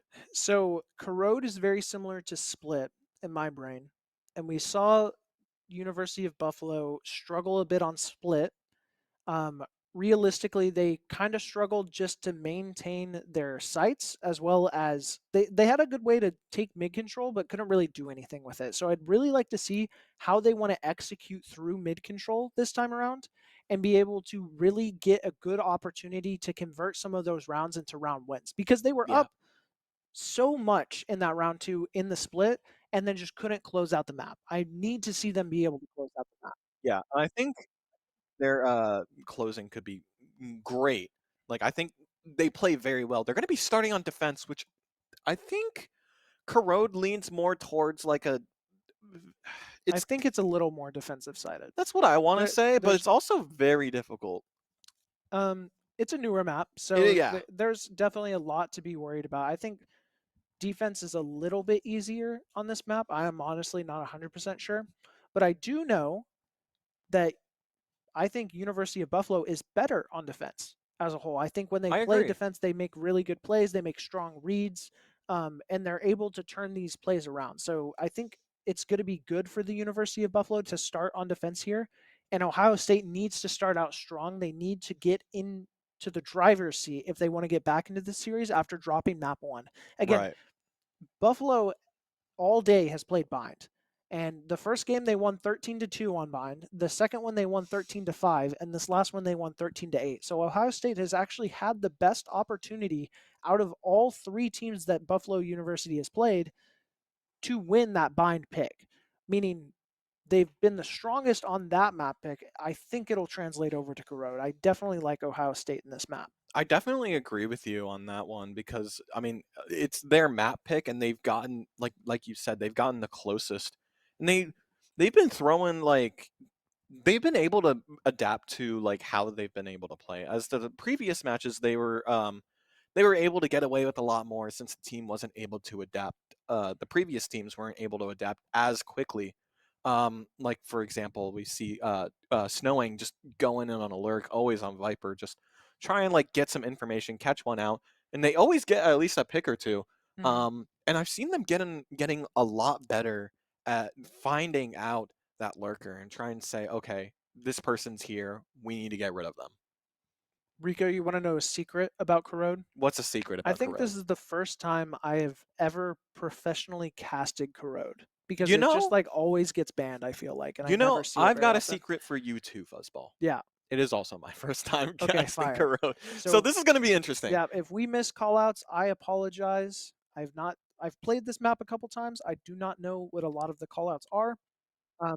Very exciting. As well as another thing I don't know are the team comps. It looks like Buffalo is going to end up going with that Waylay, and they are now on a single controller. They've been running the Viper Omen this entire time, and now they're shuffling to an Omen and the Waylay now for Snowing, Yeah. who's been on that Viper Find you. the entire day. You Yeah, see we're them, going to see interesting plays here. the mid fight very quick, and Snowing is going to get shut down by Hamburger. A very quick pick for Ohio State, who's flooded through this mid side, finds one. Vanna finds 2, is able to even it back up a little bit. Very nice adjustment there against the Waylay. Pat is going to trade it back out, make it a 3v3 scenario as bomb starts going down. Spike planted. A lot of presence through this connector. Actually, all 3 players looking to play through this connector, as Bot is still in this main, waiting for an opportunity, finds one, finds Pandora, looking for a second, gets some damage off, and it just slows up the University of Buffalo so much as the smoke came out as they were swinging. Zipper's able to catch them out. The paranoia comes through, and no one able to get anything. The smoke very well set, and it means that Hamburger is able to take those 2 points, and that's going to be a win towards Ohio State. Yeah, we're already seeing like the difference of team comp start to take effect, because like we see Hamburger playing like very differently compared to what they were playing earlier. So, and I think same goes with Snowing. Snowing being on the lurk typically, but now being the front face, being the duelist in this scenario. And I mean, these are identical comps pretty much. The only difference being that Yoru and Viper. Yeah, and I'm really surprised we're not seeing Snowing on that, as Hamburger gets another early pick, as Cody was trying to walk forwards a little bit, get a little extra positioning, is going to get punished by that bot, is able to watch the smoke, walking up. Pandora doesn't get checked. The reaction, though, and a bit of a gun diff there. Vanna does get one, though, on Hamburger on that main. Dez walking up with that Vandal is going to be able to take out Vanna. And now there's only one left for the University of Buffalo. It's Jay Zippers here on this Vice. This is another interesting pick that we didn't really get time to talk about, where this Vice should be good at actually making some work on offense, but on defense is going to struggle a little bit, even though they are a Sentinel. Yeah, we see Des with another pick there. A nice 4-0 win for Ohio State. They keep the rifle. Definitely a good spot to be in. Yeah, Vice is a more of an aggressive Sentinel and really works well in like attack and everything. It's very interesting to see just how the Sentinel archetype just starts to like pan out to be how it is, because like we've got more aggressive ones like oh my god, I forgot his name, Chamber, Vice. You can maybe even argue Deadlock, and you got the more defensive ones like Cypher, KJ, stuff like that. Once again, a lot of presence towards mid here for both teams. University of Buffalo has been very strong on their mid, at least what we saw in Split. And it looks like in Corrode as well, they want to have a lot of sync towards here. It's kind of how they gave up the first pistol round. There was a lot of damage put onto the Fade for Ohio State. Zipper's looking for any information the slow comes in, and Des is going to be able to actually follow up on it that time. Really good engagement there. Pandora trading it back, though. Makes these rifles very advantageous for the side of Ohio State, who walked into the round with 2, and now have 3 to their disposal. Pretty much an even situation for a round they're not supposed to win. A lot of spray there. This double cross is very good for the side as trades start going back and forth. University of Buffalo now down in a 2v3. Snowing's able to even it back out, though. Bot only 7 bullets in the rifle. Cody's looking for a chance to kind of walk and drop a little bit.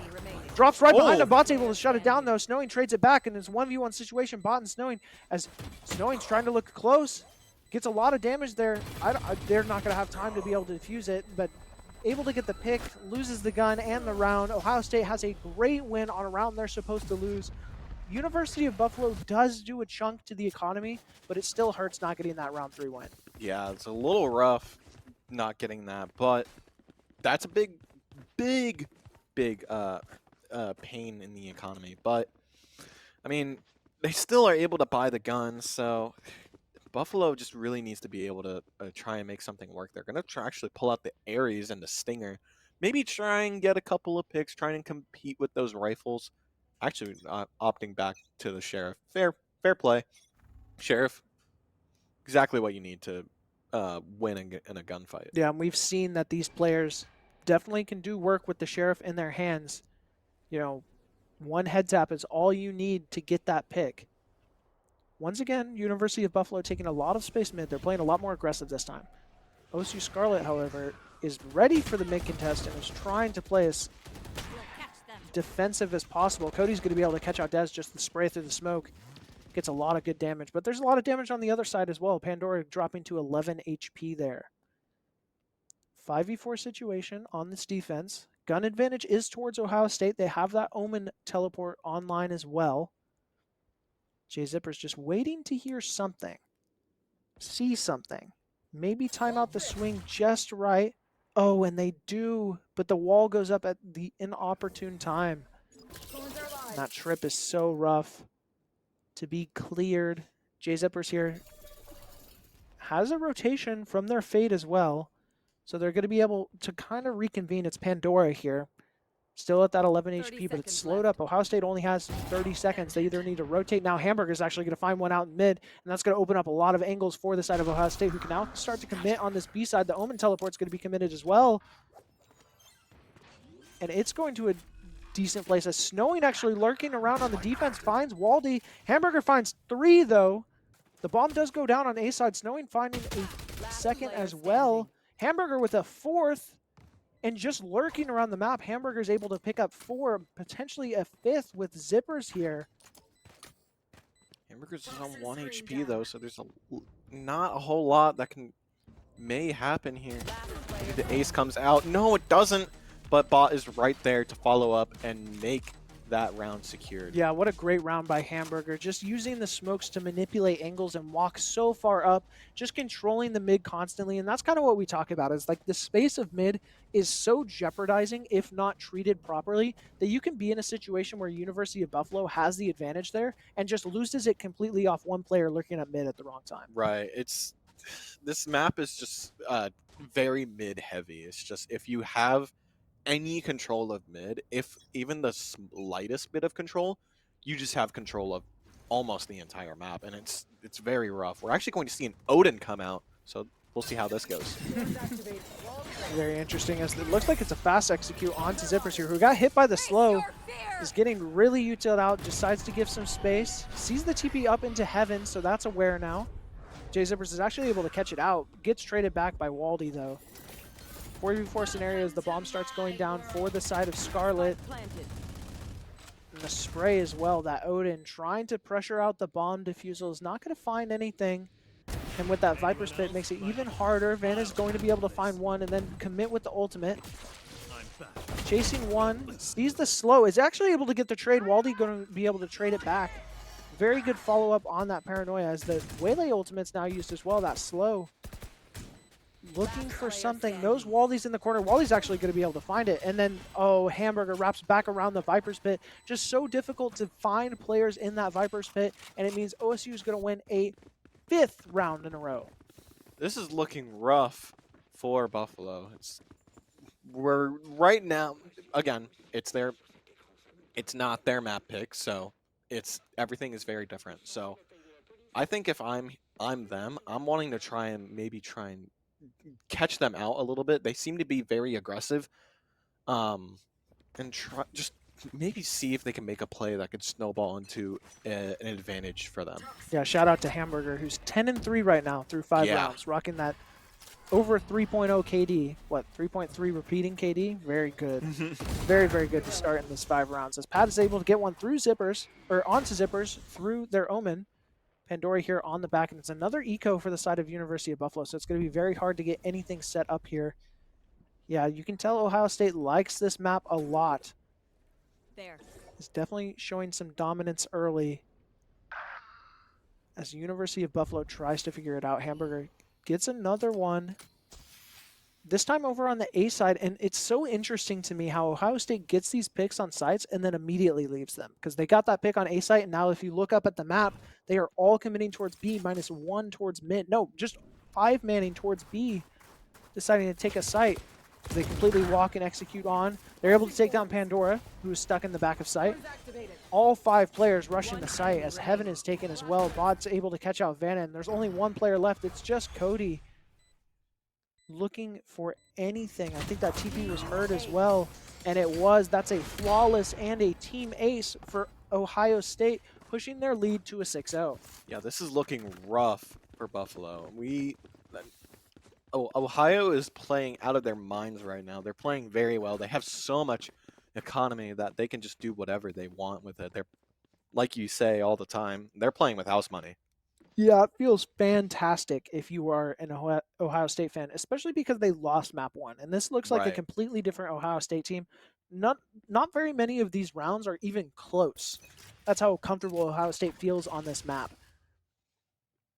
We're looking like a 2-1-2 right here for the defense on Buffalo. So this could work in their favor. However, everyone's stacked very primarily on A, looking very rough. The Waylay commit does come out, gets onto site and trips the Waylay wall. With no one else to follow it up, the Waylay's going to have to slow down on the site, giving a lot of angles. Gets caught out by the Fade Dog. Dez here trying to make something of a really awkward position. Vanna is in this connector as well. Zippers is able to find out Wally, and Hamburger trades it back with Vanna. Zippers looking for a second, is not going to be able to get it. The trades go again, a little bit in the advantage of Ohio State. They have a damaged player. One enemy remaining. And Bot's able to get another one. All of a sudden, it's only Snowing, who Spike planted. is not even near the site, just trying to get on in time, and is not ready for Bot to be on the deep angle, meaning another round for Ohio State, making it a 7-0 lead. This is looking rough if you're a Buffalo fan right now. It's right now they have to save again to try and make something happen. Maybe try and get a few picks. Like that economy on Ohio is insane right now. Yeah, it feels rough, but I mean, if in these last 5 rounds you can get a couple wins under your belt, you can kind of pull back into it into the second half. And it looks like even though they're on an eco here, University of Buffalo is going to take a timeout and try and figure out exactly what's going on, what's causing them issues. And I think honestly, what their issue is they're committing too much towards mid. I feel like they're committing 2 to 3 players on mid, and it makes these sites really easy for Ohio State to hit. Yeah. And Ohio State has been sending 3 or more onto site every single time, and it just runs over whoever's stuck on site and feels really, really terrible for them. Yeah. Now I know mid is super important. It's a very powerful like spot to contest. So it's like there's not much you can really do in terms of like trying to actually fight out mid. Yeah. But I think the dilemma that they're facing right now is we need to not punish mid, or we need to pressure mid, but our sites are going to be weak, or we need to leave mid and our sites will be strong, which I think is really starting to affect them. Yeah, I think mid is incredibly important for anything that has a lot of chaos there that just happened. Mid is very important for anything that has issues with rotating, but for actually just holding the sites, it's going to be something that's interesting. Yeah. Looks like we're having a little bit of latency issues. Maybe got it fixed a tad. Yeah, and it looks like we are running into technical difficulties, so going to take a quick technical pause there. But yeah, it looks like Ohio State just showing a lot of dominance in that first half. 7-0 lead already. Like, even if they lost every round left in the half, you're still feeling good going into that. Right, yeah. And it's very rough because their map pick, the decider is going to be Haven again. And I think each team there is comfortable with Haven. So part of me is kind of afraid what will happen on that third game if it does go to a third game on to Buffalo, because like they're playing strong. They played strong on Bind, and granted, Ohio is playing strong as well, which makes things a lot harder. Yeah, it's going to be interesting if we get to a Haven. There's definitely still time for University of Buffalo to turn this map around, especially if they can start lining up some wins here at the half. But if we do get to a Haven, I'm really worried about how University of Buffalo is going to respond, because this is going to be their second game in a row where they've gone to a game 3, which will mean that would be game 8 they're playing today, which is very, very draining, especially in a LAN format. Just playing that many games back to back has got to be exhausting. And maybe that's part of what we're seeing right here. Maybe they're just exhausted at this point, and they've been playing so much, because Ohio State, after they beat Miami, they had really a lot of time to kind of recuperate and take a break. University of Buffalo didn't really have that. And it looks like during that round that we were actually on technical difficulties, University of Buffalo won a round. Yeah, that's big. I mean, they're getting their econ back. They're getting their they're getting some picks, and it seems like things are going well on their end. So we start over here on Snowing, who's waiting on this B side. Trying to find something here. Really spread offense here for Ohio State. Whatever they said during that timeout must have worked for the University of Buffalo. Snowing actually able to get a pick onto Dez there. Looking for a little bit more of an opening, already slowing down the push onto B side. Snowing finding another one. It's Pat over on this side. Waldy very close on this angle. Trying to figure out exactly where these players are playing. This is the snare happens. Yeah, a lot of technical difficulties right now. It's never an esports LAN if you don't have technical difficulties. That's the rule. so true. Yeah, that is the rule. Honestly, that that's very true. we got this far without any difficulty, so definitely happens. But it looked like University of Buffalo was starting to pull back into it a little bit, being able to get that fixed here and there, trying to get a little bit more inch back into it. They win that first round, and from what it was looking like, probably going to win that next one too. Yeah, I mean, they're getting their momentum back, and I think that's exactly what they need right now. It's very, very rough though. It's right. You're coming out of a 7-0, 7-0, now 7-1. I think it's very possible. But if you can get a couple, if you can chain a bunch of rounds, you're going to be in a great spot. For sure. And I think that's exactly what they need. Yeah, I'm sitting here thinking about like, oh, if they end up winning, say 3 rounds and go back into it, it could be a different situation. As once again, does look like they won that round. Maybe we're the curse for University of Buffalo. Maybe. Or maybe it's just Snowing starting to heat up. Waldy's finally able to shut them down. 4v4 situation now as the execute onto B is what is trying to happen. The smoke is a little bit off just to give information. Cody's watching it though. And for sure, once again, Ohio State trying to slow up, rotate back towards this mid, and this is where mid control is important, is when people try and rotate through in the mid round. Just so much information can be given up depending on what the contests are. Cody getting the late lurk onto Pat. The rest of Ohio State walking up this mid, actually electing to go further away from A and committing towards the B side, which is scary because of where the angles are. And 2 people already there. Bot able to take it down. Take down Pandora. Now another 3v3 scenario, and Cody does not feel comfortable where they are. But the University of Buffalo, they're just going into spawn. Or I'm sorry, Ohio State is just going into spawn. They're wrapping all the way around. And they're not ready for Zippers to be so deep. Zippers finds one. Finds Waldy. And only 20 seconds left now. Jay Zippers is going to try and play the stall. And actually does the ultimate. Forces Bot to swing, gets bombed down again, and Vanna is going to catch out Hamburger, who's trying to go through that connector link, is able to sniff that out, and all of a sudden, University of Buffalo, 3 rounds in a row. Yeah. And, yep, there comes the timeout for OSU. Yeah, I agree with that timeout, because right now they're losing the momentum that they need, and they're probably going further and further down on econ. I think this timeout is great to kind of prevent them from heating up and let you guys kind of negotiate. Okay, this is what we need to work on. This is what they're doing, and this is what changed with them. This is what we should do to counteract that change. Negotiate is a crazy word. To be like, listen, we gave you 3 rounds. Give us the rest of the map. Thoughts? That's kind of what you sounded like there, so it was just kind of funny. Let's negotiate business, if you will. I'm a businessman. You're a businessman. I do think Ohio State taking a timeout here is very smart. Already giving up 3 rounds in the last 3, even though you're up 7-3, still doesn't feel great. So just taking a timeout, trying to secure these last couple rounds should push you into a map win. But if you give up 2 more rounds, then it's very quickly University of Buffalo is close to turning this map on its head, which was not what I would have said 3 rounds ago before we started having technical issues. Right.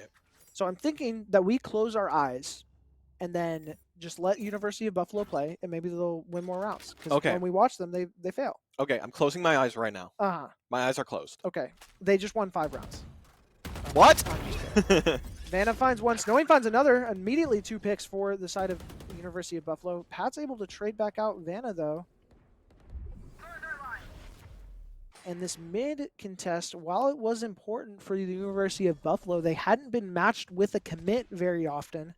And now University of Buffalo actually gets the riches of using all these resources as the rest of OSU Scarlet is trying to walk up this A side very slowly on the Viper wall. Pandora's been pushed a little bit out of connector. There's a lot of players on here for the side of University of Buffalo. Zippers is able to catch out Scarlet, or able to catch out Hamburger. And the rest of the picks go University of Buffalo's way, and that's another round in a row. Really starting to figure out this Ohio State team. The snowball is moving. This can be insane for Buffalo if they can pull this off. Coming from a 0-7 to potentially a win, this could go absolutely insane. Yeah, it would be really big if University of Buffalo could win this for their morale. And also, it's just as big for Ohio State to try and stop that momentum that University of Buffalo is getting. Because if you lose this round as Ohio State and then immediately turn around, if you end up losing a pistol, it's going to be really difficult to get any momentum back in this game. Right. A lot slower this time for Ohio State. Pandora has this op on the mid. A lot of smokes commit through the mid as well. Angle is getting swung out. Pandora able to get that pick and actually just leaving the op entirely as the Waylay commit does come through on the A side. Starting to rep through elbow this time rather than the main connector. Waldy trading back Snowy, but Cody getting the trade as well, taking a lot of damage in the process.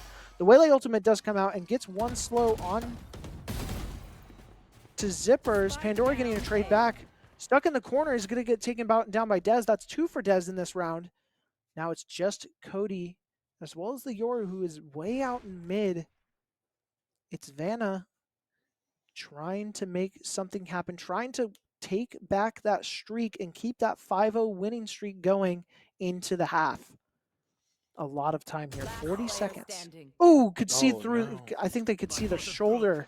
Dez with a great heads-up play on that shot on Cody. And now there's only one left, and Hamburger's going to be able to clean up Vanna. And that is going to be another round win for Ohio State, going back to 8 wins. But still, if you were a University of Buffalo fan and you saw what the score was after 6 rounds, seeing 8-4, you feel fine. You feel good going into the switch. Right, I agree. And I think that they're in a great spot right now. While yeah, they are down on score, but I think that they're showing that, hey, we can win this. We're going to try and be as strong as possible now. Right. Yeah, and definitely just that slide at the beginning. You feel a lot better as University of Buffalo if you had a couple more round wins, and it's just that 7-0 start feels brutal. Yeah. Having to climb back from that. But they're doing it. And Ohio State's doing a great job. They came out on the gas like I said they needed to, and it's definitely showing after that first half. Now they just got to close this out and try and force a map 3. A lot of mid-presence once again. Ohio State's actually trying to walk up a couple players, including their fade. Rotating very quickly over to the A side, which is where University of Buffalo is kind of... Actually, they're more leaning towards the side of B.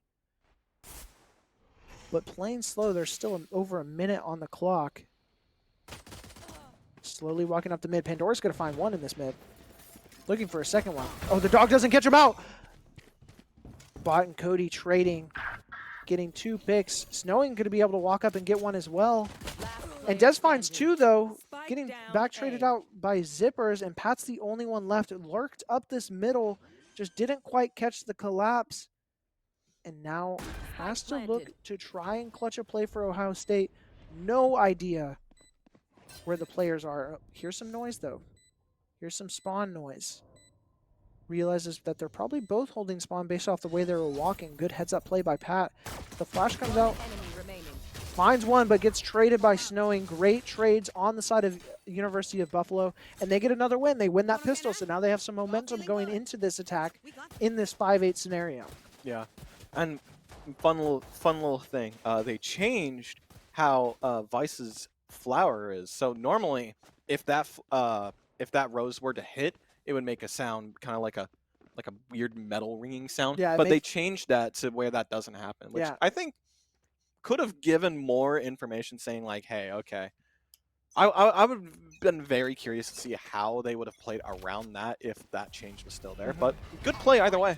It was a good play. I also think they need to do that on Skye. I don't like that Skye has a different noise when she flashes someone. I think they used to have it to where that didn't happen. I could be wrong. I'm not sure, but what I do know is that Waldy caught out Snowing trying to lurk out that smoke and is able to get a pick on this eco. give the advantage towards Ohio State on this defense. There's a lot of space taken up the mid by University of Buffalo, but they need to be able to convert it, and walking through smokes and getting caught out by Classics is not how you do that. Yeah. A lot of presence towards the A connector. Just trying to play spread. They gave up a lot of their mid presence towards B. And now Pat and Waldy are looking for something. As one's caught out in util, Waldy gets one. Looking for another, is not able to adjust it. No more bullets for the side of Pat. Cody's able to get 2 and even it back up. It took so much damage in the process. Pandora slowly lurking through the middle, trying to clear out some angles here. As both of the players for Ohio State are deciding to commit towards the mid as well. Or I'm sorry, 2 of the players for Ohio State. They're walking through the CT. Bot's trying to clear some angles, look for everything, catches one, doesn't see the other, isn't ready for Dez to be on this later angle. Oh, sees them now. The slow comes in. That's going to be difficult with the gun that they have. But the timer is ticking. A lot of util coming out. And Reed's Hamburger coming down the elbow as well. And I don't think Dez is going to have enough time to be able to take the gun duels. Doesn't matter either way. Van is able to clean that one up. And that's another win for University of Buffalo. Exactly what they needed on that eco. It looked a little dangerous at first, but they were able to come out with it. Yeah.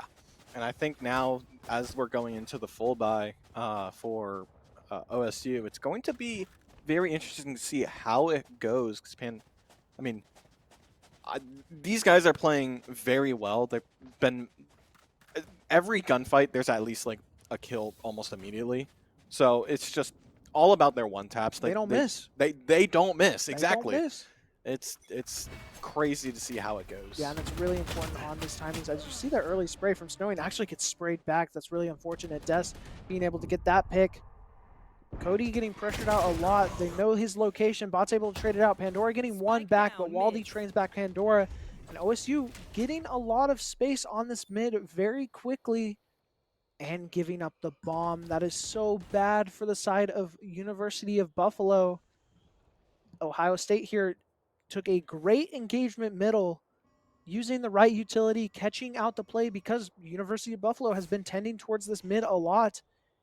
And now they've rewarded themselves with a free little cookie on the ground of that middle bomb. And now Vanna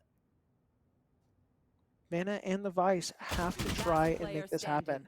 It's not going to for Zippers. It's just Vanna left. And he's been shot at too. Definitely has shown some presence here. Trying to wrap, might get timing here. Oh, and gets seen as they tilt towards the further angle, not clearing that corner. Hamburger able to clean that one up. And Ohio State gets on the board for the first time this half. That is the round that they're supposed to win. But still, it was a very dominant showing from Ohio State there, being able to push down that mid and really play University of Buffalo's game. Yeah. I think as we go into one of the most important rounds, I think that Buffalo, if they can win this round, they could maybe close this out. Also, OSU, same goes for them. If they can win this round, they can also possibly close this out. And I'm very curious to see how that goes. Not deterring away from the mid. Snowing walking up once again, trying to get as much space as possible for free. The TP comes up, just completely blind. Snowing dry peeks into 2. Dez is going to be able to shut that one down, and the rotation came really, really fast for the B side. Pandora going to be able to catch out Dez. They knew at least 1 or 2 were also there. Pandora's deciding to give up some space. Learns that there's not a lot towards the B side. And once again, is starting to lean towards this A.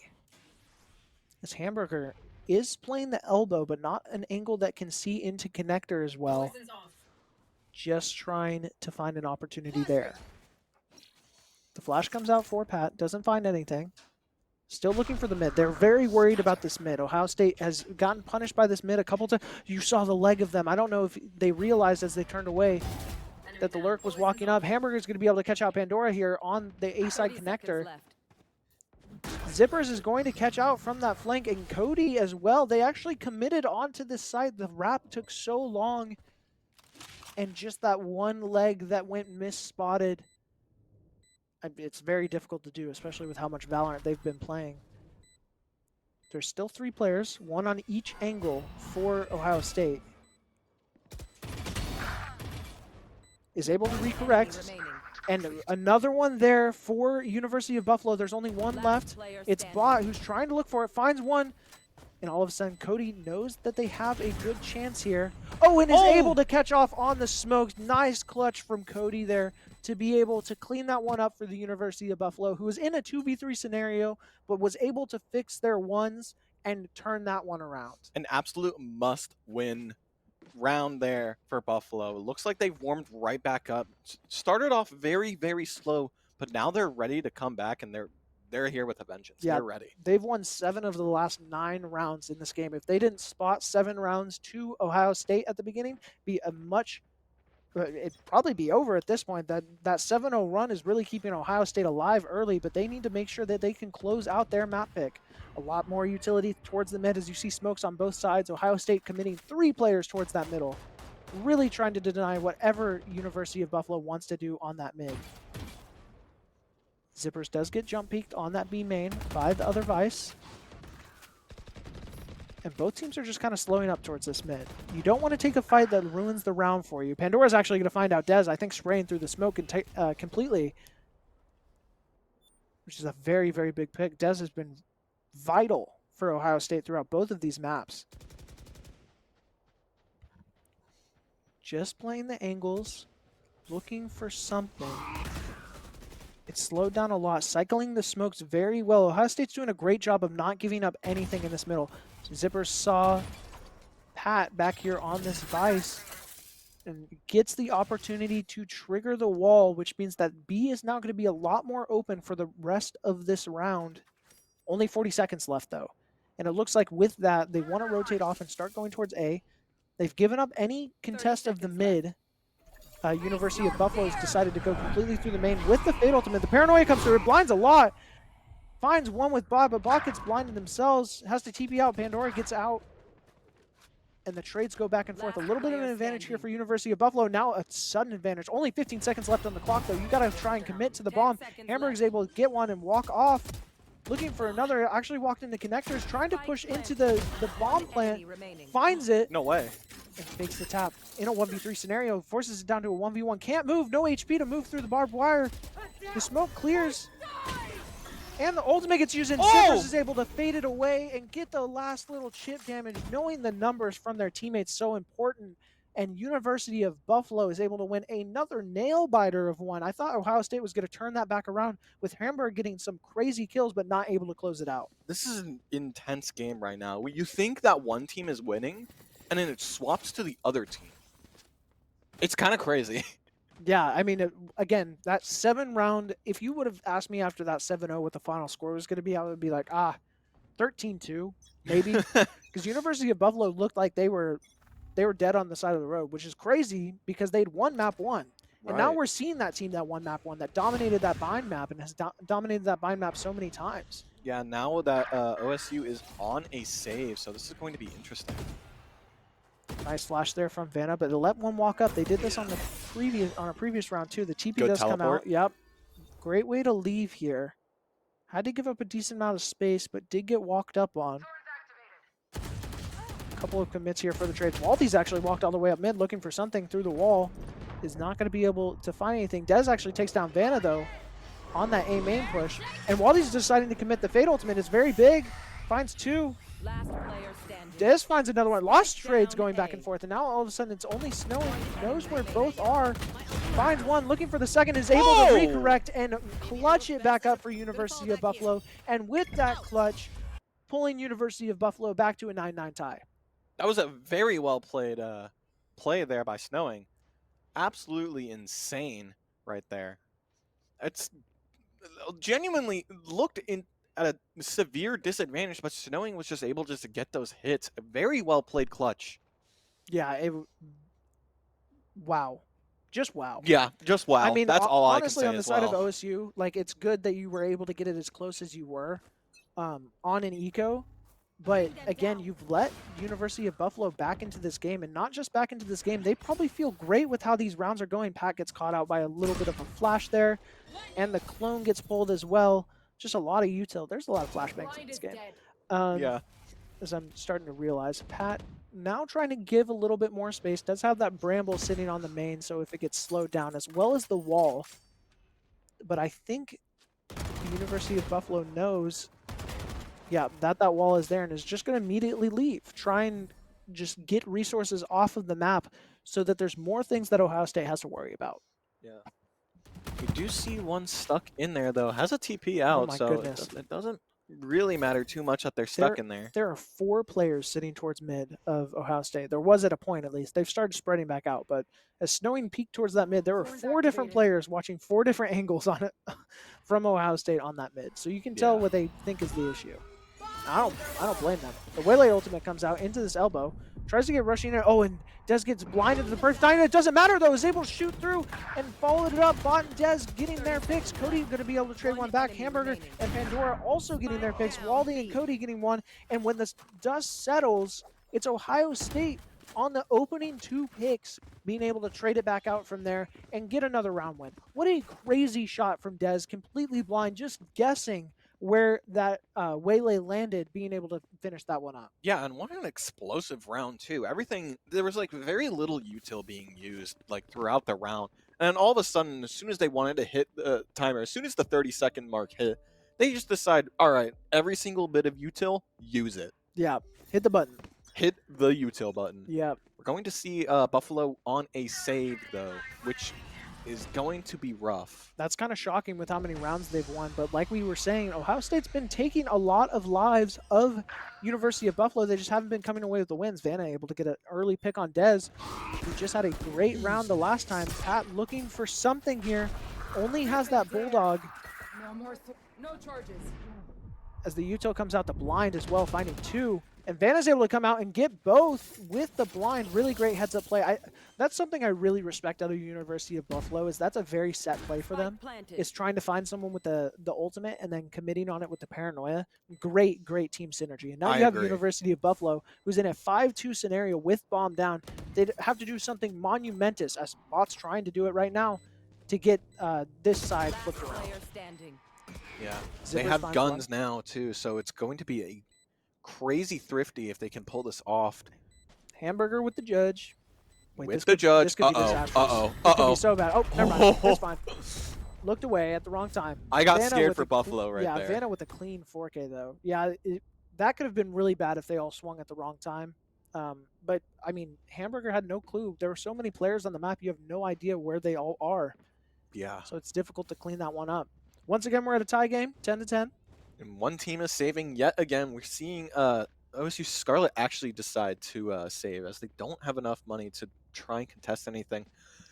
This is gonna be interesting, because Buffalo, they were on their save. They just hit a nice thrifty. It's going to be crazy if they can pull this off, or if OSU Scarlet can pull off a thrifty of their own. Yeah, reverse the thrifties. That would be so. That'd be crazy. That'd be awesome. That'd be content. Awesome. That would be content. Zippers takes a lot of damage very early here. As Waylay comes in, Dez is going to get shut down. Vanna getting a pick as well. Wall trip. Bot trading one back, though. Now Waldy's here, stuck in this corner. Is not able to get it up. Snowing's going to be able to take that one down. And all of a sudden, it's only Bot here in this middle, trying to look for something. Not going to be able to find it. Another win for University of Buffalo. Not the end of the world if you're Ohio State. Again, that was an eco. You knew it was an eco. You get a little bit of an opening there for a second, but you're just losing too many gunfights on too many parts of the map. And I'm worried that Ohio State's getting fed up because they've been losing a lot of rounds. They look like they're not playing as patient as they were originally. Yeah. And they're playing very quick and just kind of walking into whatever University of Buffalo is doing, as well as University of Buffalo is actually kiting very well. They're kiting util and re-engaging whenever it's beneficial for them. Yeah. Going to see them not get full shields, which could be disastrous for them. But ooh, getting the spot. Yeah. Nice snowing. Very nice recall from Snowing there. Getting caught out by that blind a little bit and got a decent amount of information of what's going on. Still 2 players toward the mid. Nothing towards the A. I'm sorry, the Omen towards the A for the side of Buffalo. They've been playing very spread for about 4 rounds now, and it's been extremely successful for them. And you can kind of tell, I think Ohio State's trying to punish this jump swing on the wall. because it's been like they've just been getting away with it over and over again. And this close hold, I think, is for that jump swing. I'm not 100% sure, though. Pat here on this elbow, looking for something. Nothing's going to be here. Snowing's catching out Bot in that mid area. And that was the only player towards mid for the side of Ohio State. The flash comes out. Does get one, gets traded back with zippers. And Hamburger caught out with the eye as well. Scary place to be as the dog chases down as well. And University of Buffalo is going to start trying to take side a little bit. Gets the slow. Doesn't have the recall. It's going to run down, and Hamburger is actually going to get two. Does with the third, and all of a sudden it's only Cody who's not even on the site for the defuse. It's going to be so difficult to be able to get anything, and actually gets one. Des comes up from the defuse, and I think University of Buffalo got a little over aggressive there, trying to look for a commit onto something, and it's just not what should have been done, I don't think. Yeah, I think they had numbers advantage. They could have slowed it up a little bit. Ohio State able to punish it. Hamburger able to punish it. And really get two massive picks there to turn the tide and get around in their favor. Now we go to 11-11 on Corrode. Again, this is the closest game we've had tonight. Yeah, it's very, very close. And University of Buffalo did win map 1 of Bind, just for those who have forgotten. They won map 1 of Bind 13-8. If they win this one, they will go to 2-1. They will actually match records at 2-1. Does get some damage. Waldy's able to trade it out, though. A lot of trades going back and forth. So much fight. Des gets 2. And all of a sudden, it's just Snowing at 20 HP. What are you supposed to do? You're supposed to tap like that, apparently, but that bot gets the spray through the smoke, and now it's match point for OSU, for Ohio State. Yeah. We could see Buffalo maybe try and take this into OT, see if that happens. However, OSU wants to try and take this home. So a lot on the line here. We're going to see a Bucky on one end. Two people can't get full gun. Never mind, I forgot. Other people exist in this game that can help buy. So Buffalo is going to be down a gun, but it's going to be a Bucky. So there's a good chance it just gets a good pick. The thing I'm watching, Ohio State has both Fade Ultimate and Waylay Ultimate, and I feel like both of those ults are so strong to use if you can catch a couple players out. Especially you can get together. Very easy picks, yeah. So it's going to be dangerous. Waldy holding a little bit of a ratty angle here. Trying to catch someone out who's going to walk down ramps. Meanwhile, Buffalo's just playing slow. Wanting to get as much util as possible out. They're not showing presence anywhere. Snowing actually is going to be able to take down Pat on that A side. The rotation from Pat over to that A side, the first time that we've seen it, but I don't know if they're going to expect Des to be here as well. Doesn't matter, the smoke's right here as the walk starts happening. And I don't know how ready they're going to be. Cody gets a pick onto bot as well. And they actually audible onto the B site with knowing that one player's here. They don't know that the elbow player's there though, the defender. They know the one player on site. The eyeball catches it out. Thank goodness Cody's going to be able to take down Hamburger. Gets a little bit of damage with the Bucky, and now we see Waldy with that Phantom as well as the Waylay Ultimate coming through. As Des gets caught out in the back, and that means we are going to go to an overtime though. University of Buffalo forcing that OT 12-12 with some really strong rotations after getting picks on the A side, decides to commit over to the B and just keep the tempo for the entire time. And now Ohio State has to go back to the drawing board after being up 7-0 in this game. 7-0. Now having to walk into an OT. Yeah, it's absolutely insane how much Buffalo has turned this around and just how badly OSU Scarlet wants it. And it's just this is an intense game. This is absolutely crazy. But now they have the win by 2. We've seen Buffalo not play as strong on defense, but maybe something's changed. Maybe they can do something and make magic happen.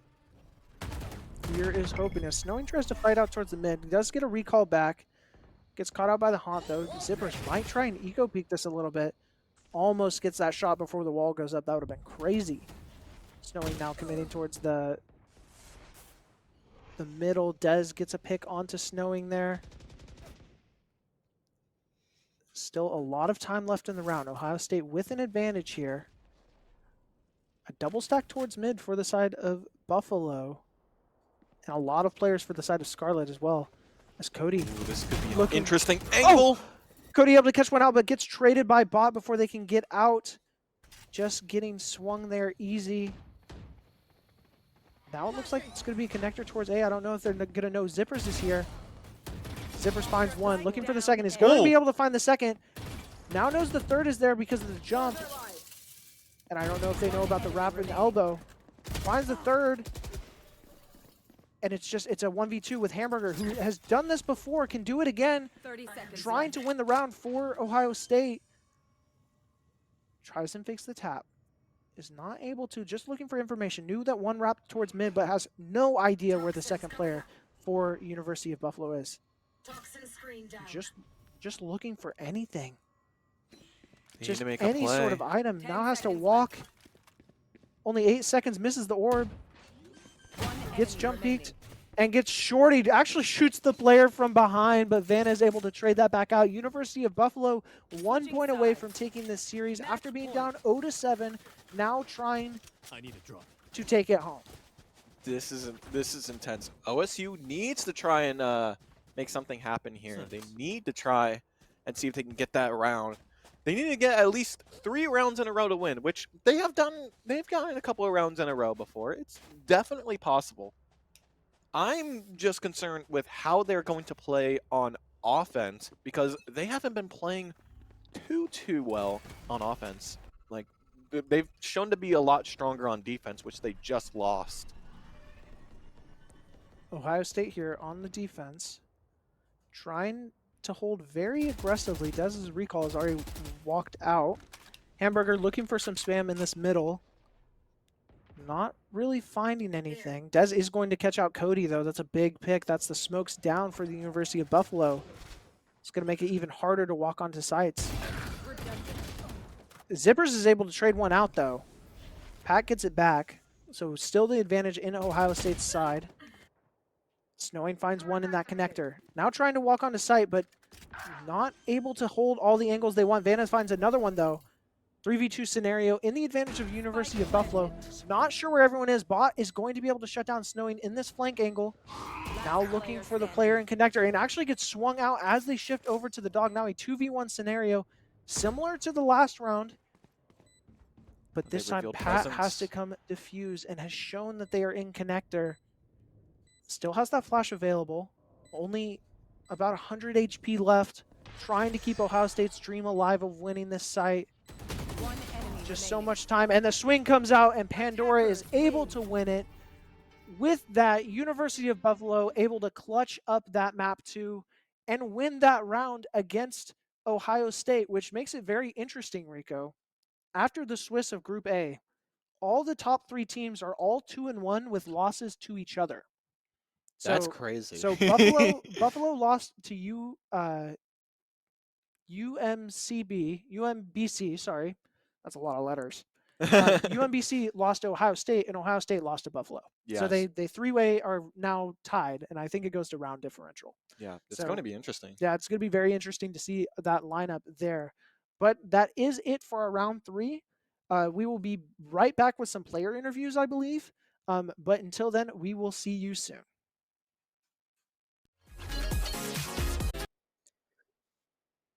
Hello, ladies and gentlemen, and welcome to the Queen City Clash by the University of Cincinnati as we bring about the beginning of the Group B of Round Robin. This is Inflict, and taking you along for the ride alongside me is going to be Sleepy Boy as we have our first match coming up between the Bearcat Reds who are going to go up against OU Varsity. Sleepy Boy, how are you feeling?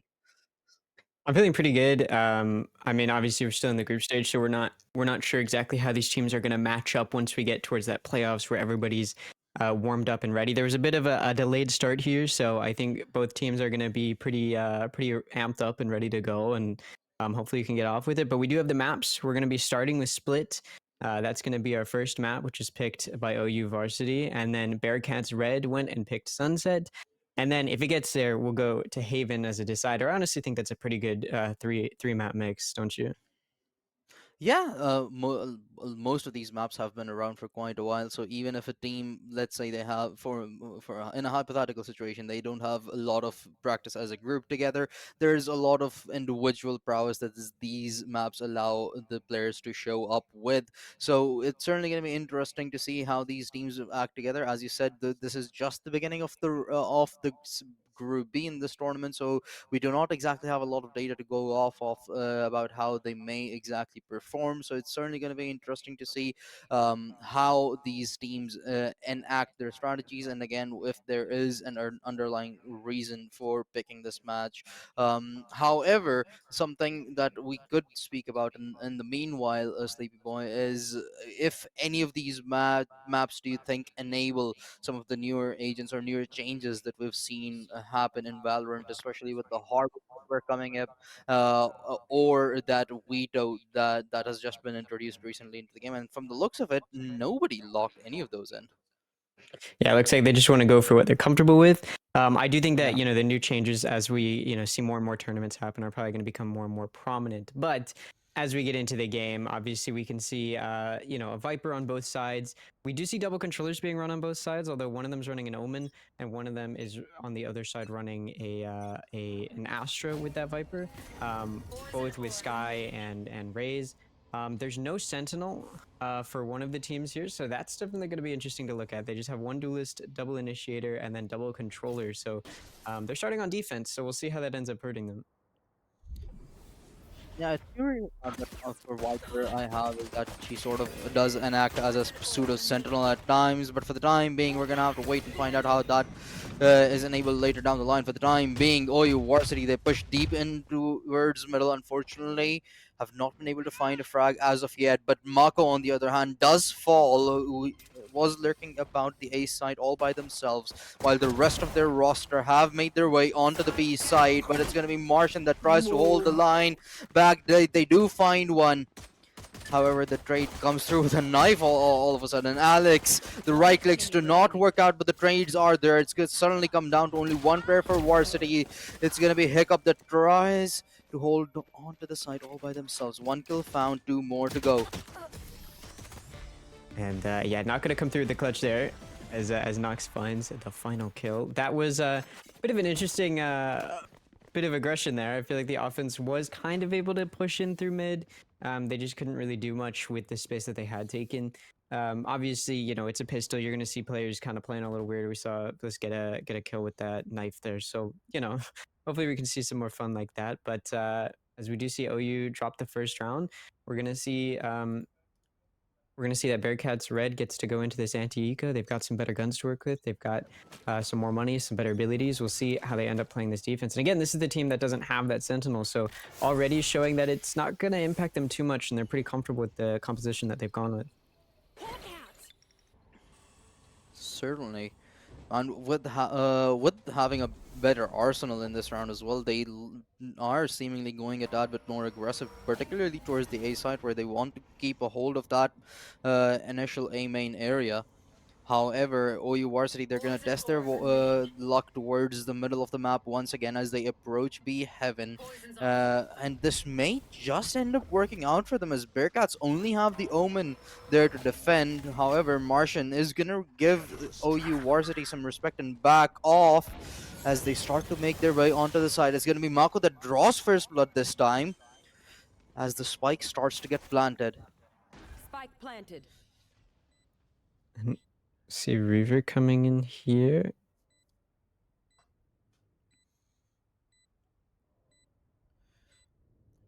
Alongside the Tejo, they push and try to reclaim B Heaven. However, one of them falls. There is a trade present, and Nox with a perfect pinch alongside Reaver to reclaim Heaven. And another trade brings it down to a 2 versus 2. The Bulldogs picked up as Bearcats now looking in a stronger and stronger position. However, they are working against the clock. They need to get on the defuse, and they need to do so soon. Reaver does find one, couldn't get the second, and the push coming in from Alex to get the thrifty round confirmation for OU Varsity. Yeah, we just saw OU able to just run, not necessarily run up, but they were able to work their way up through mid very carefully, very slowly. They used good, they had good use of their smokes there as they were pushing up, and the defense kind of just let them get in there, and OU was able to eventually get in towards that heaven side. And by the time the defense was kind of aware of what was happening, it was too late. OU was able to get on the site, and once they get that spike down, that's really all you're trying to do on that eco is just get that spike down and then get some kills. You don't necessarily even need to win because it's an eco. You're kind of expecting to lose. But they did more than enough damage to get away with a win and the additional money for planting. So it's a win-win for them, and that does immediately boost their eco as we move further into this map. Yeah, now that the tables have been turned, it's going to be OU Varsity that have a far superior weaponry in their hands, while Bearcats Red are going to have to make do with pistols, and they're once again starting to feel the pressure over towards B Heaven. Martian does smoke them off, so OU Varsity are going to have to respect that and stay back at least for a little while the pinch starts to develop over towards middle. However, it's going to fall apart just as quick as OU Varsity start to dominate the kill feed, and suddenly, within the blink of an eye, only 2 players remain for the Bearcats. Sisyphus gets amazing timing onto Cam, but now he's left on an island. Have up to against be 4. have to be an ace here to get the clutch. That's a kill. Oh, Oh! That's a good start. Weapon picked up as well. But their positioning's known, not a lot of util to work with either. Just the spider bot. 7 bullets in the magazine. Make that 5 as they drop down onto the side, and it's gonna be the false one that finishes them off. Second on board for OU Varsity with a comfortable victory. yeah, minus some potential heroics here. That round was pretty handily given to OU there, and that was the 3rd round in a row that they have pushed up through mid to start off. We saw them on the pistol try it; it did not work out for them. On that second round, when they were on an eco against an anti-eco, they were able to work their way up through, and they got away with and were able to push in through to heaven. So it worked out for them in that second round. And then once they had guns, I mean, they had better weaponry. They were probably going to be able to win. No matter where they ended up going, and they decided to once again push mid. So it seems like that's going to be kind of a common theme for them is those mid pushes. And considering that there is no sentinel on the side of the defense there, that kind of makes sense. You're able to be a little bit more aggressive.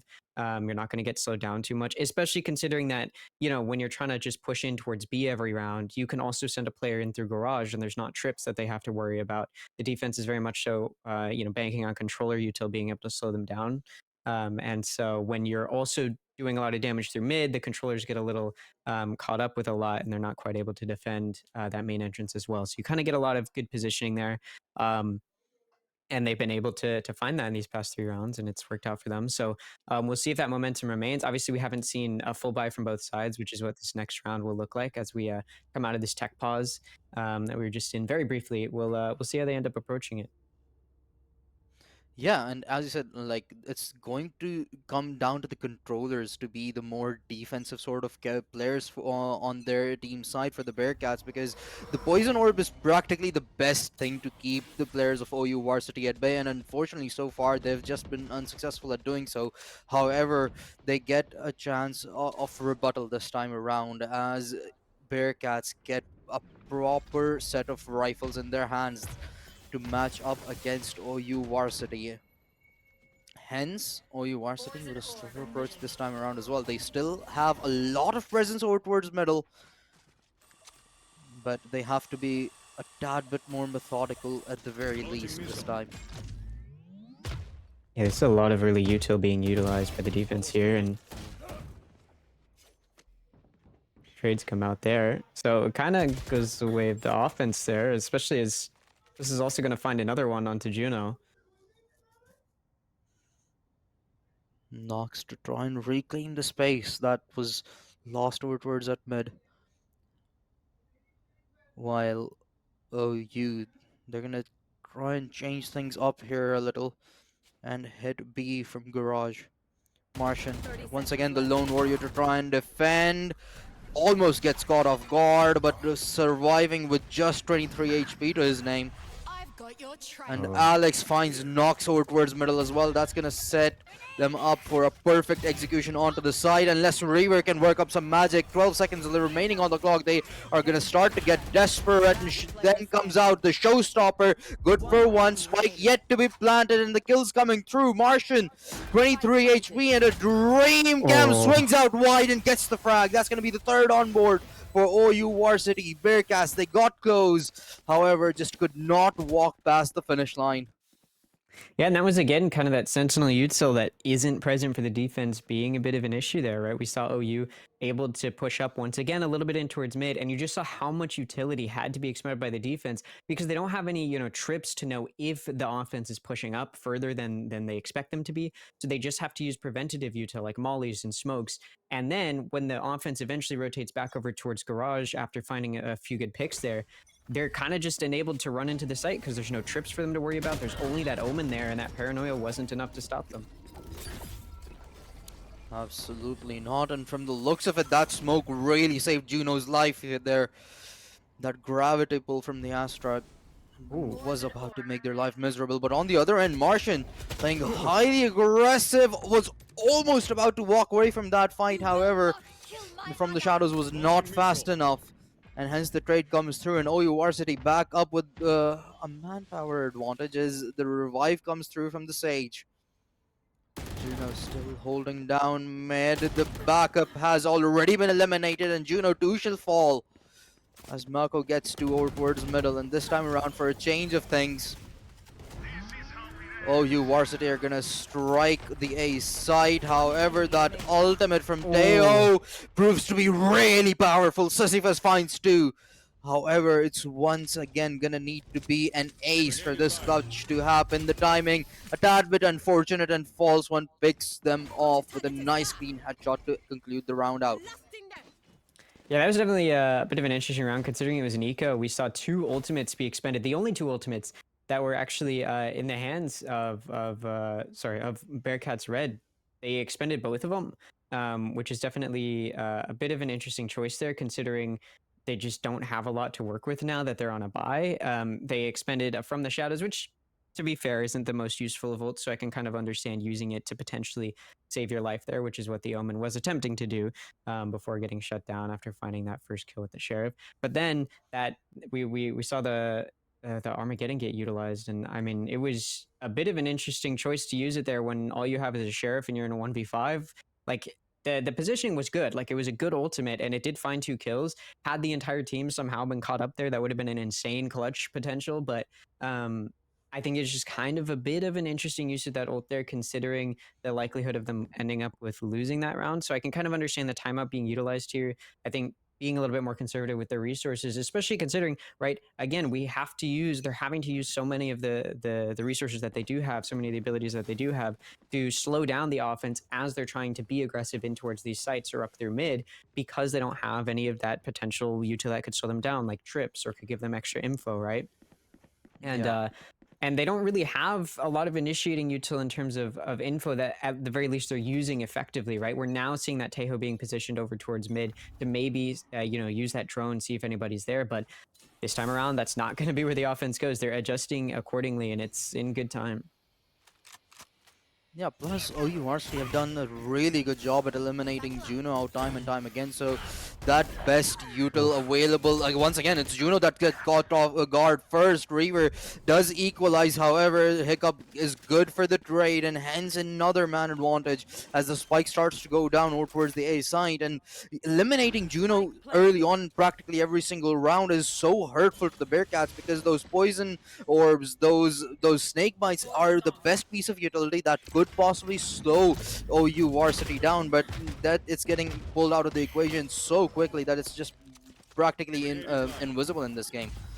Sisyphus leading the charge back onto the side. The found 2, the trade comes through. Nox smoked off. Now Martian and Nox engaging from different ends, but the timings don't work out. It's come down to a 1 versus 1 ult online, but Nox doesn't Want to use it against the clock. Half defused. The shots missed. Now has to rush in, and Ooh. the Sage solely needs to stay alive, and the defuse cannot come through. The 5th on board for OU Varsity.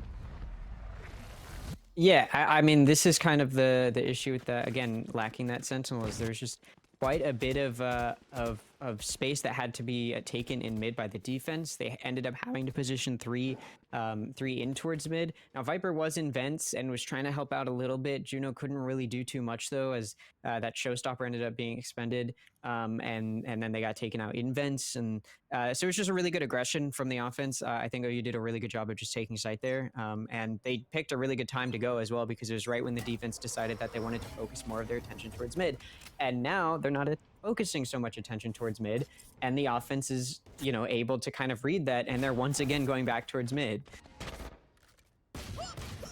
Oh, I mean, don't change what's not wrong. And so far, OU Varsity's heads towards mid have been practically perfect. Juno once again gets caught early, very early on. But this time around, it's a 4 versus 4 to kick things off here. The slow orb does slow knocks down, but not good enough. Kills come through. Mako eliminating Reaver. And oh, that's bad. Martian, he's gonna have to pull something off. However, he gets caught with his pants down. That's gonna keep only 2 players alive. That Sky Ultimate would have to provide a lot of information in order for Mako to be eliminated. However, 2 versus 3 with practically no information whatsoever and no Trailblazer to gain and clear out corners either. They're gonna have to just clear them out themselves, and that's gonna take up so much of their time. No Sky Ultimate being utilized either, which is understandable given Sisyphus doesn't exactly have a rifle in his hands either, so this is just very unlikely to be pulled off. He walks straight into 2 people, does find one, however the trade's efficient, knocks alive. No! Warrior shot miss, and Hiccup turns and burns. 6th for OU Varsity.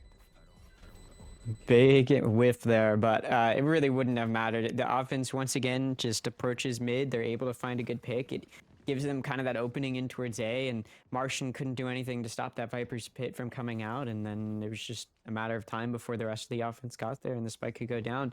I think OU's just doing a really good job here of, again, taking space where they're supposed to be, right? They're able to kind of read the weaknesses of their opponent. They've just been going mid pretty much every time that they can, and then the one round where they didn't, it was perfectly timed because it looked like the defense wanted to hold it a little bit more aggressively, which it looks like they want to do here, so the offense may have a bit of a harder time here this time around, and they immediately see that with the mollies coming out from Teja. The missiles don't connect onto anything, but it does slow OU Varsity down just a tad bit. By this time, they had generally made their way up towards the middle stairs. And Mako being on that solo lurk around the A site. Once again,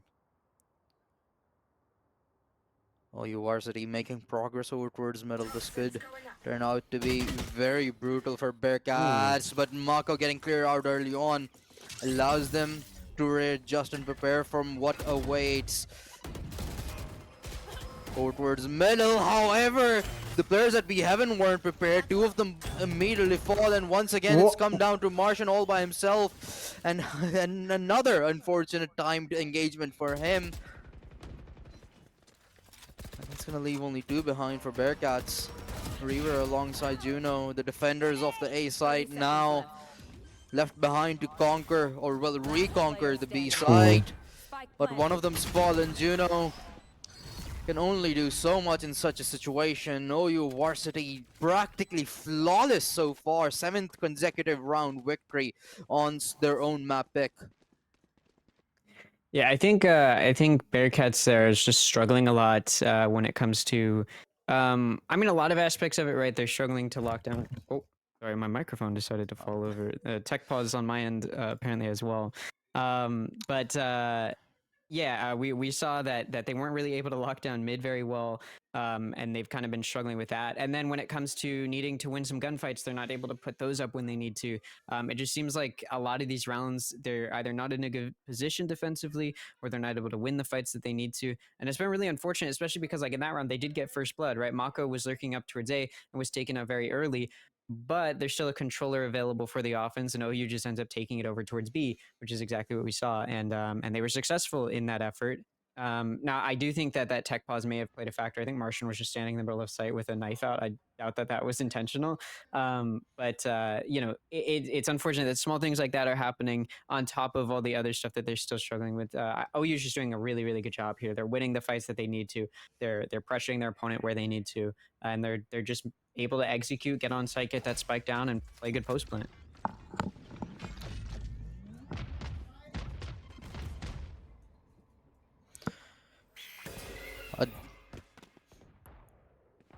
A different approach from OU this time around, as they invest most of their players over towards B main, and Martian immediately calls for backup. It's a fast rotation coming in from the Bearcats. It's gonna be met with nothing for the time being. Alex still lurking about middle with the spike in hands as well, and Juno stationed up a bit further with the Reaver in the back lines. Last time around this went quite disastrous for them. They clear out the corner. Reaver not available to help him out immediately, and false one gets 2 to his name. The res comes out as well, and once again Bearcats drastically behind in the round, as the Seekers now look to seek out the remaining 3. Sisyphus has already eliminated 2 of those Seekers, and Martian Walk, from the looks of it, is a little bit preoccupied, and hence that's going to cause his demise. False one, 3 to his name, knocks last alive, and there's practically so much that he can do in such a situation. This is already done and dusted. 8th for OU Varsity. Yeah, just playing exits with that Guardian, see if you can maybe find a kill or 2. It's walled off though. And everything seems to be going wrong. It just continues to go wrong. And we've just... Ooh, maybe? Oh. That's some value, but that's all she wrote. Yeah. Yeah, Nice not try, gonna... but not good enough. Not gonna want to save a Guardian there, so just try and get what you can. You get one, but still gonna have to probably take an eco here, it looks like. And I do think Bearcats is struggling a lot in various ways. I think that round was a lot better from them, though. I do think that they were pretty good at taking proactive space in mid. They kind of saw an opportunity because OU started out more towards that B side and a little bit more of their players towards B, and then some of their players in sewers, right? That mid was kind of open, and so I did like the proactive defense from Bearcats to kind of push up and position, insert some players there deep in mid, but it didn't end up resulting in anything. Here they've gone for a very big gamble play over towards A, which works out, but there's only one person there, and now that B site is pretty free for the taking.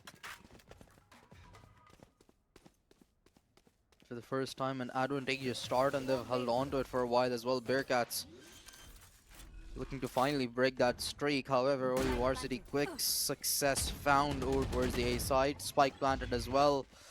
False one alongside the Skag and try and hold the line. The flash sets up false one, but the showstopper doesn't meet eyes with anybody, so it may go to waste unless that hits, and it does. Martian falls by pure bad luck, unfortunately, and Cam to follow up on the kill feed as well. It's gonna leave 3 behind once again. Reaver gets 1 through the smoke, and Hiccup ensures that the man advantage stays on the side of OU Varsity. Sisyphus finds another, but now they're against the clock. They just have to walk away from this and save those rifles. The economy has never been good for Bearcats, unfortunately, in this half. And OU Varsity, 9 consecutive round victories after having conceded the pistol.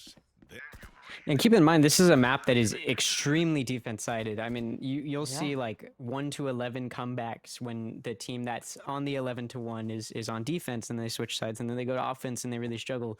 But this is a defense-sided map where the offense is where the offense is the one doing a lot of the damage right now. And I do think that that's pretty worrying. There's no question as to why Bearcats ends up pulling out their their second time out here before we switch sides. I mean, they're just struggling a lot when it comes to shutting down this offense. And again, I keep saying that, but that's just because it keeps being true. OU just seemingly knows how to play around their opponent every time, right? Bearcats went for a gamble play in that previous round over towards A, which is interesting because I don't think OU has tried an A hit from A main a single time.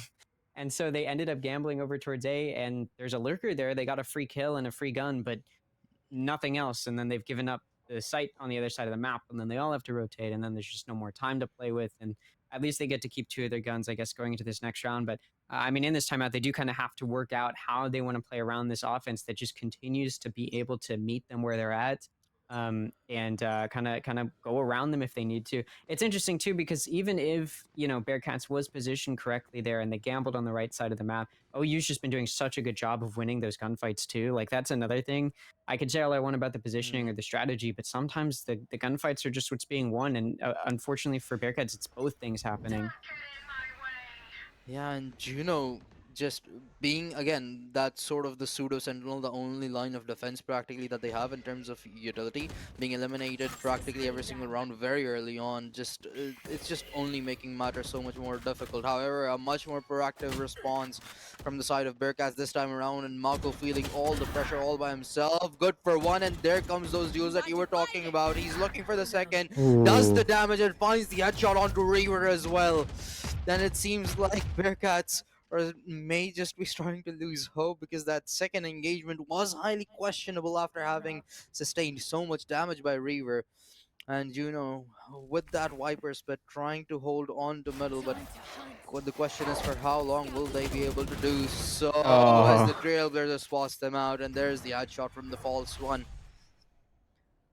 And even with all those ultimates, even with all that aggression, Bearcats are left with nothing in this round.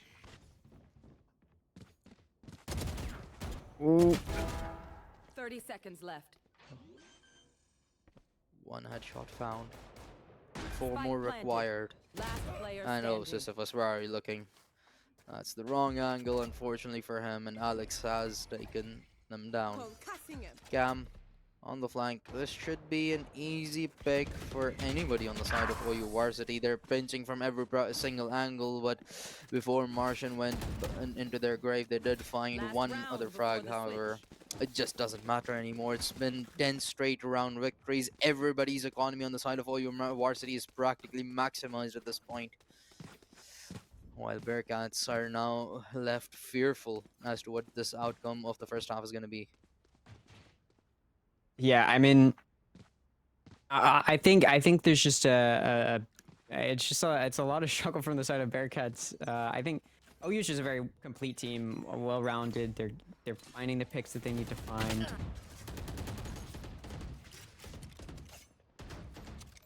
But I mean, there's only so much you can do if you're Bearcats. Toxins going up. Poison orb emit. Toxin screen down. OU Varsity, another aggressive play towards middle, but the Taeho ult separates them. So now it's the Rays on an island with no help whatsoever. However, they're gonna try and regroup with the rest of their squad. That Astra smoke does keep them safe, but that Sage and Sky are gonna have to make some progress in order to regroup with the rest of their roster. However, Reaver's fallen. Juno finds their first kill of the game, but immediately traded out, and Sisyphus to equalize the trade. And the slow, the gravity pull was absolutely perfect. May have just saved False One's life. And these situations, these rounds, they seem like they're on repeat at this point, where Bearcats, they do get trades early on into the rounds, but the middle rounds is where things just start to go wrong for them consecutively, where OU Varsity are able to find frags in the middle of the map and hence disconnect the whole roster of Bearcats from each other, so there's no trade potential left. And now, again, it's come down to a 2 versus 2, but both of the defending players are so far apart from each other that they cannot be of any assistance whatsoever to their own teammate. Last player standing. Ooh. They do join forces eventually, and Martians found one. Gam. It's come down to them. to clutch this up. Both players weakened on the side of Bearcats. And the pull comes in. First headshot found, but Nox finishes the kill, and hence the second round secured. Bearcats win the very first round of the half and the ending note of the half as well. Finally, a round is won by Bearcats. They win the first round of the half, and they win the last round of the half. I mean, if there's time to figure it out, it's right as you're switching sides. You know, you want to get that momentum in your favor. They are running a more aggressive comp, right? They don't have that Sentinel, so they are going to be playing pretty fast, I imagine, trying to aggress quickly. Right, they do have double controller to work with, as did their opponent, right? And that's why we saw OU able to work around mid so much and play around with some lurks. So we may see Bearcats try to do the same thing. It's just going to come down to how much damage can they do. And they really got to hope that OU does not figure out how to slow them down too much here, because Bearcats needs to get off to a hot start, and they need to get off to a hot start quickly.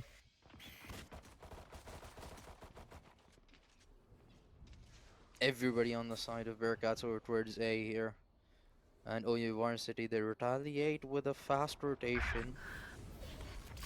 And the flank has already been shut down. Alex was their wishful thoughts, unfortunately, will not come to realization. As Bearcats starting to now continue to do their due diligence. However, it's a good start for the Reds. A change of pace and things finally. But the Reds, they're still pretty slow, even though they found a lot of success so far over towards the 8 side in particular. They still want to be careful. They cannot afford many mistakes in the push coming in. Hiccup, Lone Warrior to defend, and will be getting eliminated immediately. OU was playing so far over on B, they still had 2 players over near B, so they were expecting a rotate back to the other side of the map, but that did not happen. So it's going to take a minute here for them to get in position for a retake.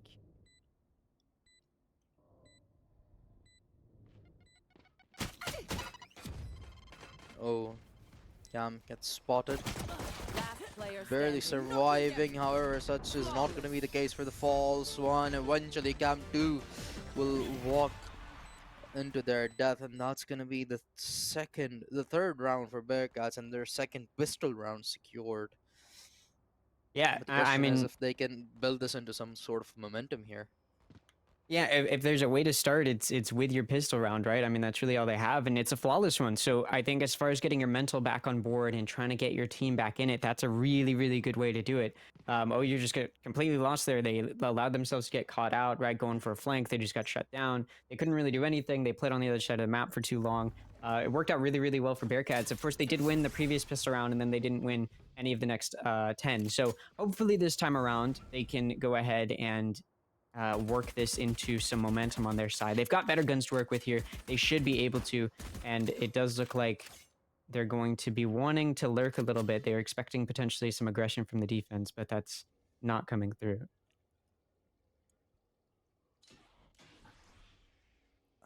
Yeah, I mean, if you're Bearcats, you just have to play this a lot more careful now. 3 rounds is all it's going to take for OU Varsity to conclude the game out, and that's all you've secured so far. So they are in very dangerous territory, even with a better arsenal, arguably, in this round. They cannot afford the same mistake they made in the second round of the last half. Juno finds their counterpart, and Nox follows up. There is a trade.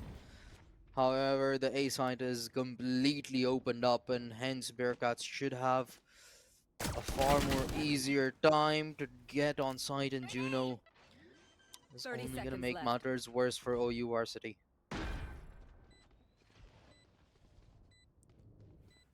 One enemy remaining. Oof.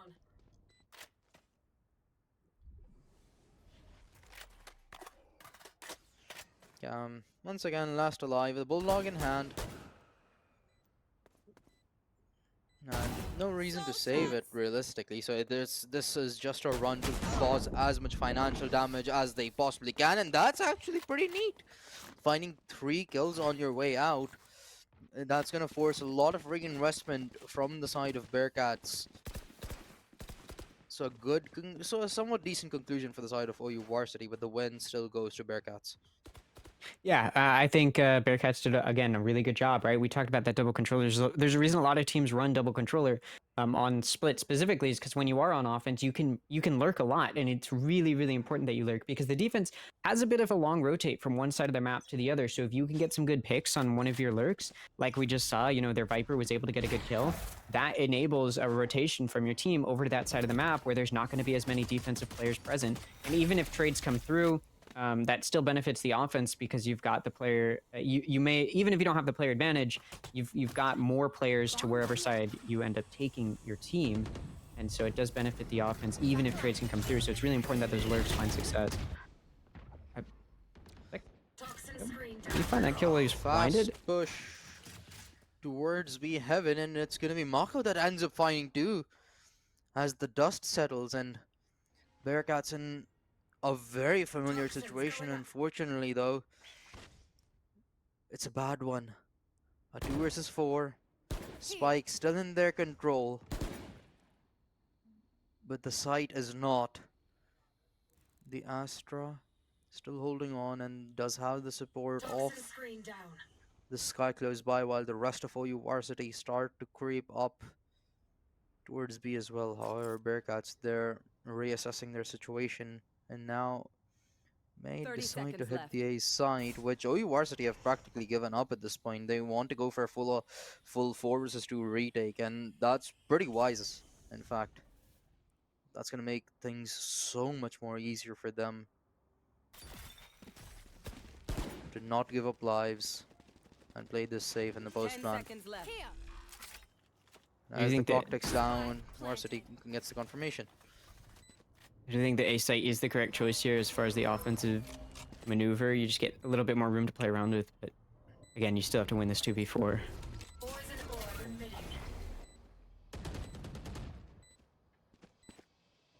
Last player Knox Oh, tucked into a corner, unfortunately won't be able to find any value as Alex cleans house, finding the final 2, and OU Varsity, they get closer and closer to concluding the map number 1 out.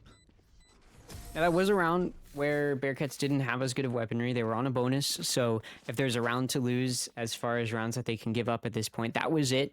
You probably don't want to drop anymore now. Your opponent's just 2 rounds away from a win. But again, if there's a round to lose, it is that one. So now that the weaponry is a little bit more evened out, it's pretty much a full buy from both sides. We do see a little bit of a bulldog action going on for Bearcats, but for the most part, it should be a full buy from both sides now. And for Bearcats, it is going to be a bit of a difficult position here to try and bounce back. We just saw OU play pretty perfectly there. And again, that decision to play for retake went really well for them, especially because they know they can win their gunfights. They've been able to do so very confidently. That outlaw shot from Volswin does miss. We'll see. Again, it's going to be some mid aggression from this offense. It's pretty much a theme at this point on this map. Yeah, perhaps an attempt to try and replicate the success that OU Varsity had. However, as you've mentioned numerous times, there's sort of a agent composition disparity between the 2 teams at this point, where having the double controller set up on the side of OU Varsity has just worked out so much better, but will it do so the same this time around as well is the real question. So far, Sisyphus' consistent aim reigns supreme, and Bearcats walk away with the man advantage out of that engagement. The Spider does spot out the raise, but there's a lot of real estate that needs to be conquered. The flash does connect, however, Hiccup's free fire is absolutely phenomenal. Finds 2, leaving. Last player standing. Oh, One a enemy. fabulous trade, but Hiccup walks straight into Juno's crosshair. A really close call, but Bearcats come out on top. Yeah, it's something closer than they would have liked it, but a win is a win.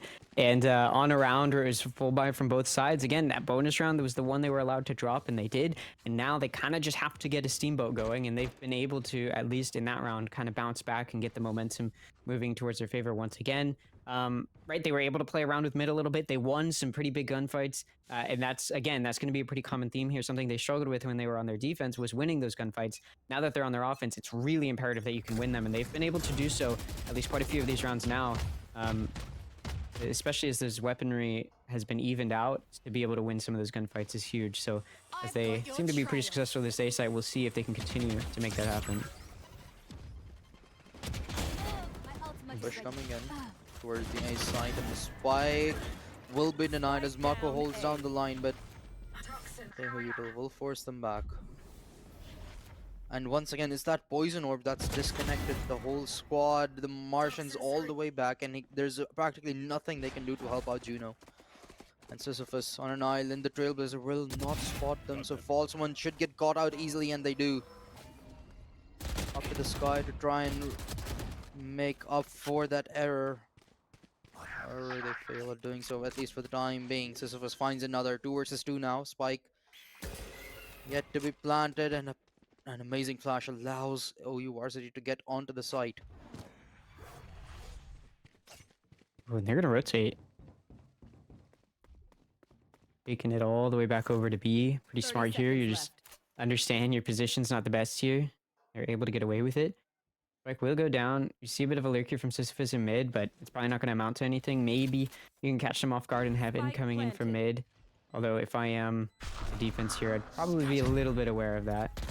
Oh, and now the Omen spots them out, so we'll see the offense approaches this post plant.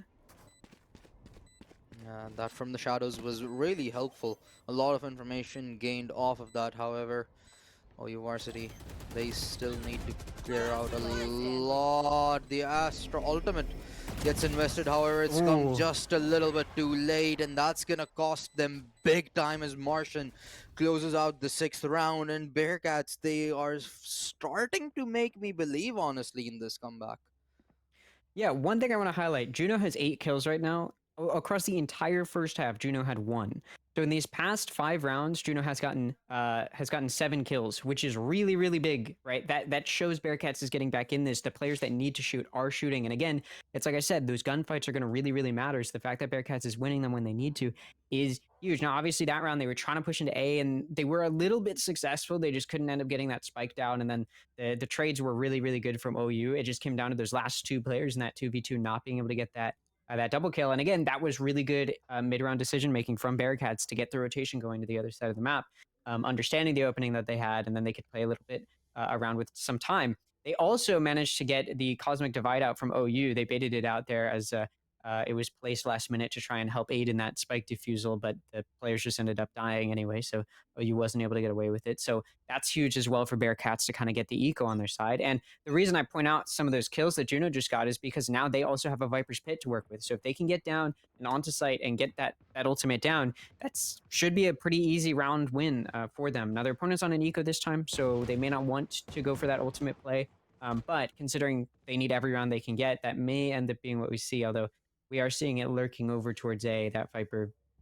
This time around, it looks like it's going to be an A-B split. Nobody's really watching mid here. That'll be interesting, as it does look like that's where the defense wants to take it. Yeah, the finances on the side of OU Varsity for this round are not exactly good. Oh no. So they're looking to deal as much possible damage as they can. It's going to be the Pain Shell from False One that grants them a kill. However, Bearcats, they realize that the weaponry on the side of OU Varsity is just terrible, so they want to put an end to this round as quickly as they can. Juno on a really wide flank. This should be at least 2 kills for him easy, and there they are. Gam and Alex, both of them fall, and that's going to open up mid once again for the Bearcats. Hiccup falls as well, and False One shall follow them to the grave. Bearcats only now 4 rounds away from OU Varsity. I mean, Nox nearly made a huge blunder there, pretty much handed the spike to the defense as they were pushing up. Nox was the only one really watching mid in from sewers and kind of backed themselves into that corner there, and they were taken out by the paint shells, actually, as they tried to use the Skydog to get some vision on mid. That's exactly where the defense was, and they spotted them out, got that kill there, got spike in their hands, but Bearcats was able to defend. That was a really proactive flank there from Juno. And again, that's a player that was not shooting in that first half. And the fact that they're able to put themselves in positions where they need to get some good kills and have those shots land in rapid succession, the fact that they're able to do that is huge for their team. As we see, again, a first blood coming from Bearcats. This is starting to look pretty good for them, especially as we move into a bye from both sides.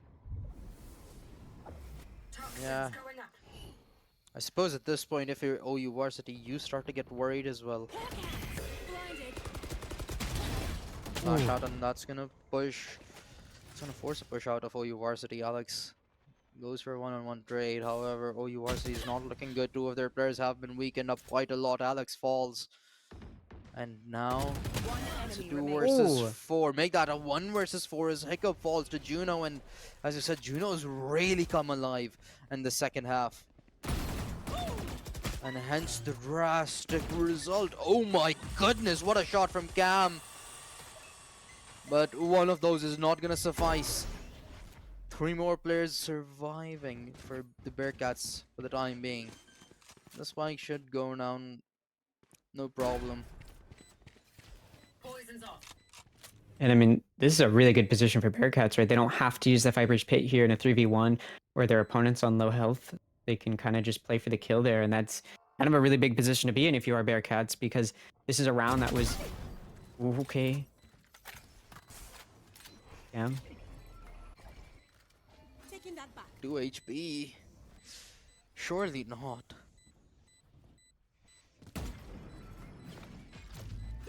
Location going away. And unfortunately, the timing was just better for Juno. A 3K by the Bearcats Viper this time around, and they're starting to really make up for their absence on the first half. As the scoreline starts to look more and more dangerous for OU Varsity. Yeah, and that's back-to-back rounds with 3Ks from Juno as well, which is, again, looks like it's going to be a huge factor here as Juno has just jumped up the leaderboard, right? This is a player that had 1 kill the entire first half, and we're 8 rounds into this one, and they are already pretty near that top of the leaderboard. That's exactly what you're going to need if you're going to make a comeback happen. You need those players that weren't alive to come alive, and that's exactly what we're seeing. And that Viper's Pit is still a factor. Juno hasn't had to expend it yet on that previous round, right? It was a 3v1 when they got that spike down. They didn't need to use the Viper's Pit to secure the round. And Juno once again finds a kill on Lurk on A. And so that once again opens up the round for Bearcats to kind of move around how they want. Yeah, and it's so unorthodox that both of these teams are just utterly dominating the attack side on Split as well. To the point that Bearcats may actually just make a comeback from 10-2.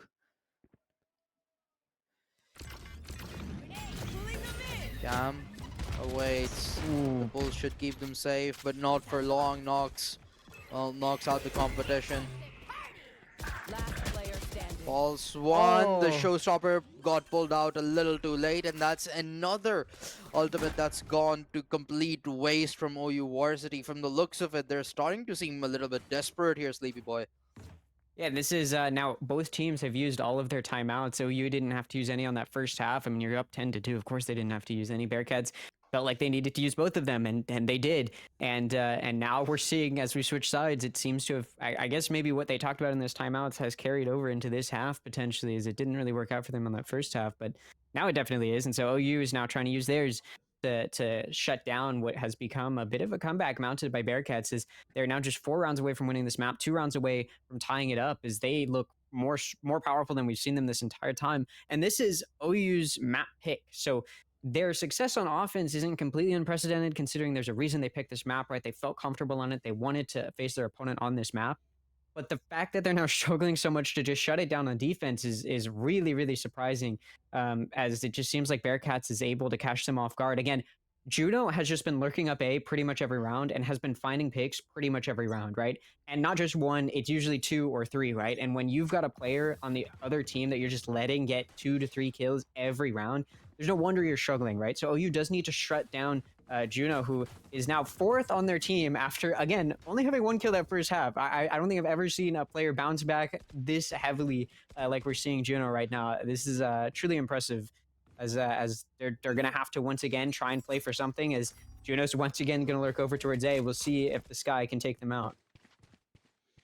Yeah, I'm pretty sure Juno has less than 5 deaths in this half, so a really massive turnaround and a very quick one as well. However, is it going to be enough for Bearcats to mount this comeback and see it through to the end?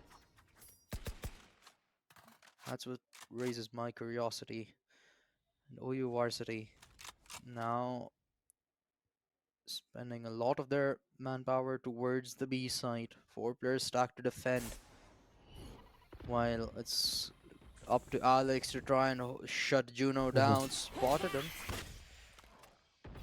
But the poison orb is going to keep Alex at bay, at least for the time being.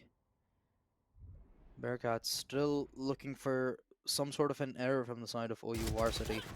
Oh, And there goes the peak, but Juno, he just can't be stopped. There's absolutely no way. And as soon as that kills come through, they realize that the A side has now opened up. 30 seconds The left. floodgates oh my are God. open, and Juno continues to deliver. Hiccups fallen.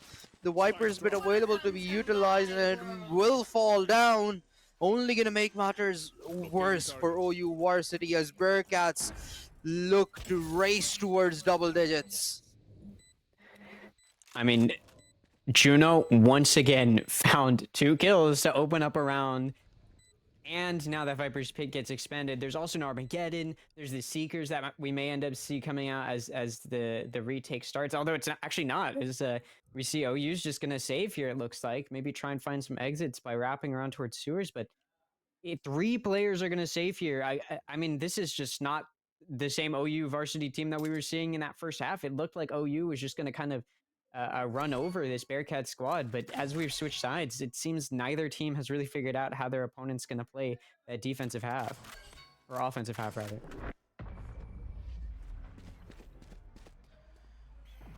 Yeah, it really is surprising Split. And that's not how I remember Split to be played. No. But OU Varsity and the Bearcats, they've totally changed the script here, and only 1 round remains before the scoreboard reaches equilibrium, which is extremely surprising. We were at one point up by 8 rounds for OU Varsity, and now the finances have been totally flipped. And Juno is leading the scoreboard and now all the way being at the bottom towards the end of the first half to now being the star player for Bearcats.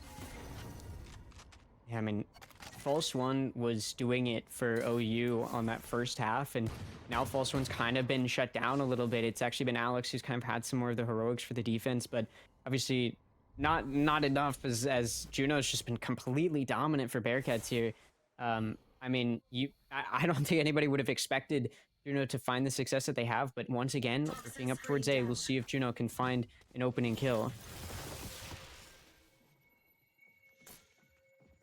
That wall certainly has slowed Juno down by quite a bit, so Bearcats, they're going to change things up here a little bit, have the rest of their squad join Juno as they look to hit the A side from up front. They do have the Seekers and the Dayho Ultimate online, and the Seekers are going to be the ones that lead the charge in. And that Stinger, Hiccup, my buddy, is not going to be good enough to take the Seekers out at that range.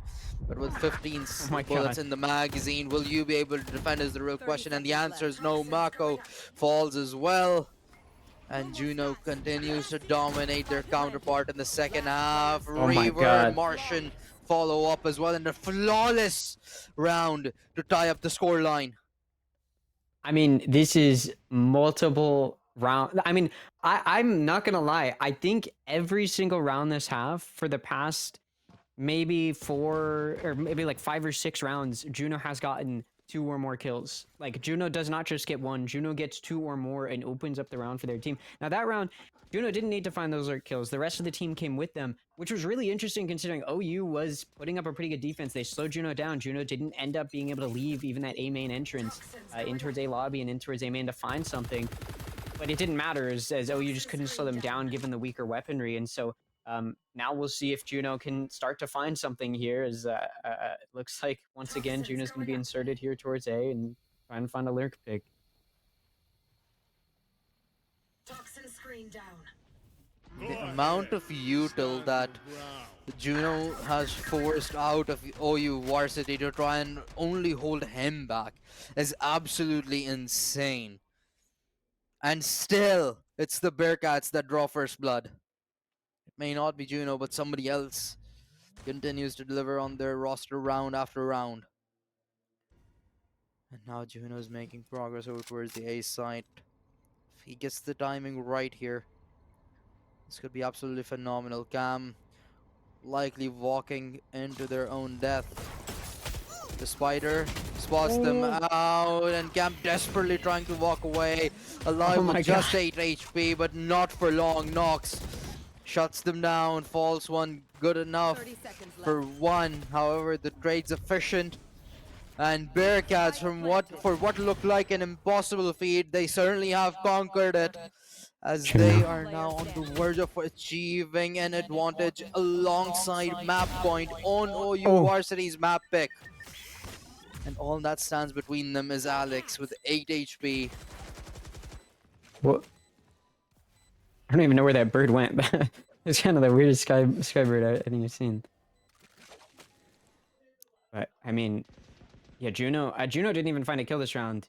Juno was able to lurk up in towards A, but by the time they got there, it was too late. Their team had already won the round. So OU just not finding it, and Bearcats finding it exactly when they need to, firing on all cylinders here. As I mean, this has just kind of been incredible a little bit. I have not seen a player bounce back, and then that being the reason that a team bounces back, right? I mean, Juno has just turned into a different player. We're seeing a player that gets in positions, wins the gunfights that they need to. It just seems like every time Juno finds one of the opponents, they're just not ready to take a gunfight, and or Juno just hits the shots better than their opponent can. And Juno's just been opening up rounds. And again, that was a round where Juno didn't even need to open it up. The rest of the team really locked in there as well. And so as we move into what is going to be the last round of this half and could be the last round of this map, it's gonna be down to, can the heroics come through from OU Varsity to try and shut down some of these players. It's Mako alone on A as the entirety of Bearcats is here. Toxins going up. Yeah, these engagements have not worked out for Mako whatsoever, so it's better to just play this one safer and try and perhaps go for a 5-on-5 retake. Bearcats, they only need one more round, and the map would come to a conclusion, and I still am in disbelief that this has happened, but False One looking to reclaim the map and at least fight for OT as they get the first kill. Martian uses from the shadows to try and get behind enemy lines as Mako continues to clear out more and more of the map. However, timing's gonna be everything. The audio cue given away, but it's up to Reaver to try and hold the line alongside Sisyphus, and they do so! 3 kills found, make that 4, and it's come down to 2 versus 2. One enemy remaining. The diffuser Oh my God. denied, and Sisyphus gets the kill. Bearcats make the comeback happen and win out OU Varsity's map pick. I've never seen a comeback quite like that before. That was unbelievable. I've seen many a comeback on Split. It happens all the time. I've seen it in ranked. I've seen some like 12-0 comebacks in ranked. I've seen some 12-0 comebacks in tournament play. And that's always because the defensive half is strong from both teams.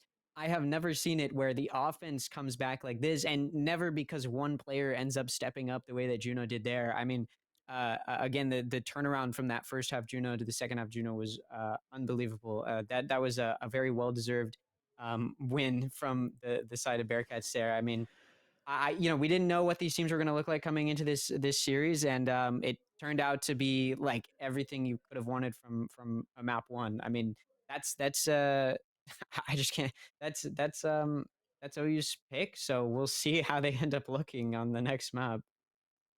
Yeah, it was absolutely fantastic. The map number 1, it delivered us a humongous comeback, that too on an enemy's map pick. And we saw Juno just turn everything around on his own head. Like in the first half, we had Sisyphus consistently finding headshots for the Bearcats, and in the second half, he sort of slowed down, but that mostly just could have been because Juno was there finding frags to kick things off every single time. There was just not as much opportunity available to be finding those frags, and Juno being so consistent. There was a point that we saw 3 people using util over towards A main just to hold Juno back, and it still didn't work. Juno Yeah. found a 2K in that round as well. We had the Viper's wall, we had the Sage wall, we had the Sky there as well. It still wasn't enough. What was that Yeah. bang on in the second half? No, it was something else. But that was OU's map pick. They lost it, which means that they're gonna have to come back on their opponent's map pick, which is going to be Sunset, which I believe we will get into after a short break. So don't go anywhere because this has been an exciting series.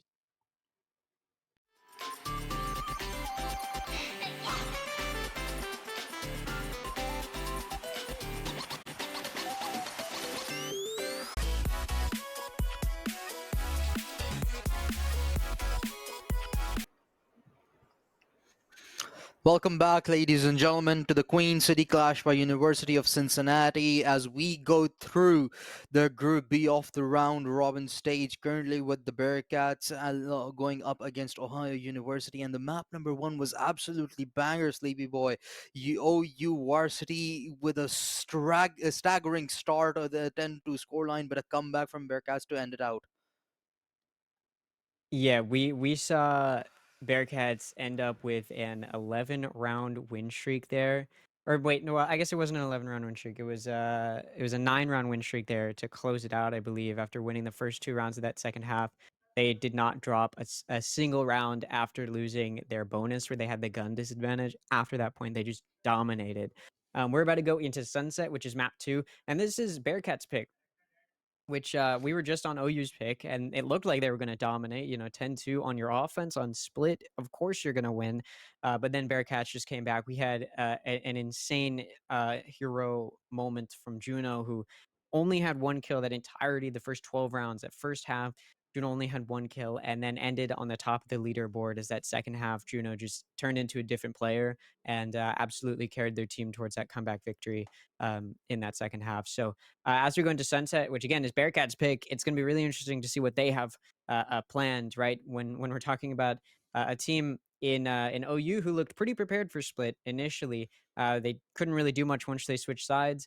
And Sunset is going to be an interesting map because it's another 2-site map, but it can sometimes be a little bit more offense-sided. It's definitely way more balanced than split in that regard. And so I would not be surprised if we did see kind of the offense once again succeed, considering this is a little bit of a more offense-sided map. We should see the offense have a bit of an easier time, and considering we saw the offense on split do well, and that's split, we may see the same thing here. But we do have the agents picks, as we do end up having, it looks like, an Omen, a Neon, and a Cypher for both teams. But then there is a difference in double initiator for OU and a double sentinel on this side of Bearcats. So we're going to see a chamber Cypher on Bearcats side, and then we're going to see a Sova breach on the side of OU. So fade solo initiator for Bearcats, double initiator Sova breach for OU, and then that Omen, Neon, and Cypher. Or sorry, that Omen Neon and Cypher for both teams. So double sentinel versus double initiator. And of course, the team that's running double sentinel is starting on defense, and that's Bearcats. So we'll see if they can continue their momentum from the previous map. Yeah, perhaps the ideology behind it and maximize the amount of round of space come back as they did in the last map. Again, this being their own map pick, I'd hope that they have a higher probability of doing so, and also given the momentum that they had formed in the second half of map number 1. However, we're gonna have to wait and find out how this map turns out as OU Varsity lead the charge onto the B side, and Bearcats would prefer to go with a 5-on-5 retake in this pistol round as the spike gets planted. There.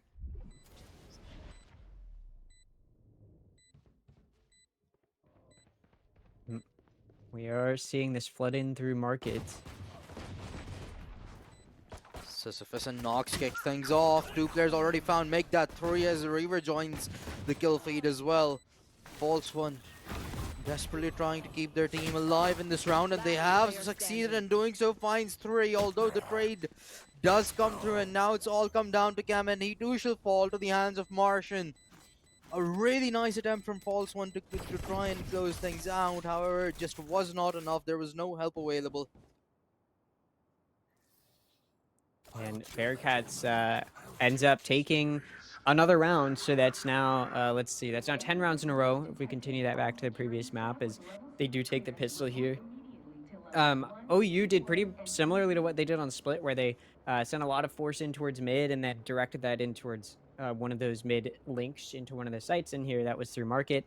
And they did find a decent amount of success. They were able to get that spike down, but that retake was just really strong for Bearcats. And so now that Bearcats has some better eco to work with, they should be able to take this round pretty handily, especially as they're playing a little bit more aggressive towards the safe side, which is where OU is lurking, waiting for them. Oh, the outlaw shots missed, and Reaver, unfortunately, no way out for him, as Nox was still able to walk with the TP their way back onto safety. But now it's OU Varsity with a good start in the second half here. And the round sort of slows down. OU Varsity reset off of that success. Still unable to get a hold of that weapon. The neon dropped, I believe. Prowler confirms the presence of somebody outside A.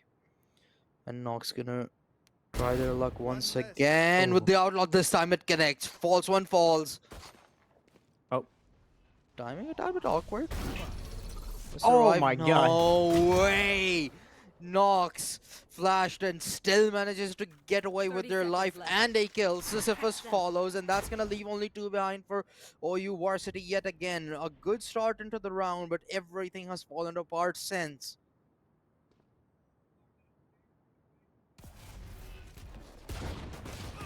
Ooh, timing. 1 enemy remaining. Spike down. 10 seconds left.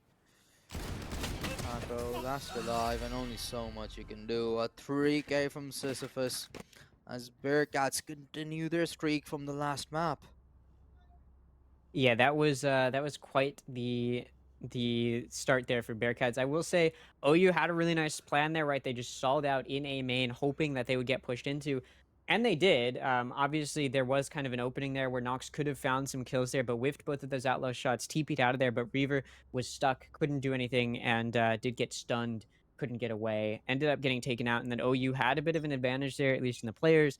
But after that point, Bearcats just shut them down, and now Bearcats is on a bonus. And this is the round we saw them lose in that second half of Split before going on that 9-round win streak. So there's an opportunity here for OU to get back in this and get some momentum on their side. They're going to be opening up this B site with the shock darts to get rid of the trip, so they should be able to make some entrance here.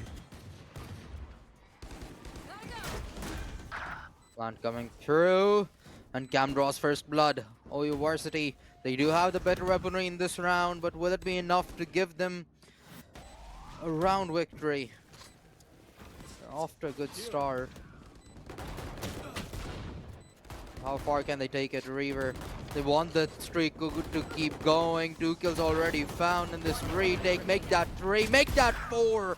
And Cam now left alone against 2. Sisyphus will finish them off. Another 3K delivered from the side of OU Varsity, but yet again, it's just not enough. And that's now going to be 12 rounds in a row for Bearcats going back to the previous map. I mean, they are just firing on all cylinders here right now. They're definitely continuing some of that momentum. I will say the interesting thing about that round is that Cypher's setup on B was actually really easy to counter with the shock darts from Sova. I would expect, you know, a little bit of a more anti-shock dart setup from your Cypher, given the ease of denial of those trips with those shock darts from Sova, but we didn't end up seeing that. Didn't matter, because then that site just got taken back by the defense. But that is kind of a point that maybe could be a weakness, is that B site, considering how easy those trips can be to break through. It just comes down to playing that post plant, because they did get that spike down, they just couldn't lock it down. The defense was able to flood in a little too easily, as the offense here floods in through mid, and Sisyphus may just get the shock. a lifetime here. Maybe not. Bring them down.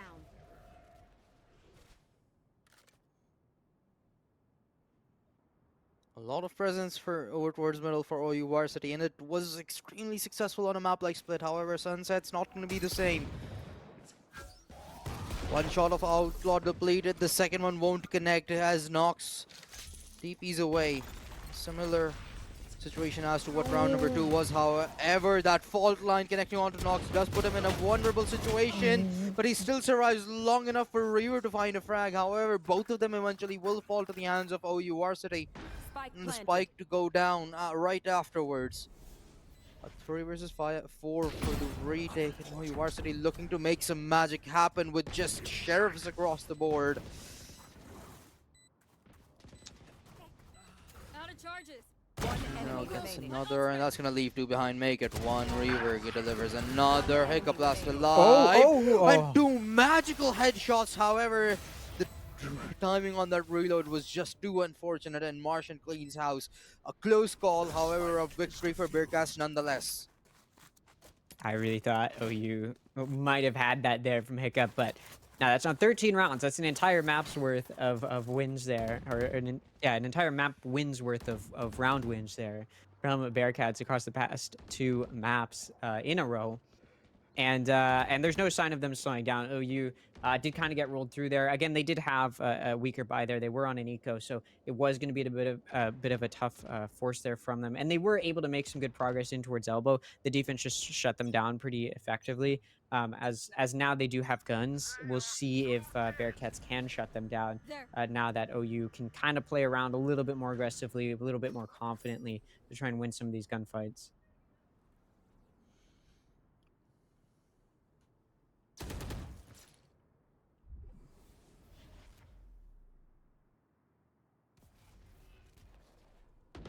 Chambers alarm gone, and the push coming in over towards B market. 3 players to try and hold on. 2 kills already found. Martian looking for the 3rd. Will get found through the smoke, unfortunately, but not before giving their team the advantage.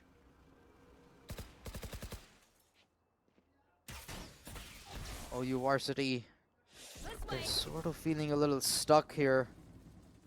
Not a lot of real estate in their hands, and not a lot of time either. Just 40 seconds before their timer runs out, so they need to decide, and they need to decide soon where they want to head to.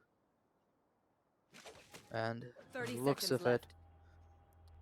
they've decided the burial grounds to be at the B site. However, whose burial it's gonna be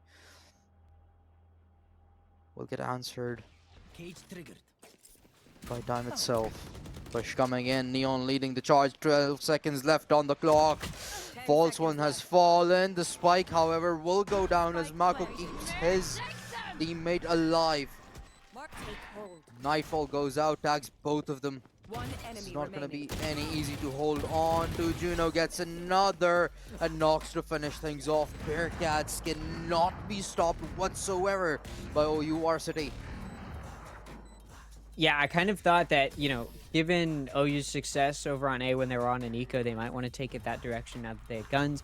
They didn't end up doing that. They again tried to work mid, which they had a lot of success with on their offense on Split, so it kind of makes sense to try and work mid here as well. I mean, Sunset is a map where working mid can be beneficial, especially because if you go through that main entrance on B, you have to deal with the trips. And working around with mid did find some success. They got 1 kill, but they did lose 2 in the process, so it wasn't the best outcome for them. Looks like they once again want to try this B side, despite the lack of success. So that'll be interesting to see. They are going to be, again, on an eco with weaker buys. There is a hero rifle in the hands of Cam to maybe do something with the Vandal. But, I mean, Bearcats just looks like they know how to stop the offense whenever they try and take space, and then they know how to go ahead and retake if that space is taken. Push coming in, and this time around a much faster approach. OU Varsity, they do have 4 ultimates online as well. Overdrive has already been used up, and Martian gets away with a kill for the shorty. Unfortunately, will lose their life eventually. But now the operator in the hands of Nox almost found One 2, enemy remaining. but still good enough for 1. And all those ultimates online. However, only one gets utilized before 3 of the players fall to the hands of Juno as they continue to deliver for Bearcats, and they get the 6th on board on map number 2. I don't think anybody who saw that split match is really going to be surprised about that 3K coming up from Juno. That was pretty common, 2 to 3 kills around for Juno on that second half of split, and this time around it looks like that's going to continue to be carried into this half. Although Bearcats doesn't need any one player heroics, somebody getting 3, 4, 5 kills. They fire on all cylinders as a team. They're all performing as they need to, and when you're on defense, that's especially important. That's something that they kind of lacked on split. That's kind of why they struggled, is a lot of their players were getting fights or getting put in positions where they had to take fights that they couldn't win. They just weren't the players that were going to be the ones to win it. And then once they switch sides, you could have a player being the hero, but this time around they don't need it. They have all of their players firing on all cylinders here. OU has just really been struggling when it comes to pushing into that defense. They are able to maybe take some space, right? In that round, they were able to take that B site pretty effectively, but then they kind of continued to extend to try and find some picks, maybe pick up some guns given the weaker weaponry. And they were punished. They ended up losing the majority of their players in those attempts, and then it came down to a 1v3 the Sheriff. You're not going to be able to do much else there. So for OU, I do think it comes down to understanding where they can take that space and then being able to do something with it, because we've seen even if they can get that spike down with players on their side, they aren't able to lock it down. The retake comes through a little too strongly from Bearcats. I'd like to see maybe an A hit from OU, given that the one round they've I think had the most success in is they were able to make some good progress in towards that A elbow, but then they just couldn't play anything else off of it. It looks like they're just going to go for some defaulting here now that they've got guns to work with.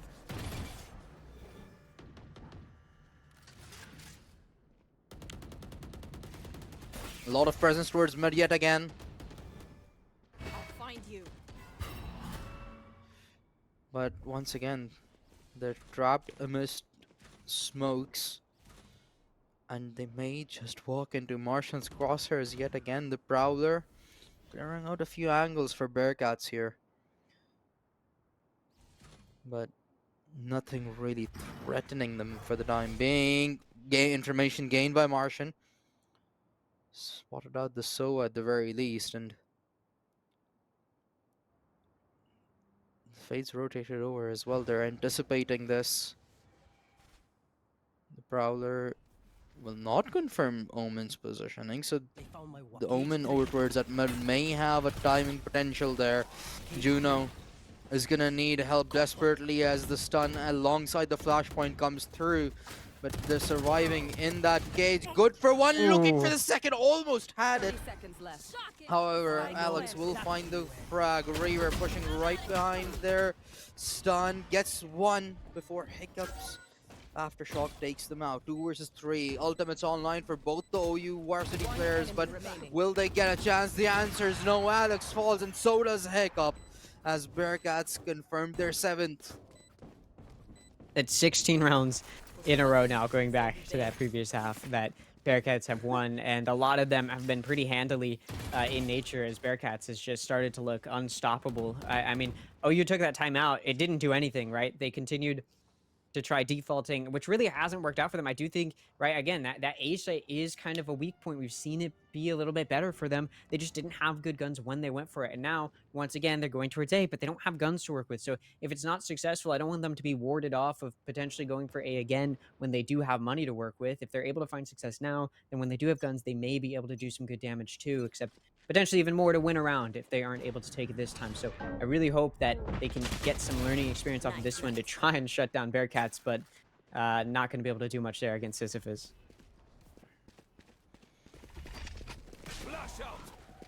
Flashpoint to lead them into the A site. However, Bearcats, they don't want to give up this site without any contention, and hence the engagements continue. The Aftershock forces the player forward, but that's only going to bring about OU Varsity's demise earlier. Hiccup does find one, but that's all she wrote for OU Varsity's success in that round. I mean, it is just continued dominance from Bearcats. I thought maybe OU would have a little bit more success there. I unfortunately for OU was just mistaken. Bearcats just shut them down. They were able to get on site. It's just that they couldn't do anything else after that. Now, part of that definitely was the neural theft gave Bearcats a lot of info. And again, I really like now that OU does have money. They've got guns to work with. They are still going to try A here. I think they could definitely find some success here. It's going to be a lot harder for Sisyphus to shut down their Neon in one shot, considering Neon's going to have some weaponry to work with. So they've also got 3 ults. They should be around with a Hunter's Fury and a Rolling Thunder. You should be able to take this. There. Rolling Thunder goes in. Bring them down. Clears out the side, but Bearcats still giving OU Varsity the respect regardless of how dominant that score line is, and that's going to allow them to go and fight with a 5-on-5 retake. Nox. It's knocked off his feet as Bearcats have lost 2, and now Juno on the flank trying to replicate the magic that they Oh had my done God. in the last map, and they continue to do so. 2 kills delivered, now a 2 versus 2, make Oh that a my 1 God. versus 2, and Hiccup. Oh god, there's only so much you can do when Juno's firing on all cylinders. 9 rounds secured without conceding a single one by Bearcats. And once again, when they needed Juno most, Juno stepped up just like they did on Split with so many beautiful lurk plays on their defensive half, or sorry, on their offensive half. We switch now to the defense on Sunset, and they continue that mastery with another multi-kill round to help secure their team a win, and it's another 3K for Juno on that flank. Beautifully done. It is now 18 rounds in a row worth of Valorant that Bearcats has won across the past 2 maps combined, as OU just has not been able to shut down the power force that is this Bearcats lineup, which was not the case in that first half of Split. Again, like it's incredible just to see the bounce back, not only in the previous map, but the fact that it's continued the way that it has, and OU just hasn't figured out a stop to it is unbelievable. Yeah, Bearcats, they took that momentum in the second half and they've just snowballed it into something gigantic, which OU Varsity seemed too big to be able to stop, and Nox makes up for his errors from the last round, and he wants more, he wants blood. However, it's his teammates' blood that will be shed. 3 versus 4, however, 2 players on the side of OU Varsity are so weakened up. Turn very deadly very quickly. Hiccup gets 1 as he put into his grave. Martian finds 2, and now it's a 1 versus 1. Nox misses his shots. Pistol out as the headhunter looks to claim the final victim. Rifle did get spotted, however, the fake defuse was a misstep as the equip time was far too long for the headhunter to be prepared to shoot. And hence comes about the first victory of OU Varsity. The first victory for Ohio in 18 rounds. That was 18 rounds in a row that had been won by Bearcats, and that's finally a round 1 by OU, and it's exactly when they need it too, right? Like, you need to start to mount a comeback here, right? If you can get the rest of these rounds in this half, maybe you can make something happen when you switch sides. I mean, we saw what happened on Split for Bearcats. It could absolutely go the way of OU with the dominance that they had in that first half of Split. We've seen them show mastery. Oh, beautiful. Oh my god, Reaver. A comeback in terms of probability may be on the cards, but with how good Bearcats are playing, with how good those shots from Reaver were, it's looking unlikely.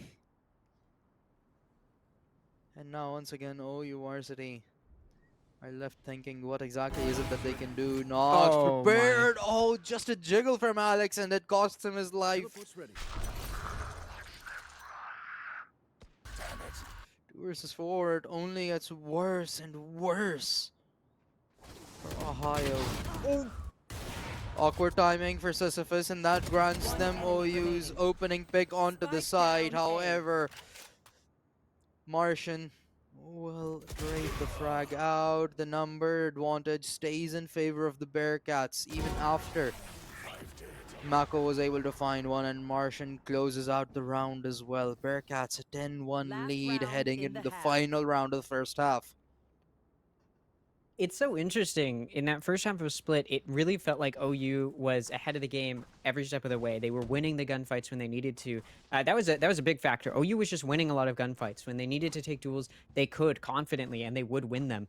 Bearcats then, on that second half, was the one winning those gunfights. I mean, it was mostly Juno, but the whole team really started to win those gunfights. And as we've come into into Sunset, it really feels like OU isn't able to win those gunfights. I mean, I'm not sure what happened, but Bearcats is suddenly just unbelievably dominant here. As oh my god, counter overdrives. Almost out. Only one of them. Oh no, Juno. Juno, what are you up to? There's one. He's looking for more. Oh Second my delivered. God. Third player spotted. Kill not found as the teammates clear house and a flawless 11th round. Bearcats end up with a better result Switching sides. than OU Varsity had on map number 1's first half. 11-1, and 11-1 is a scoreline that's even. I mean, there's obviously it's more rounds, but part of the reason 11-1 is so much more dangerous than like a 10-2 compared to a 9-3 is because if Bearcats wins the pistol here, that's almost nearly a secured win on the map. Because if they win pistol, not only is that match point, but then their opponent is on a weaker buy going into the round after that. So Bearcats should pretty easily be able to secure a map win there. So for OU, they need this round more than any of the rounds to come, just because of the fact that the eco is going to be a huge, huge factor if they can't win it here. So for Bearcats, this is an opportunity. If they win this pistol, this is an opportunity to continue that dominance and very quickly sweep their opponent after what looked like it was going to be a pretty dominant loss. It seems to have turned completely in their favor as they're now just 2 rounds away from victory. Gotta go. Shock it. Push coming in from middle. Reaver.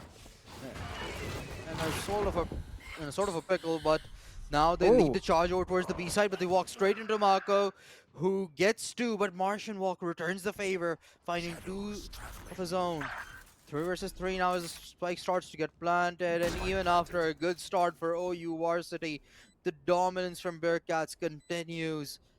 Spike planted and 2 versus 3 for the retake, as the remaining 2, the initiator duo on the side of OU Varsity, are going to have to clear out practically every angle on the side and defuse the spike.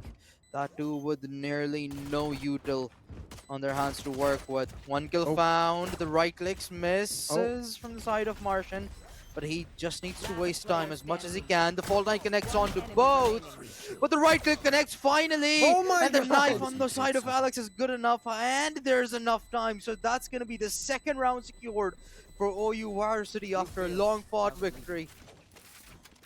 I mean, that I thought Bearcats had that after Mako was able to find those 2 kills for OU, but then it was returned by Martian. I was like, that was their chance. That was the opening for OU in that round, and then they were going to lose it, but they didn't. They came back, they clutched it out, and OU has a massive opportunity here to get some momentum going, right? That was a huge round. I talked about it, right? They would have been on an eco like Bearcats is right now, and so now OU has an opportunity to turn the pendulum to swing back in their favor. They've got guns to work with now. They can be aggressive. They can take some of these fights and confidently win them, and they're not going to have to be so worried about Bearcats just... Okay. Never mind. Well, the push going in towards the B side yet again. Bearcats, they want to end this, and they want to end this as quick as possible. Spike planted. Try and avoid the fate that OU Varsity had on map number 1.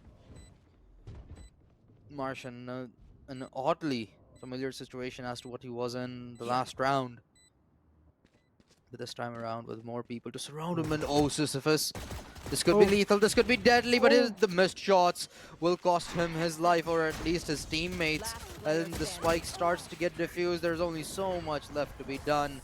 And OU Varsity, they avoid map point and series point of the Bearcats for the time being. Yeah, I guess when you have a Neon just dashing in with a shorty, that's going to be hard to counter, and Reaver is able to get that first kill there for Bearcats. But OU, the superior weaponry, did end up reigning supreme, and they are still going to have to take a bonus here, meaning that their weaponry is going to be weaker than Bearcats here. So this could potentially be an opportunity for Bearcats to get on to match point, at which point OU would have to win 9 in a row to take it to overtime, and then still 2 more on top of that if they want to win it. So there is a massive uphill battle to be climbed here. So for OU, they do really want to win this round, even though they have a little bit of that weaker weaponry to work with. Bearcats did a really good job of getting on site in that previous round. They got that spike down. They just couldn't play post plant given the weaker weaponry. And they got it down very, very quickly. It's not going to be the same case here, but that does show that even on an eco, they're able to get that spike down. Ooh, and immediately Reaper finds another first blood here.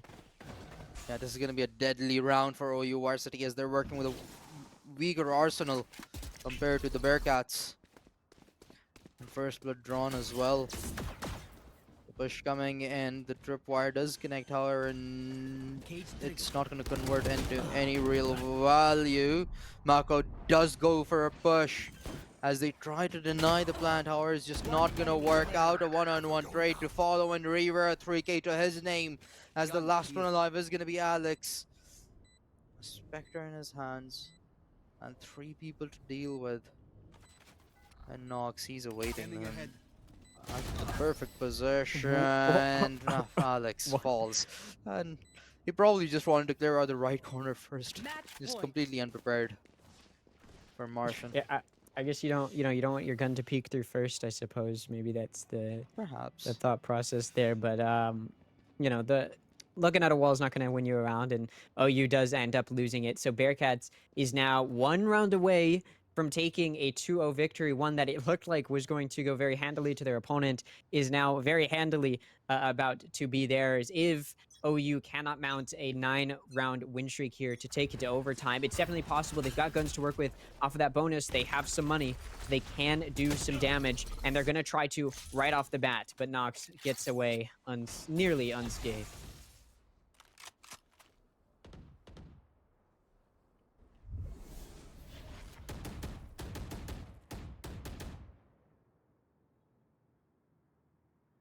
Sisyphus to be sneaky, but he's walking straight into 3 people. Somehow, still gets away unscathed. But OU Varsity, they can afford no mistakes. The game has to be absolutely flawless from here on out. Bearcats on the verge of victory in the series. Headshot found. 4 players remain for Varsity. As the spike starts to get planted, and Sisyphus trying to set up that flank once again. It's straight towards the B side, and Sisyphus falls as well. 2 versus 3 to keep OU Varsity alive in the series. The fault line won't connect, and Nox all by himself on the side will get spotted by the recon orbit.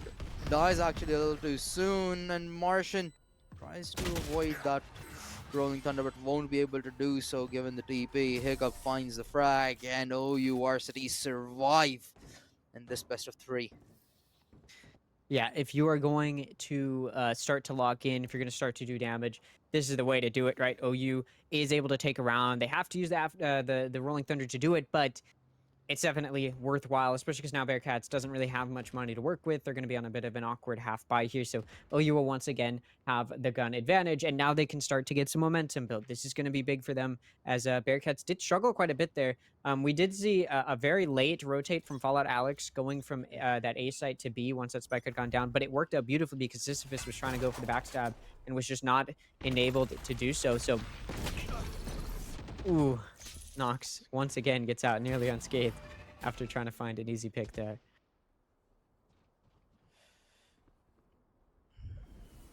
Thing is, OU Varsity, even one mistake is going to cost them the series at this point. It could be an eco, it could be a rifle round of Bearcats, anything at all would do.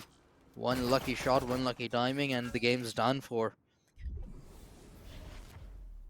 So all the pressure is on Ohio University right now.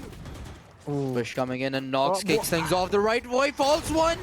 Alive with 5 HP, and he falls! No way! No way Bearcats will... no way Bearcats are allowed to end it like this. Surely not. Hiccup trying to hold down the line all by himself, and he does so. Finds Down 3. A. Mako gets another, and now it's all come down to Juno. Neuroclef, perhaps a bit premature, given that it's only 30 Juno, seconds but left. given Juno's performance, it actually sort of makes sense as well.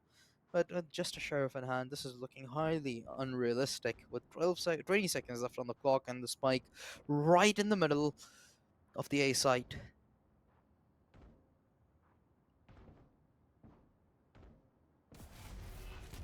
Ten seconds left.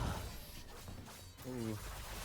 The gun was sticking out there from Cam, but Juno was not quite able to pay attention to it, a little too focused on the potential of people at their eye level, and they do get taken out. So that does mean that OU continues to mount the comeback. It looks like it might be a possibility as they do start to make their way through, right? We did end up needing to see from Juno some big heroics on Split when that comeback was happening for Bearcats, but OU has shown that all of them can really fire off and hit some nice shots when they need to. It just, the fact of the matter is, in that first half of this map, they weren't really doing that. Now they're able to. Now they're in positions to do so. And so Bearcats is going to kind of have to figure out how they want to play this, right? They're not having Juno lurk anymore.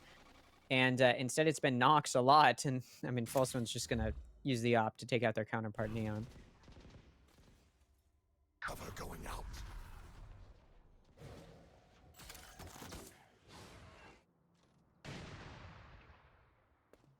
One kill found.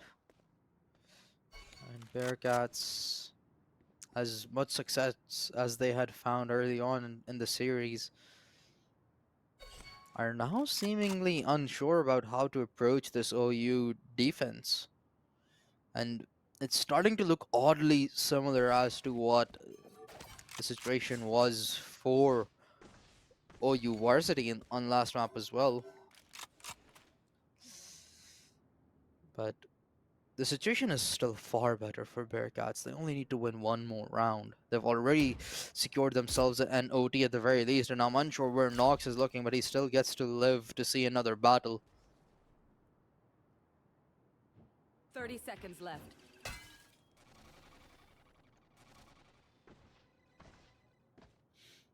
Hiccup primed. The Haunt forces him back. He's spotted the Fade, tucked into a corner. Juno gets one, and Martian saves the Fade up. 3 players remain. Alex to try and hold on to the side, but he shall fail. But False One trying to deny the plant is just a little too late. However, does find the frag, and Mako to finish things off. False One keeps OU Varsity alive. I mean, Bearcats looked like they were going to have that. I mean, that flood in, that collapse in, looked like it was going to be good, but OU was just so aware of it. And Bearcats now takes their first time out since that first half of Split. They're now feeling like it might be time to prepare. Let's lock in a little bit, guys. Here's what we need to be doing differently. And I think a lot of that just comes down to the fact that I think their opponents have been able to read them pretty well. One thing that they did very well in their offense on Split was, of course, Juno just going for a lot of lurks towards one side of the map, while the rest of the team worked other parts of the map, other areas of the map. And that's not necessarily happening this time around. We're seeing a lot of OU kind of just in a position where they're able to anticipate where these players are coming from. I mean, we have seen one specific player lurking quite a few of these rounds over towards that A site, but they really haven't been able to find much contact, as we've just seen Nox not be able to be successful in a lot of those attempts. And it ends up being where they do some damage or they take some damage or a little bit of both, but rarely do they find a kill. And I think when your lurk isn't finding anything, it really doesn't open up anything for you, and that's what we've been seeing a lot. So if Bearcats can get in that habit of maybe having a player on lurk be able to do some good damage. Now Chamber is a lurking agent, right? I'm not saying that they should be having Juno lurk instead. Chamber is pretty well designed to lurk and then TP and then get back with the team, and so I don't hate that it is the lurk coming through there, but it is not being effective, and that's kind of what's hurting them right now. So that's kind of what they need to focus on, is kind of playing off of that. It looks like they want to just fight A here and hope that because they're only expecting Nox here, they might be able to find some good damage, and it's going to be very explosive take here of sight. Reaver leading the charge onto the side behind the overdrive, but 2 kills found, looking for the third, and delivers. Within a matter of seconds, the whole roster of OU Varsity has fallen apart, and now it's on the shoulders of Cam alongside Mako to try and keep this BO3 going. Nightfall. remaining. There's at Oh. bay, but it's gonna be Nox's Sure Day Force. That eliminates Mako, and now up to Cam in a 1 versus 4 to try and retain their team in this best of 3. However, that's just not going to work. Bearcats come out with a swift victory on their own map, Vic, and they sweep the series 2-0 against OU Varsity. Yeah, big win there from Bearcats. Obviously, that second half started to look a little bit better on Sunset for OU, but I mean that second half of Split and that first half of Sunset were kind of a masterclass in a way from Bearcats. Just their ability to do damage extremely effectively and keep their opponent very off balance. Right, when you've just got players that are going to win gunfights no matter where you put them, that's extremely hard to combat against, and it's something that it seemed like Bearcats was going to have to fight against when they were in that first half of Split, but they figured it out, and all of their players were able to lock in when they needed to, and that carried over into Sunset. There just isn't a lot you can do if you are OU there. So although OU definitely put up a good fight, especially that first half of Split, which was their map pick, there just wasn't a lot after that. I think as they approach, the rest of this group stage, there's definitely an opportunity for them to bounce back. I think that's a very big possibility here. They showed some good flashes. I think, maybe the mental game started to become a factor. We just need to see them be able to figure it out a little bit earlier. And for Bearcats, I mean, this is a performance that definitely, I think, puts them at the top of a lot of people's lists as far as who might make it to the playoffs going into tomorrow. Yeah, certainly. It was absolutely fantastic seeing how they performed. And in this second map in particular, it wasn't like a masterclass from Juno either. We saw everybody had their moments. There were rounds where Juno was pulling off 3Ks as well. The final round came down to Reaver's overdrive as well that led the charge and onto the side. So everybody was showing up from time and time again. Everybody showed their individual prowess. So the kills had a really good distribution all across the board on the side of Bearcats, and that just goes to show how a well-oiled machine sort of a team Bearcats may be, and how good their resilience is as well, particularly on map number 1 when they were down 10-2 and they still mounted a comeback on the attack side of Split. Yeah, no, that split map I'm gonna be probably talking about for a while after this is just something to think about. I've never seen two teams just completely flip the script on what is the side with the advantage, and then in the way that Bearcats was able to make that comeback happen. Um, I do believe we may be having a post-match interview, potentially. Um, and so I'm pretty excited for that. I think we're gonna go to a quick break first, and then we'll be back.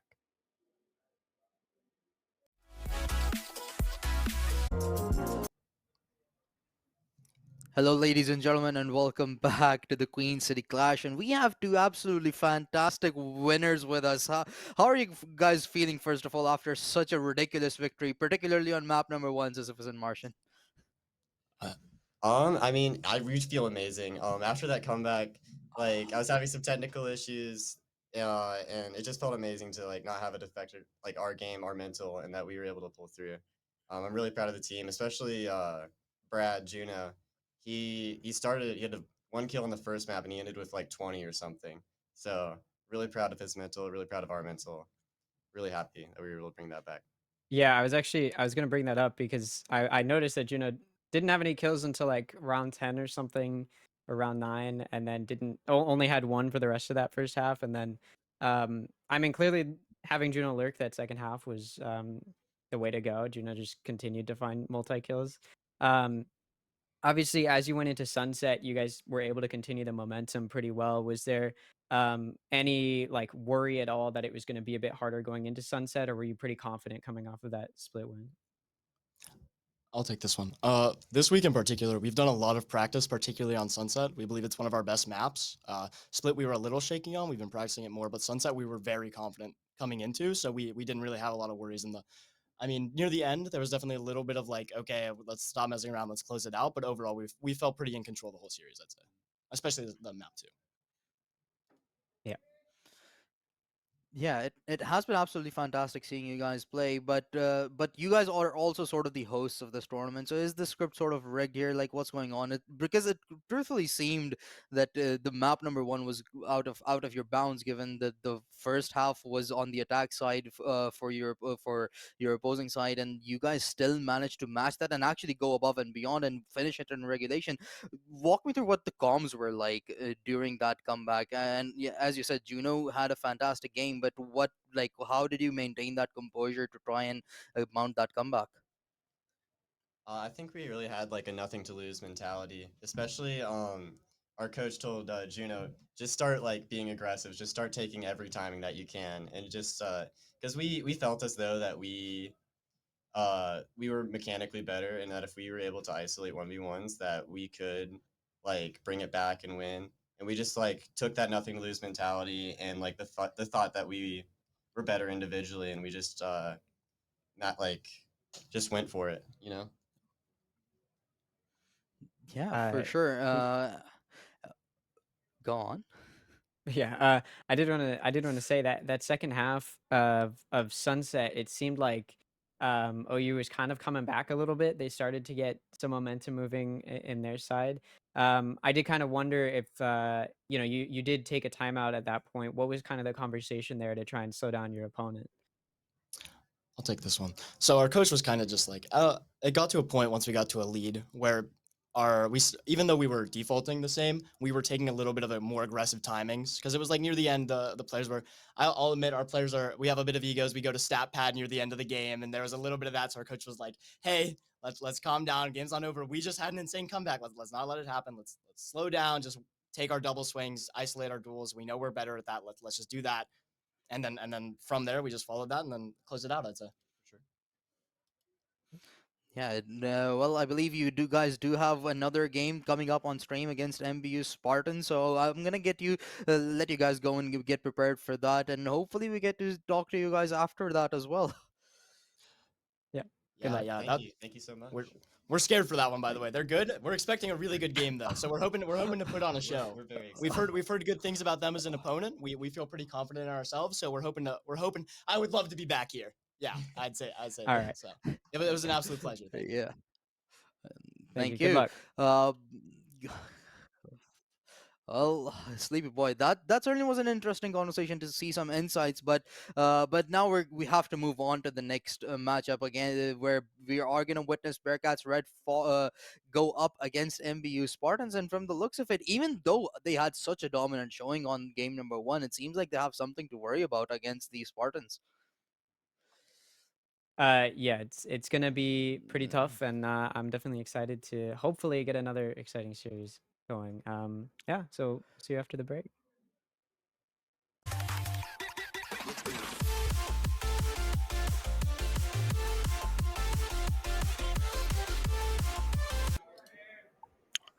Hello, ladies and gentlemen, and welcome back to the Queen City Clash by University of Cincinnati. We just witnessed one amazing performance from the Bearcats Red, but this is time for their second test as they now go up against MBU Spartans.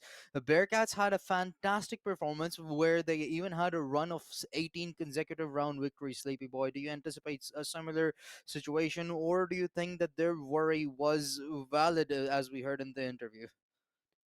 Yeah, they definitely seemed a little bit worried. And so I'm definitely a little bit worried for them. I'm really hoping that they can pull it off. I definitely think that they have a real possibility of taking it here, but yeah, a lot of people seem to be pretty afraid of this MBU Spartans team. We do have the maps here ready to go if we want to take a look at that. We're going to have UC picking Sunset, just like we had them pick. That's Bearcats Red picking Sunset, just like they picked in that first map that we saw, or sorry, that first series that we saw. Map 2 is gonna be Corrode, though. I don't know how you feel about Corrode, but that's gonna be an interesting map too. And then, just like previously, we didn't see it, but that's because it didn't go to a decider. If this one does, Haven once again will be the decider map. Yeah, we weren't able to witness Haven. We haven't seen obviously these teams play Corrode either, but that's Sunset.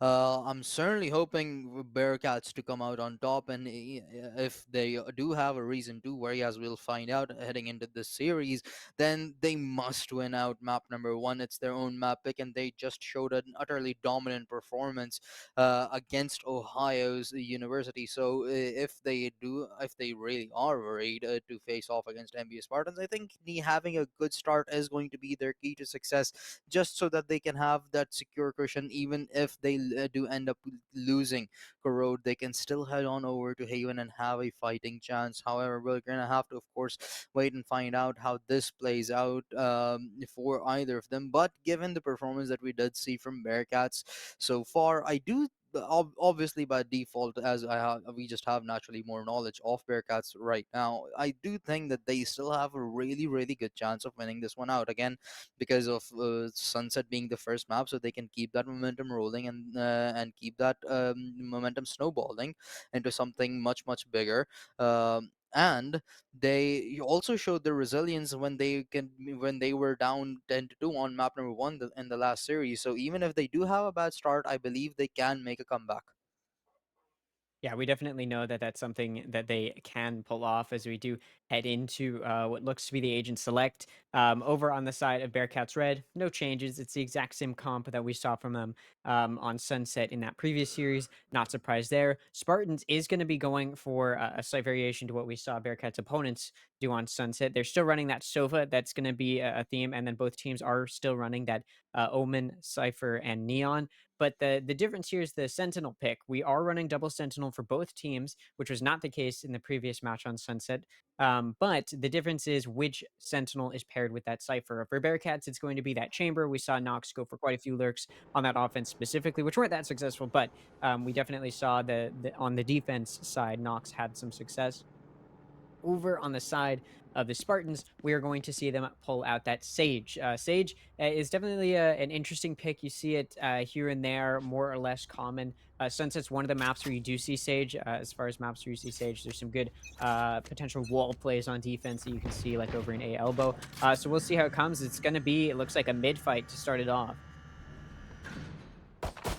Reaver ducked into the corner, finds one. It's a trade. He gets away with two. Zeke will find the trade eventually.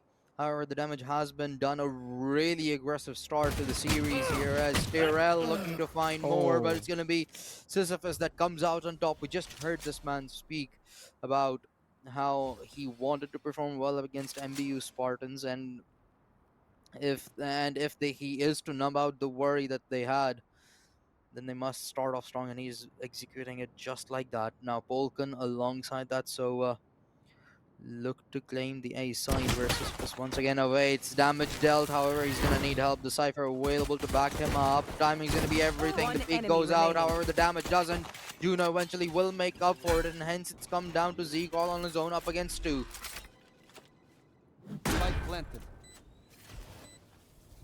Down. Oh, flare spotted, but Zeke's down to just 49 HP. One bullet of the Sheriff, and he should be dead. And Juno delivers the frag with a headshot. Bearcats continue the ball rolling. Yeah, I mean, this is the half that they started on Sunset in the previous series, and it's the half they absolutely dominated on. They finished it 11-1. Now, again, they're definitely, they even admitted themselves that Spartans are going to be a bit of a tougher opponent for them, and so we probably won't see an 11-1 scoreline again, but getting that pistol is definitely a really good start for them to kind of try and maintain that same momentum. And we're also seeing the players who want to perform, right? You got your duelist performing right now, and Juno, of course, the player who is the reason that they won in that 2-0 fashion, being able to be the factor in that comeback on Split, is also performing just in this pistol round. Now, interestingly, Spartans is going for a force buy here, so they have completely forced up their economy. They are expecting to win this round. If they lose it, they're going to be in a tough spot going into the rounds following. So they really want this round. They are banking on a win here, most of them forcing into those stingers to be fast and be aggressive. And they're not going to have to be, because as long as they take out this Cypher trip, B site is pretty open for them other than that market area. The Drupal holds Polkan back, but eventually the rest of the squad is going to make it their way onto the side. The spike carrier killed, but that Sage Wall should keep the rest of the squad of Bearcats at bay. Spike does get planted, and Juno with an amazing frag with a Stinger at that range. Quite surprising, but Pain looks to inflict pain from behind enemy lines, and he's gotten one. A lot of damage dealt onto the Neon as well, but it's going to be Polken that falls. 3 versus 3 now. The Seas does connect onto the Omen. Sisyphus looks to deliver the frag. A nice crossfire set up as Terrell and Pain make magic happen. Sisyphus last alive up against Stu with only 6 HP at hand. And MBU, they win a round right after conceding the pistol. And that's a pretty big win if you are Spartans. They forced up. They wanted that round win. And you don't typically see force buys after the first round being lost of the map, right? If you see a force buy off of losing pistol, it's typically because it's the second half and you're down a lot. The Spartans did it regardless. They wanted to win this round. They felt that they could confidently win it if they had the right guns, and so they forced up, and it worked out. They get away with the win. That's a big loss for Bearcats, as they're now going to have to go on an eco. So MBU should be able to bounce back here, get around against their opponent who's on eco, and they're not forcing up. So that does mean Spartans should be able to walk towards the second round win. Okay, sorry.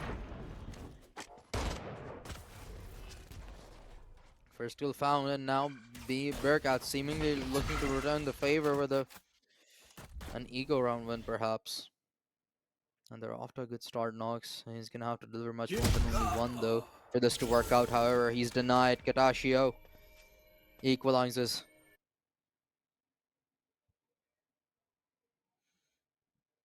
Pain could have a painful fate here. He's unaware of Reaver's positioning close by, but regrouping over towards the alley and joining the rest of the squad. The Paranoia connects onto 2, and Sisyphus now isolated onto the side. The Sheriff will not be able to find a frag as everybody on the side of Bearcats fall, and Juno is left all by themselves to fight against 4. Now spotted and tucked into the corner. One headshot delivered, looking for the second. The kill will not come through, and Pale will finish off their third. Bit of some whiffs there. Could have maybe gotten that second kill, but doesn't matter. I will say Nox got a really nice one tap to start off that round, and Nox is a player that we need to see perform a little bit more. I think if there's a weak point for Bearcats, it was Nox not being able to find success, mostly on that offense, on those lurks, but you also just need your chamber to be able to find some nice shots there, and we did. So for Bearcats, that's a good sign, but obviously now we're going to have to see what they can do now that they've got weapons. We actually see an Odin coming out from Sisyphus. I don't believe Sisyphus tried using the Odin their previous time on Sunset, so that's definitely an interesting counter maneuver. So full buy from both sides is going to come out here, and we'll see if Bearcats can try and get that momentum rolling in their favor. A lot of damage dealt, however, not enough for a kill to be confirmed, and now it's Nox who's stuck in a terrible position. He TP's out, but Reaver does not have the same privilege. Take flight. Recon turns, spots one, tags the player up as well, the Prowler, to try and balance out those fates. Headshot delivered. Nox makes up for his mistake earlier, but Katashio will neutralize that frag. As now Bearcats are 2-man down in this round as the spike planted. Gets planted.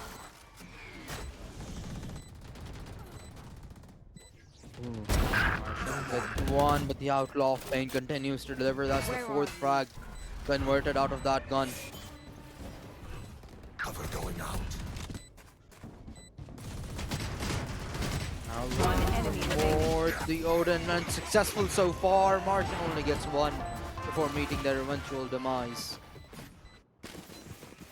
Yeah, that was a huge round win for Spartans. Obviously, Bearcats on their first full buy from both sides kind of round. You do want to perform, and Bearcats just didn't. They weren't quite able to slow down the Spartans the way that they would have wanted to, and then they had to play retake down some players after that Sage res. It's clear that Spartans is very prepared. I mean, they're playing this pretty differently from where we saw the OU players doing it previously, where it was a lot of playing slow, kind of working the map.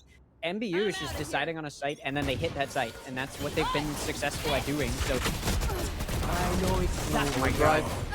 Kick things off, and Vulcan gets one. However, Nox has made this somewhat possible for their team. Tordefon's first online as well. The neural theft gives away his location, but he survives. Sisyphus follows up with a frag of their own, and now it's suddenly come down to 2 versus 2. The Tour de Force, it has to find value for this round to be converted. Nox, will he be prepared for the stage? He will not. The kill does not get found. The flick missed. And Katashio trying to find somebody off guard. Junior tucked into the corners and spotted out. 1 versus 2 now. As Nox has to be the saving grace for his team, and he's just completely unprepared for Katashio's positioning. Yeah, that's another pretty decent round win there from Spartans, especially one that shouldn't have been as close as it was. Bearcats made it look close. Nox got some really nice kills with their Headhunter. Unfortunately, when they swapped over to the ultimate, pulled out the Tour de Force, they just could not find any kills with it, did not do any damage, which definitely made a factor. I will say there was definitely a bit of overextension there. I think some players stayed there, you know, took a little too long to get out of there. Reaver overextended a little bit, I think got punished. And I think that's something that we're going to need Bearcats to work on if they're going to kind of bounce back here, because well, unlike last time, they're kind of getting dominated here to start it off. Push coming in.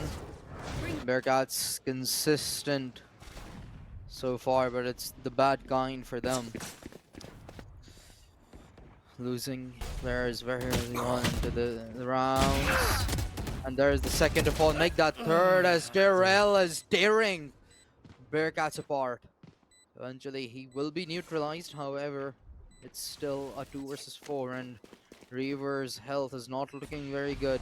Pain should find an easy frag onto him from behind. An easy headshot delivered. That's gonna leave only Nox behind. He has been spotted, and now he's on a desperate run to try and hold on to that operator. As the clock ticks down and MBU Spartans confirm their 5th. And Payne's going to have a pretty nice shot here to take out Nox. He's just looking the completely wrong direction here. Rest. It is done. And he will. So MBU is definitely off to a really nice start here, as the Spartans pretty much figured out Bearcats the way that Bearcats had figured out OU on this map previously. It seems that Spartans are really locked in right now. And this is a bit worrying, right? Because this is the side that Bearcats did really, really well on. So the fact that now when we switch sides, they're going to be on the side that they didn't do as well on. For them to not be getting rounds right now, this is when they need to be getting rounds just like they did previously, and so they're not. Spartans is doing just a really good job of, again, they pick a site, they commit to it, and they succeed on it. Bearcats just doesn't slow them down. I do think we're seeing some mechanical differences in the sense that we're seeing Bearcats losing some fights that they shouldn't be losing. Spartans winning fights when they need to is really, really big. That mechanical skill difference can become a factor sometimes, and you do have to be a little bit worried about that, you know. You just got to be able to find those kills when you have the opportunity to find them. We're seeing, you know, that operator's not really being utilized right now. We saw the Tour de Force not be utilized either. So Nox does need to start hitting some of those shots, because that can be a huge force in shutting down this offense. If you can put yourself in positions where they're going to fear you, then they're not going to want to push into you, and then your team can help control the rest of the map. But Nox so far hasn't been able to do that. So hopefully as we move into this, that's something that Bearcats will figure out, is being able to lock down the map and honestly just winning some gunfights that they need to win. For now, it's going to be a little difficult considering they will be on an eco, so Spartans will have a pretty decent advantage here to try and continue to move their momentum forward. Shadows traveling. Once again, just an aggressive play towards middle. However, Reaver is trying to equalize. However, that overdrive is not going to find any value. It's going to be Polkan on the other end that draws first blood. Zeke to follow up, and B-side completely infiltrated. The weaponing already not looking to get in with the overdrive out of the equation as well. Things are only getting worse. And Darrell! Ultimate is ready. What a shot to conclude that round out! 3 players taking kind of a long-range fight there, and all of them losing to Terrell. I mean, it's going to be a little bit hard to bounce back when you're losing players like that. Hopefully for, again, Bearcats, now they've got guns, they can kind of figure it out. They need to be winning those gunfights, right? A situation like that where you're losing in a 3v1, even if it's, you know, with sheriffs, you should probably still be able to kill that guy with 3 people there, and they weren't able to. So they need to lock in, get those kills, and they can definitely start to move the pendulum back in their direction. And that's a big first blood from Nox. Yeah, Nox. Vulcan was probably hoping that after that paranoia, Nox would just immediately back off, but instead he pre-fired and Vulcan gets caught. And that alone is going to slow down MBU by so much with their duelist out of the equation. But Pain, he's been so good at finding these flanks and timings. He's going to get 2 here with ease. Shot missed. What gets 1 eventually. And his teammate to deliver the second. Zeke Spike down A. shall fall, and Nox has converted this. Pain. Oh, what would have been for him as he looks to make up for his mistakes. He's gotten 1. 2 more needed. The 1 versus 2 in the chamber is so weakened up. This actually is seemingly very possible. Spike planted. Spike down. Cypher spotted, and Juno delivers the headshot to give Bearcats their second. Yeah, you are unfortunately facing off against Juno on the other end, who we've seen put up a pretty decent performance up until this point. And so that does mean Bearcats wins the fights when they need to. I talked about Nox being able to be that force that they fear, and he got 3 on that round. Really a massive factor there. That's exactly what you need from your chamber. Your chamber is an agent that really needs to be finding kills to provide value to the team, and so Nox doing that here is what gets their team that win. And so for the Spartans, they can kind of just play around that, make sure that you're not giving up so many kills, right? I think Pain had a really good lurk there. He definitely could have gotten 2 there without dying, but got a little unlucky with where his shots landed. We'll say that. So hopefully for the Spartans, they do end up bouncing back here. But Bearcats definitely are in a good position to maintain this momentum moving forward. On spots Vulcan. And the MU Spartans, they've stayed true to this strategy of theirs, flooding the A side from right up front. And Nox, this place has been extremely dangerous for him time and time again, but he still has to defend it. The Prowler allows him to find 1, but the trade's efficient. Sisyphus falls as well. And oh, the res comes through. Zeke back in the equation, and hence it becomes a 4 versus 3 now. As Juno still keeping the hopes for his team alive in this round. Reaver gets traded, and Juno too shall fall through the smoke. Martian Walk trying to replicate Pain's success, and he defeats his counterpart, but 2 more to be found.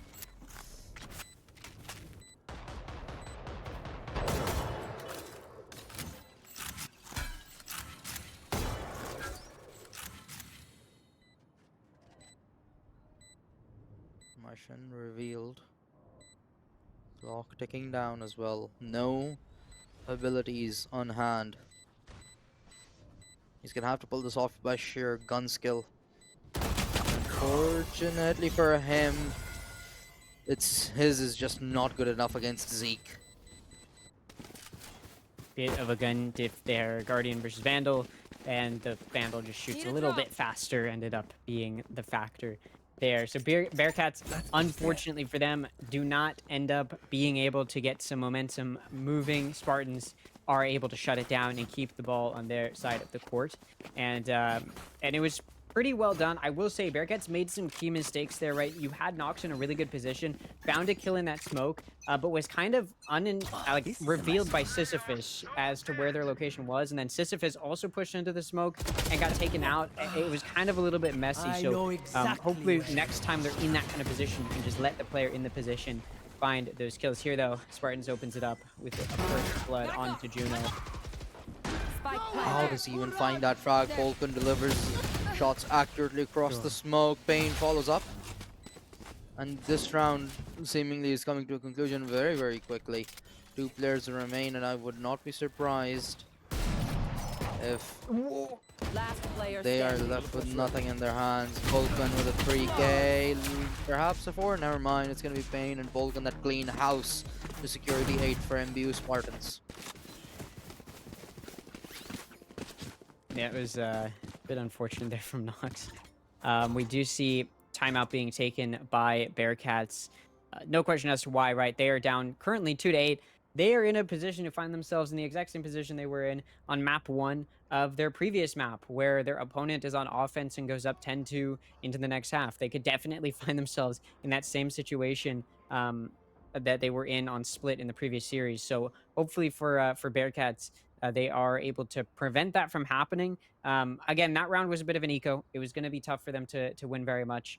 I do think they can win some gunfights. We've seen them be able to do it. I think some of it comes down to positioning, where Spartans are in positions to trade each other off, and Bearcats just aren't. They're going in a little too 1-by-1, where there might be a player nearby to hopefully trade them off, but there's a smoke that's separating them, so they're not able to find the pick or something of that sort. So for the Spartans, they're able to get those trades going, which is always going to benefit the offense, just because the more players you have on offense, they're usually condensed around each other, whereas when defensive players trade each other off, they're not going to be as condensed around each other, right? They're going to be a little bit more split up on that defense, so it gives the offense a good advantage to push in with. So you don't want to be giving up those trades, which is exactly what Spartans are really good at getting. So for Bearcats, they just need to be able to find picks and get out of there. They can't overextend. They can't overstay their welcome. You get a pick, you get out of there, and you should be able to defend against the Spartans team that's very, very good at finding those trades.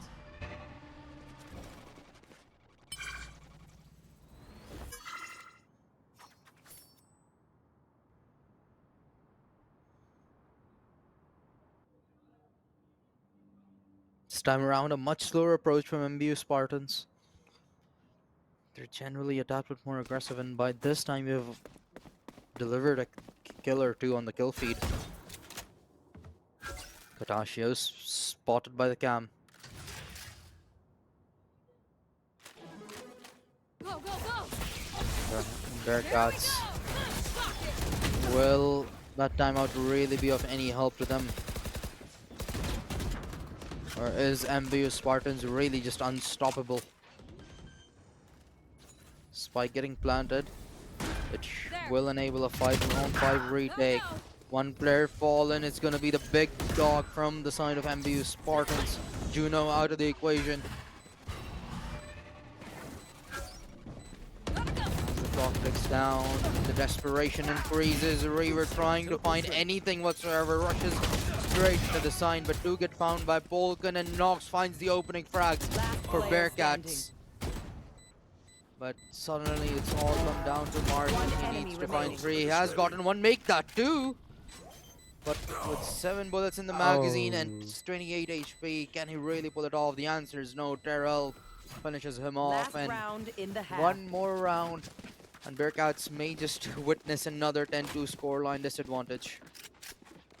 Yeah, and that may seem worrying, but again, we do know that Bearcats have come back from that position before, so it's not too worrying, especially considering this is their map pick. They should feel confident.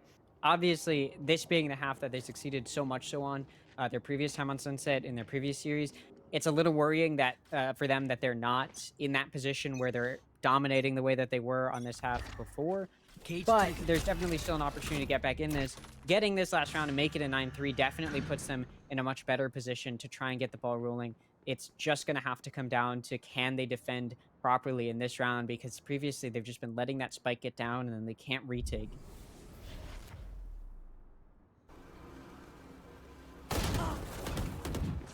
Sisyphus too eager. More towards the middle. Fortunately, the reward wasn't good enough. Nox finds 1 and immediately eats out of there. From the shadows to grant their team some information. However, mid's gonna get opened up. But the flank from Juno is good for 1. And now it's come down to Pain on the flank, still unspotted. Location unknown. They may not even anticipate him on the left angle, but they're standing right next to each other. Oh no! Pain doesn't check the corner. Gets punished for it. Bearcats avoid the same fate. and keep things a tad bit more closer than the first map of their previous series. I don't know why Payne didn't clear that. I mean, the wall extends out there. You still had cover on the right side. I was fully expecting Payne to catch the other two off guard. I thought they might even win it, but they do not. And that does mean that Bearcats is in a position right now, 3-9, to try to make the curse work in their favor as they do switch to the offense. Now, this is one of the only two-side maps that is actually a little bit offense-sided, at least in professional play. Not exactly sure the stats on collegiate, but I'd assume it's fairly similar given the tournament style of play. So there's a chance here, right? Bearcats definitely has a potential here, but part of their game plan in their previous time on Sunset was Nox finding kills on the lurk. So you need that to continue to happen, which it wasn't super happening. That's why they struggled in the previous time on Sunset. So hopefully this time it can. On this pistol, though, Reaver's just going to open it up.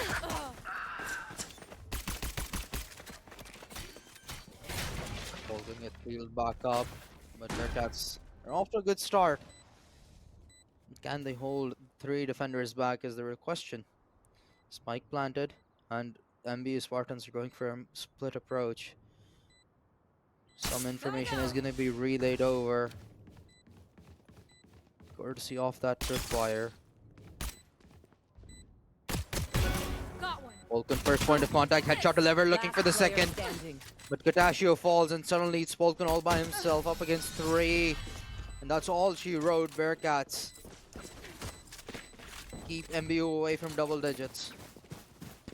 And on their previous comeback, they started with a pistol round win, and so they get a pistol round here.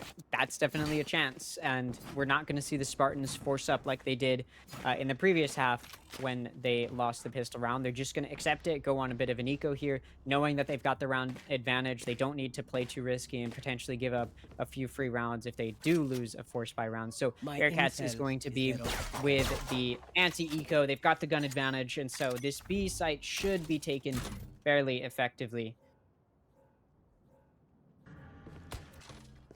Like that. Clams just hanging out with each other. However, the fun is only gonna last so long as the rush comes in. Floodgates open up. And the spike planted. Spike planted. Very conveniently. Nox to try and hold the flank. Does deal a lot of damage, however not good enough for it to confirm the frag.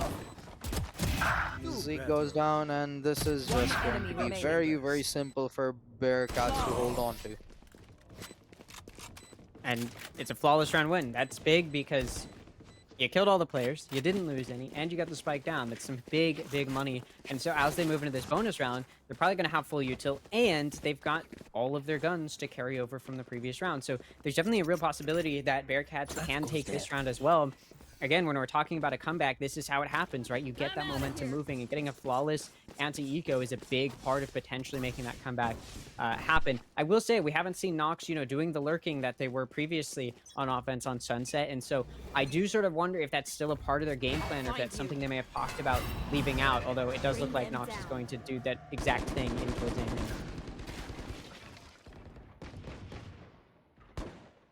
Prowler clears out mid. And Bearcat at sort of a disadvantage given their arsenal. However, Bulldogs all across the board, it's still pretty good. One burst headshot and confirm the frag. However, MBU Spartans, they look to close things out very, very soon. The gap not big enough for Zeke to spot the chamber from the looks of it. But eventually they meet. They greet and walk away. While the rest of Bearcats prepare to infiltrate the B site. Smokes locked in. And the push going out. The Prowler trips 30 seconds the wire. That allows Bearcats to flood onto the site. planted. A one-on-one trade to kick things off. Go, go, go! They were, of course, back, and that's gonna allow the rest of the squad of MBU Spartans to lead the charge. And Juno, good for 1. Payne's found 3, looking for more. Last player standing. Recon Dart, absolutely humongous. It allows Payne to be just alongside Katashio, and both of them clear out the final couple of players. MBU Spartans will hit double digits. And off of that, that does lead Spartans to now a 10-5 lead. Now, I will say, Bearcats, that was a bit of a gun disadvantage, right? They were just carrying their guns over from the previous round win. So it's not completely over for them. It's not like the Spartans are suddenly steamrolling them. But that is exactly where Spartans want to be as far as getting some of that momentum going. I mean, having to do a retake can be very difficult, and they showed that they can. And so for Bearcats, that's something they do need to think about, is kind of how they want to approach post-plant if they can get that spike down again in the future. Also, Nox did try to go for some lurk kills and didn't really find anything. It took him a while to even see anybody. And so that does seem like it's a part of the game plan that may not necessarily be a factor here, although Katashio has found themselves a very nice... Never mind. Well, MBU Spartans. This second half seems a lot more back and forth between the two, but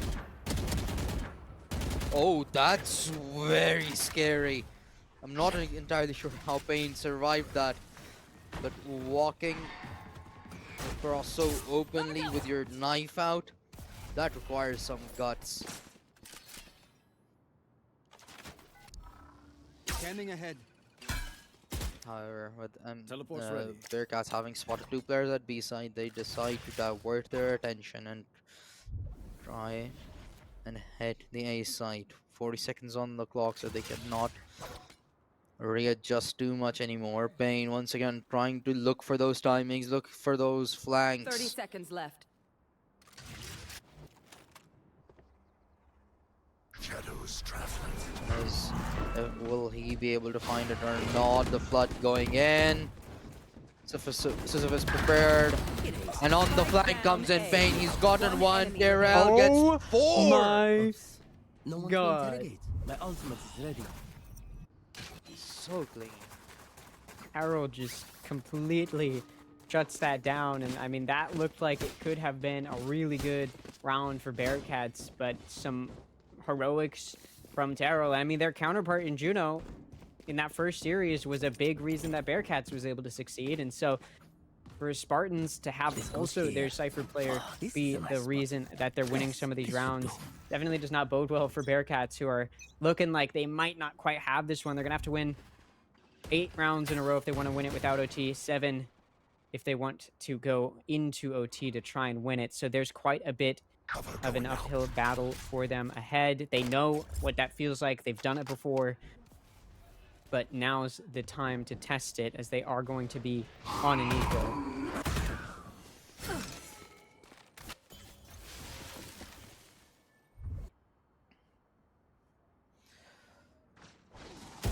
Nox has been really good with a headhunter. Not this time around, though. Payne, he has been so consistently trying to look for those timings and flanks. This time around, he's the one who gets caught in that in search of success on those timings. With that own Bearcats to try and look for more openings, more sidelines, more real estate. However, Katashio looks to deny that. Has found one, but Reaver's already in the back lines and they're completely unaware. Nox spotted. Reaver misses his shots and he may get punished. He does. Katashio makes up. Res available if need be. Vulcan denies from the shadows. 20 seconds left on the clock. Bearcats, they have to hit the site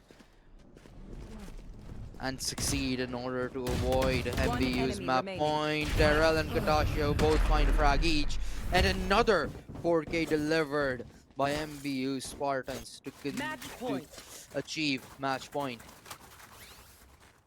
This time it is from the side of, or sorry, this time it is from Katashio to find that 4K. And I mean, you've got a team that's got players going back to back with massive multi-kill rounds. That just shows kind of the well-roundedness of Spartans, and there's no reason why so many teams were potentially afraid of having to face up against the Spartans when they're playing the way that they are right now, it's definitely a little bit scary if you are a You team want that to has to play? face them. And Let's Bearcats is play. that team right now, and they're one round away from losing their map pick.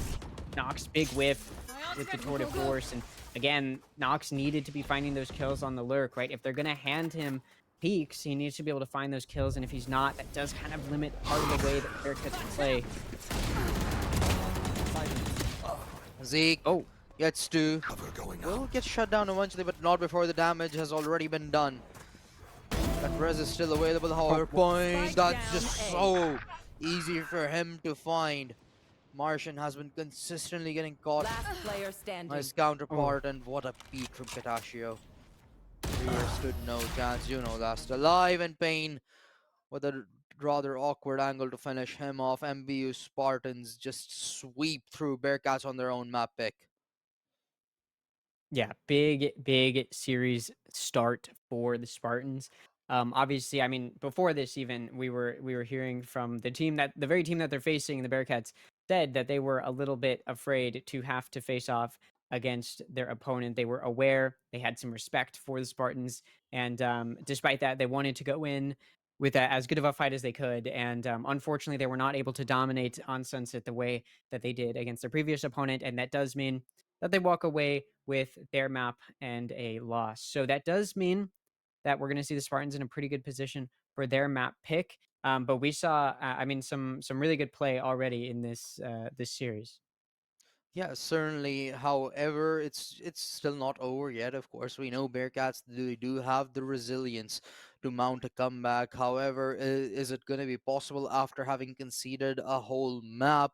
That's going to be the real question, and that too their own map pick, as you said. The next one, which is going to be Corrode, is the Spartans pick. So it's looking really good for the Spartans right now. However, before we get the final result, we are going to head on to a short break. So don't go anywhere. We'll be right back.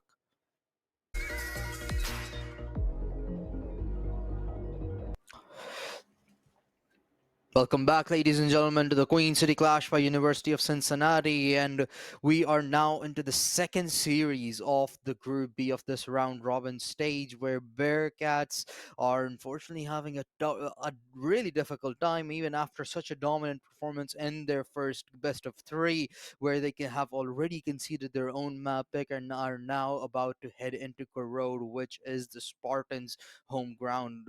Sleepy boy, this is already not looking so good for them.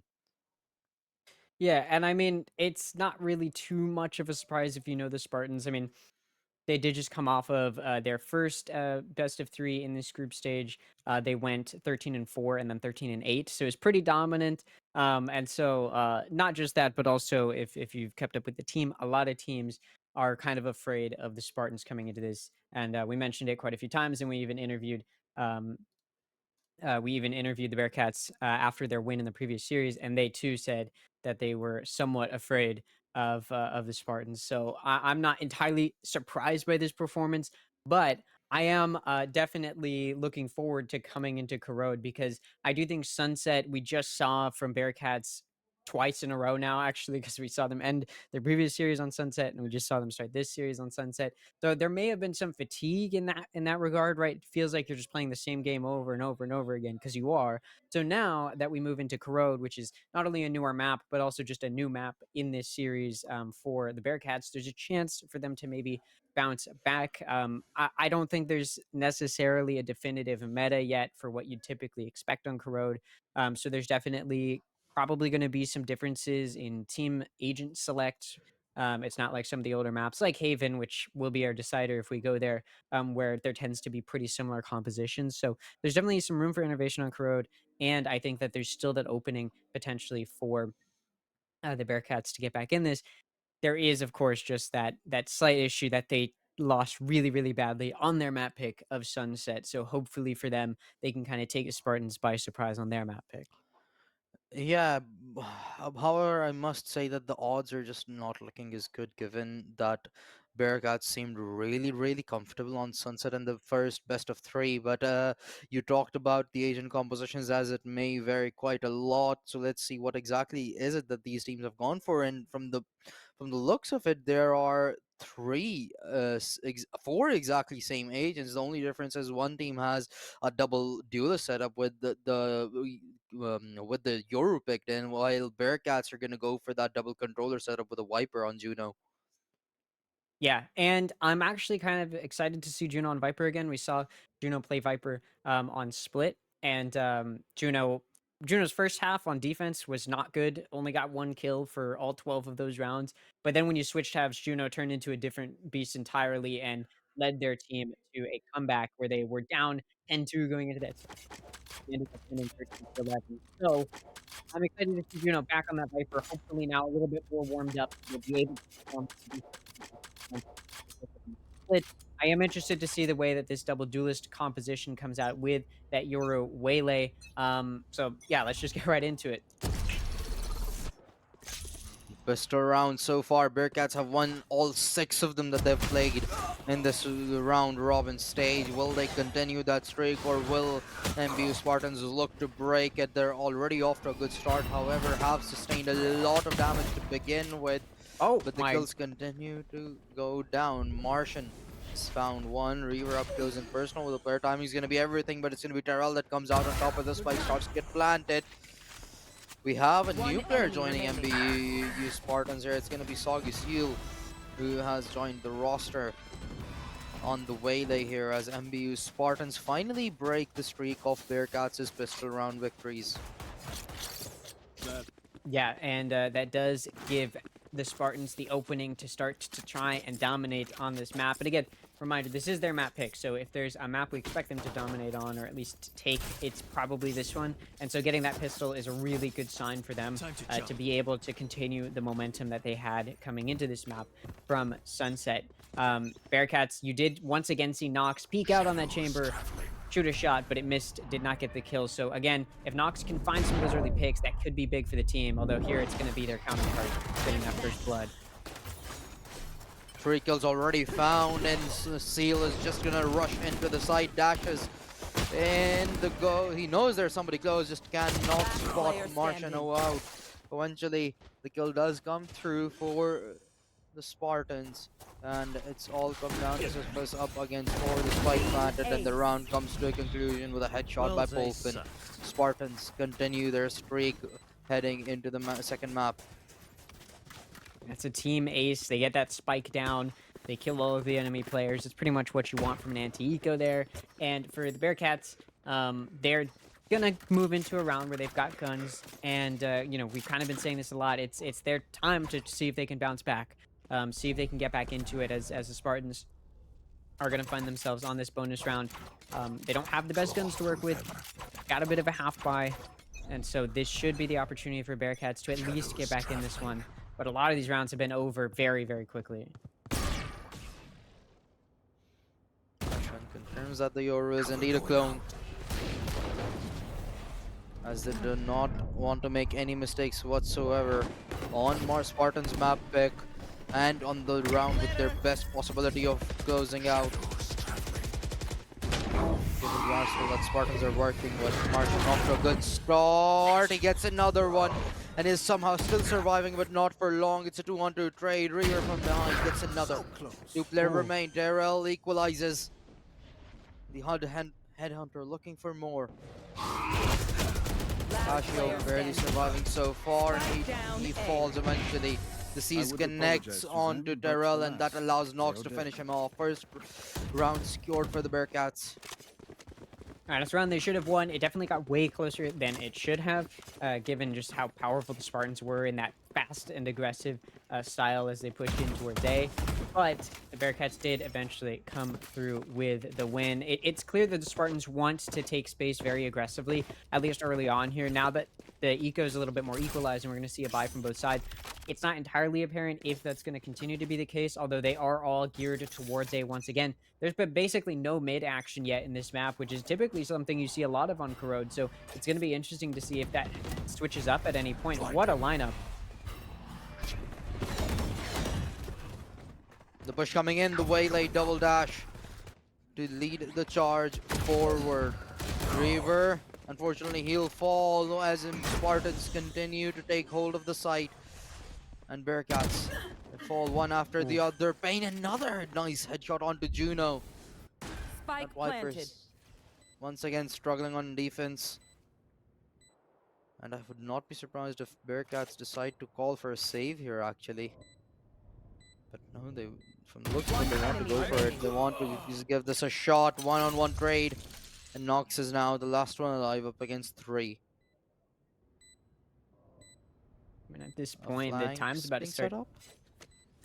ticking down. Didn't have to try and save here, but Pain with the lurk. That's 3 for Pain on the round. A player who was very much so a big factor on Sunset continues to be a factor here. I am definitely a little worried for Bearcats, considering that the way that the Spartans have been winning these rounds is just by rushing in towards one of the sites and then winning it. And Bearcats hasn't really been able to slow that down. I said, yeah, that mid hasn't been tested at all. And to be fair, if you're the Spartans, why would you? You don't have to, right? One reason that Vice is actually seen a lot on this map is because it locks down some of those main entrances very well, particularly on B. But they don't have a Vice here, is Bearcats. And so that does mean that Spartans can just rush in full force with their team. And it's very hard to defend against, especially on a round like this where they don't have money. Ooh. Bush coming in. Nox will be the first line of defense. Headhunter does connect, but it's not a headshot. And hence, it couldn't convert a frag. That'll be him that falls to kick the round off. Pain looking for more in these positionings. These timings have just been so fantastic out of this man. Utterly dominating Bearcats, and he continues to do so as Juno once again falls. Reaver follows him to the grave, and now Yusuf is last alive, and that won't be for long as well. Flawless victory to put up the 4th on board. Big, another big round win there from the Spartans, and again, they're able to push in. I did want to touch again on that fact that Vyze is usually picked here. That's likely the reason that you end up playing with a Yoru. We saw the Yoru re-enter the meta because of Vyze. When Vyze came into the game, you ended up needing somebody that could counter that wall that just completely stops any pushes. And so that's why Yoru came out, and that's probably, or came out in the meta, and that's probably why Polkin ends up on the Yoru here, but that's not necessary, which means that you can even allow Polkin to play around the map a little bit because that Vyze isn't there. So if it ends up that they need to make some damage happen in mid, it could end up being that Yoru. There's just so many options for the Spartans, even if Bearcats manage to counter them. The Nightfall does connect onto Reaver, but they glitch all the way back into safety. And second kill found. Darrell does trade it up and Pain to equalize. Martian Law gets 2 and Juno to finish things off. Second on board for Bearcats, and they made this one look clean. Yeah, and I mean, it's a really good thing they did that. They finally shut down the Spartans in an attempt to, again, make a very fast, aggressive take of site. We just saw the Bearcats completely shut it down. That's exactly what you need. You need your player that's holding the site, or players that are holding the site, to be able to find those kills, shut down the push. Again, when you don't have an agent like Vyze, you have to do it yourself, and that's what the Bearcats were able to do in that previous round. Spartans just want to do it again. Let's just run it back, try again, and it's going to have to come down to the Bearcats once again to try and slow them down. All 5 players stacked outside the A side. And Martian, he had found a lot of success last time around over here. The Paranoia now connects onto him. Waylay leading the charge. It's a one-on-one trade to kick things off. Oh, Martian, easy drag onto Pain. That's going to be a big hit. And he barely walks out of that one alive.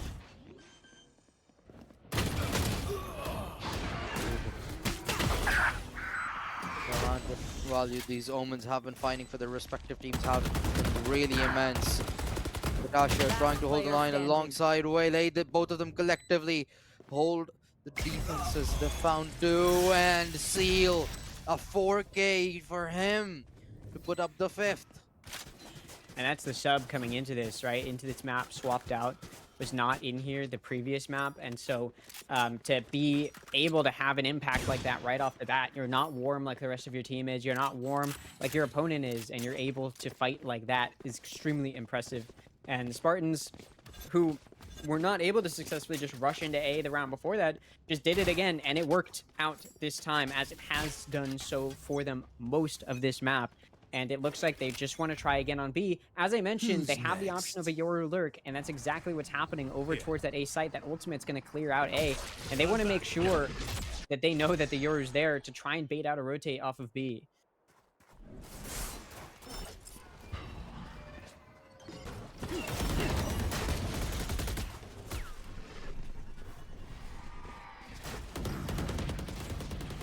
Side taken over. Spain once again looking to get into the back lines. He's gotten one, looking for more. The shot missed. The kill confirmed eventually. And it's ridiculous that he's different from the shorty at that range. Zeal continues to deliver, and Spartans, they start to look more and more dominant each round. Yeah, I mean, that was just a good round. Again, I mentioned that Yoru has the ability to lurk. You don't need to use them to entry onto the site past that Vice wall because there's no Vice to worry about. And so you had that Yoru ults over on the other side of the map in an attempt to bait out rotates. Now, unfortunately, it didn't quite work as well as it could have. It didn't end up mattering because the Spartans won the round, but because of the space that was taken proactively by Nox, they knew that there weren't a lot of players there. They just knew that the ult was there. So you didn't get too much rotation off of B, but it was enough to allow the Spartans to just rush in there, especially against the weaker bot.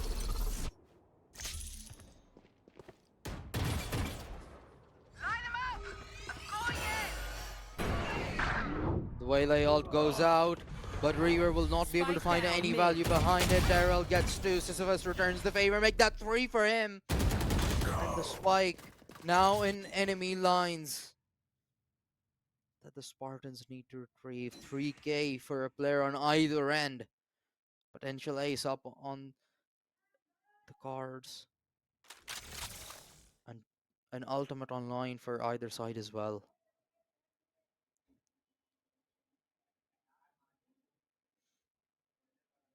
Juno will be the first point of contact here. That too against Daryl, both of them having a 3k so far in this round. Daryl anticipates this angle from the looks of it. Oh, but timing could be everything. Audio cue given out, Daryl base the first shot, Juno backs off, Waylay ultimate utilized to force him back. And headshot found, Sisyphus gets the 4th, and Juno to finish things off. 3rd round for Bearcats. Squad, we had 2 opportunities to see the first aces of this group stage, and we did not see that. We had 2 opportunities in the same round, and we did not see it come out. Got close to that 4K, but not quite enough. Regardless, a big round there to try and bounce back for Bearcats. I mean, every round that they can get is kind of a win here just because of the difficulty that they're going to have against this lineup in Spartans that are just so aggressive.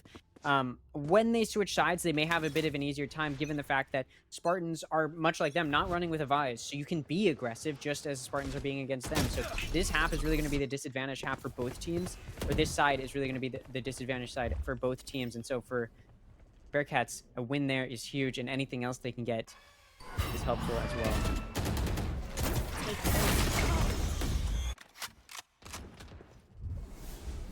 Zeal has been so good on this Waylay so far. And Daryl, what? No way that's legal. He absolutely deletes, knocks out of the map.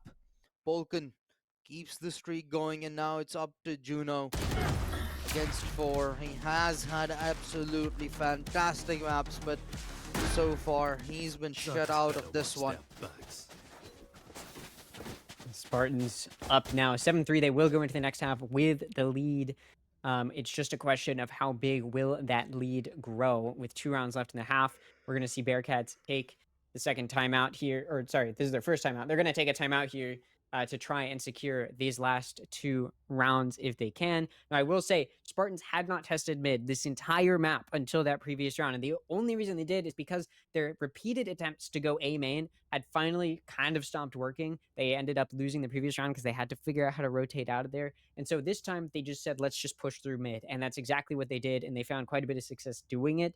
And so for the side of Bearcats, now they kind of need to be a little bit more worried. They were able to be a little bit more chill about that mid because Spartans hadn't been really testing it. And it seemed that the comfortability of the players was a little strange there. We saw some players get caught out on A, right? I mean, Terrell had a really nice flick there, but the first kill was on a player who just wasn't paying attention to the fact that there might be somebody in A main because they're just not used to these players being split up at all. And so Spartans kind of catches them off guard doing things like that when this entire map, they've just been all pushing through those main entrances. And it does look like that might be where they want to try again. And so we'll see if it can happen again for them, especially now that they've forced Bearcats to be a little bit more worried about mid.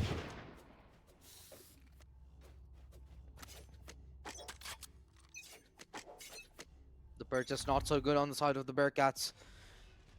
And that should allow Spartans to grow their lead even further, perhaps even up to the same scoreline as map number 1. A fake perhaps being sold towards the B side by the Fade. And hence Martian was left alone to defend.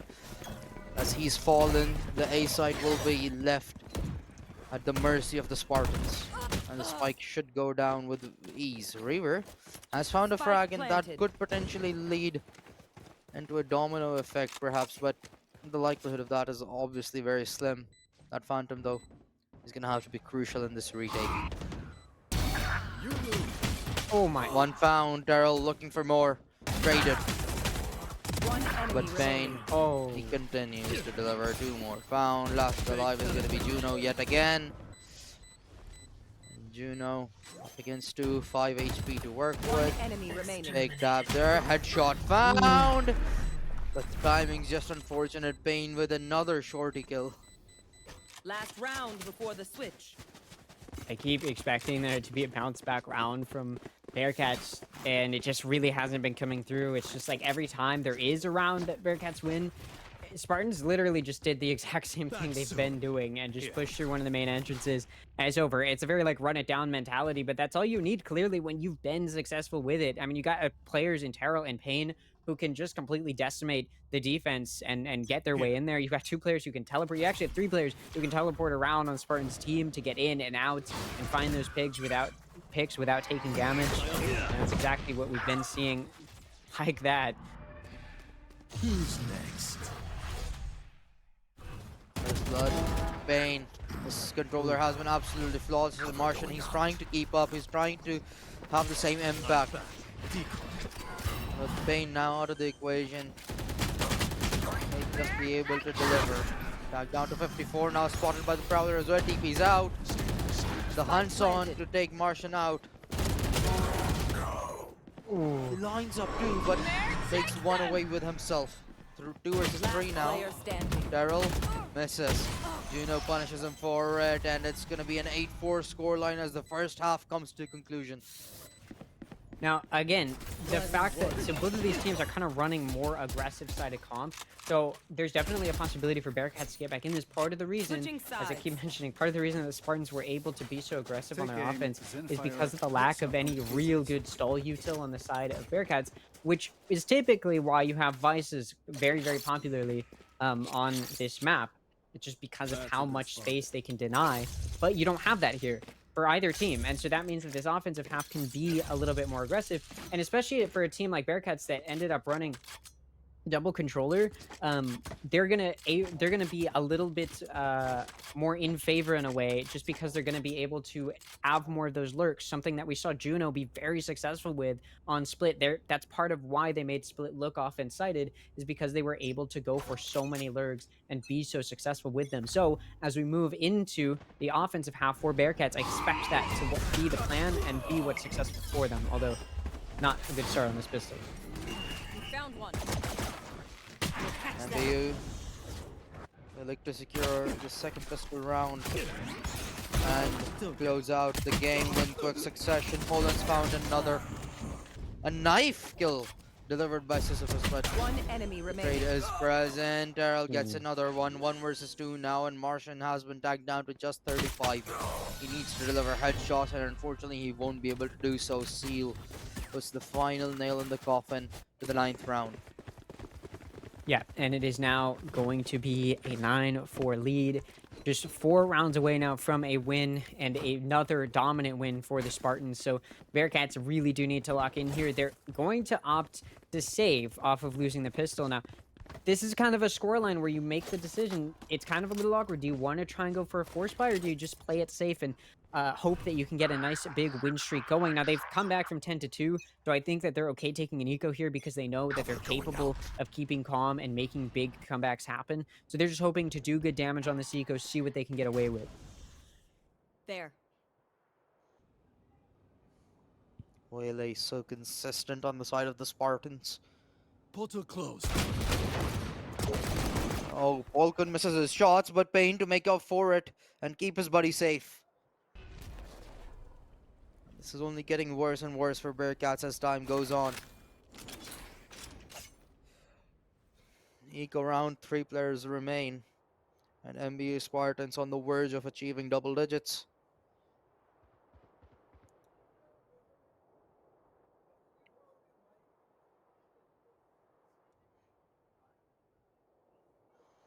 Cross is going to be Great deadly. Crossfire. Whenever One enemy Found. And a headshot delivered onto the second as well. Vulcan on the other end of the map will finish off the round as well. 10 on board, 3 more needed for Spartans to finish this best of 3. and they're gonna take a bonus. So Bearcats, they could take the win here. They're gonna be at a gun advantage. This should be the round that they're able to take. They were able to take this round. Their full buy against the bonus, or their anti-bonus round rather. They were able to take it in that first half, so we'll see if they can do the same here. They're not playing the same aggressive playstyle that we saw from their opponent on their offense. Instead, they are going for some of this lurky default style of play, and it hasn't really been paying off in these first 2 rounds. Now that there's some guns in play, we'll see if it does end up finding value.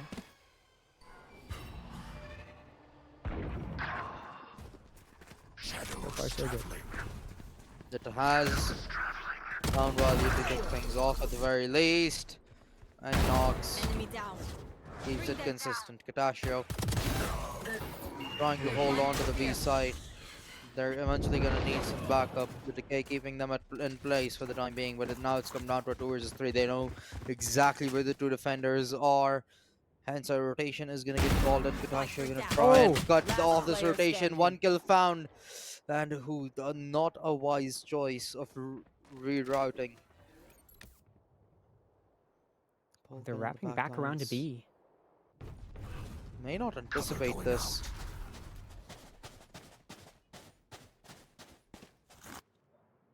And yeah, no. The spike is going to go down very, very easily. Polka's completely unprepared.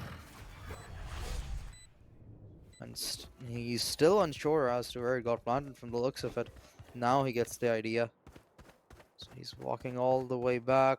The audio cue may get transferred over, never mind. Not gonna have a lot of time to work with. That was his last piece of util on hand. Now it's just the Vandal, 11 bullets in the magazine, and 2 pairs to beat. Unfortunately, he won't be able to find even a single one of them. And Bearcats still keeping their hopes alive. Yeah, that's a big round win. Again, that's a round that they were able to take in that first half, so they should have been able to take it here, and they did. Now, full buy from both sides. This is kind of the question. I will say their eco took a bit of a hit there. They did lose the majority of their players, so you know, there is some light shield on their side, right? Could definitely be a factor, although I will say the Spartans do end up having a player that has to go with a judge over a real rifle, so that is definitely a little bit better for Bearcats here. But it does come down to, can they find the same success with this more defaulty style of play that they were able to against their previous opponent?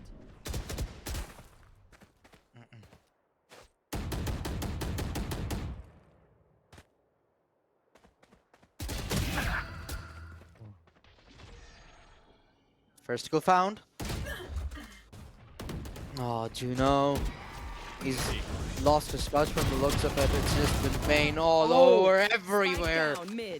That judge has been so lethal from the side of Spartans. Have been really, really painful to witness for Bearcats. Pain. Second for him. And he's looking for the third. He gets it. Nox falls. 2 more rounds is all that the Spartans need to conclude the series. Yeah, and I mean, it's looking like they may end up in that position. Bearcats just struggling quite a bit here. They're still going to take an eco here off of that previous round loss. They do have some hero rifles, a Vandal and a Phantom, but again, that sort of more defaulty style of play has not been lending their hand. They've kind of just been getting picked off on split. You know, you saw Juno going for those lurks and being very, very successful with them, but Pain is just a different level of player than those defenders on the A side on split that were their previous opponents, and Juno's just hasn't been able to find that same success, that same magic that led their team to a comeback. So they're going to need to find it here soon if their team is going to have hope of staying in this series. One way that leads the charge towards the A side, the other trying to hold the line at mid. Seal backs off to safety. And Reaver's been cut off from the rest of the squad for the time being. Juno try to help. Vulcan is tucked into a corner. Vela Util dodged. Will not be hindered. But the paranoia will put Vulcan in a troublesome situation. The pre-fire does not work out to pull a paranoia to retaliate, but it's not fast enough. Pain falls. And Katashio gets one, 2 versus 2 now. Spike planted. Seal backs off. Distracted. Whaley ultimate available. But the Nightfall's gonna hold them back, at least for the time being.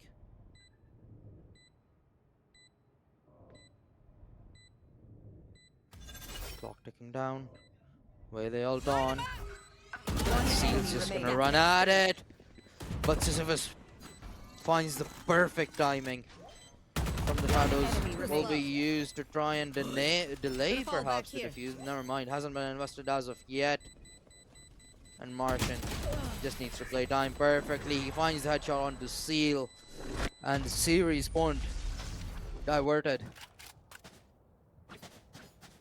It is a very expensive round win, but a round win nonetheless. And Bearcats will be happy with it. They're able to get the spike down, able to play post-plant. I think they found some really good openings, and they were winning gunfights. That's the biggest issue I think the Bearcats have had. Above all, you just need to win some of your gunfights, your 1v1s, your duels. You need to be able to take them confidently. And Bearcats winning those fights in that situation is exactly what you need to get that confidence boost to try and keep yourselves in it. And hopefully now that gets the momentum going to mount a comeback. But Spartans on an eco are going to be playing aggressive.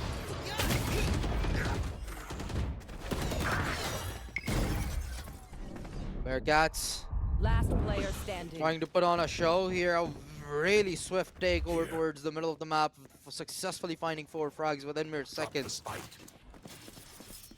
I have the spike. It's all come down to the chamber, and from the looks of it, this is already looking done and dusted unless Errol can put up a show. Not going to be allowed to do anything whatsoever. Reaver. Getting tired is optional. Clean headshot. Keep the energy up. And this is starting to look a tad bit dangerous for Spartans here. They still have a comfortable lead. However, one more round and things will become troublesome given Spartans' economy. You kind of see a pretty good position here if you are Bearcats. Again, they're starting to win some of those fights. There's an operator, though, in the hands of Polkin you got to be afraid of, and that A site is where it's going to be located. So, as that looks like where Bearcats may want to send their lurker in, oh, Juno manages to dodge it. And that's going to be huge to hopefully give an opening to Bearcats. Almost had found the frag onto him as well. That put some body shots in. Had it been a headshot, the storyline could have been different for this round. Look at that Omen, stationed up so aggressively. Katashio may set up a crossfire, and oh, will they check the corner? Oh no, they neglect it. He sees everyone. Nightfall sets him up, but Martian Law picks up on it. Katashio somehow is hindered and still manages to find 2. So many things gone wrong on either ends, and right as well. But it's Spartans that come out on top as the dust settles. However, the round's not over yet. 2 versus 3.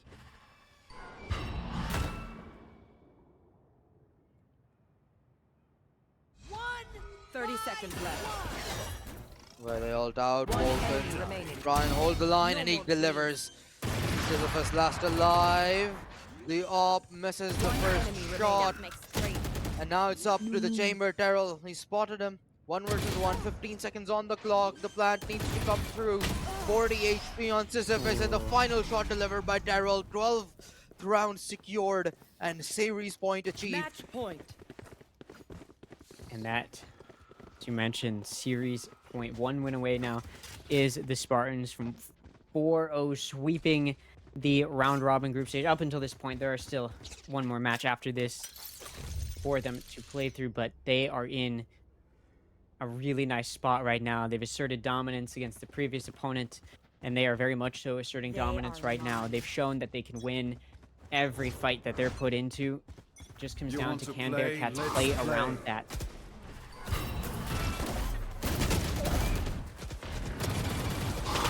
Start for Bearcats as Juno and Rio, both of them find a piece each. Pain in those Ooh. unconventional angles. Always manages to find at least one, but this time around that was the max he could get. Vulcan all by himself. And headshot found 2. Looking for more. He tried to DP away, unfortunately was just a little too late. Good timing for Katashio, however, not good enough. Nox gets the trade, and that got a little too close to call for the Bearcats. Yeah, and that's been a lot of their round wins. It always comes down to 1 or 2 final players. Now, to be fair, that's been a lot of the rounds for both teams. Is it's been able to be close, but there's definitely been a few in there where the Spartans win with quite a few players remaining, and that just hasn't been the case for the Bearcats. So now they're on a bye against Nico. They should be able to get this round here. It's just going to be about maintaining that momentum, catching their opponent off guard. It seems that Spartans do like going for aggressive plays, so if Bearcats can meet them there and win those engagements like we saw in the previous round, that's going to be their in. That's going to be the way that they get ahead.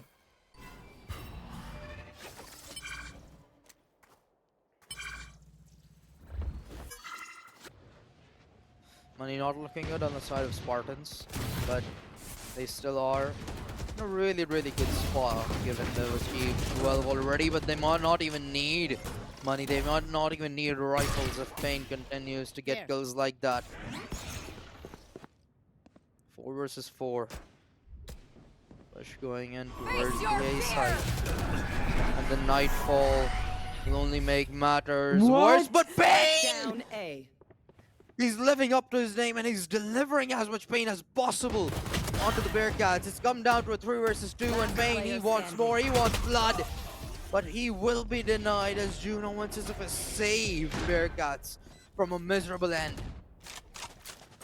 But I mean, I think that's exactly what tells the story. That's a very good example of how Spartans has just been so dominant. I mean, that's a round where they go in, most of them only with pistols, and it's a player with just a Sheriff that finds 3 kills. The fact that that round was even that close when only 1 player was finding kills is extremely impressive and just speaks to the power that is the Spartans lineup. And so for Bearcats, it's about playing around that, nice not spot allowing first. plays like that to happen, because that was a player with a Sheriff. Now imagine they've got a real gun, and that's what Pain's been able to do this series. And it's down to Bearcats to deny that, be able to play around that, find some picks like that from Juno. Oh, the paranoia is so good. However, Martian keeps his teammates alive, but Kadashio will eventually find those 2 frags. 3 versus 3 online all across the board, and Kadashio 3K for him. Come down to 2 versus 2. Daryl, he's weakened them up both. 30 Pain. HP on either of those. And Pain with a knife out from the shadows online. Planted. He hunts. One enemy remaining. Cleared out Oh a my corner, and God. what a way to do so! Headshot onto Sisyphus. And a 1 versus 1. It's the Omen versus Omen for what could be the end of the series. Oh my God, And with a a classic. Classic. To conclude out the round, the map, and the best of 3 with it. MBU Spartans flawless in this round robin of QCC. Yeah, Payne is just an unbelievable player, absolutely dominant every step of the way. I mean, we talked about the big hero plays from Juno on Split in the previous series for, sorry, on the previous series for the Bearcats, but this time around, they just weren't quite able to pull something through. Instead, it's a massive hero. And honestly, I think the whole of the team for the Spartans could have had moments like that. They just seem like a very impressive, powerful team, very well-rounded group of players. And one of the players even switched out in between games. I don't think it would have mattered, to be honest, when you've got the players that are on the side of the Spartans. So it's a big, big series win for the Spartans. It's not the end of the group stage for them, but it will soon be the end of this broadcast, although I believe we will be having a player interview before that. Yeah, we are gonna get to talk to some of the players from Spartans and hear out how exactly they executed this. But before we do get a chance to talk to them, we'll be taking a short break, so just hold tight.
Hello, ladies and gentlemen, and welcome back to the Queen City Clash by University of Cincinnati. And now we have our most recent winners, Daryl and Payne from MBU Spartans, after such a dominant victory over the Bearcats, the hosting teams. That must feel good, lads.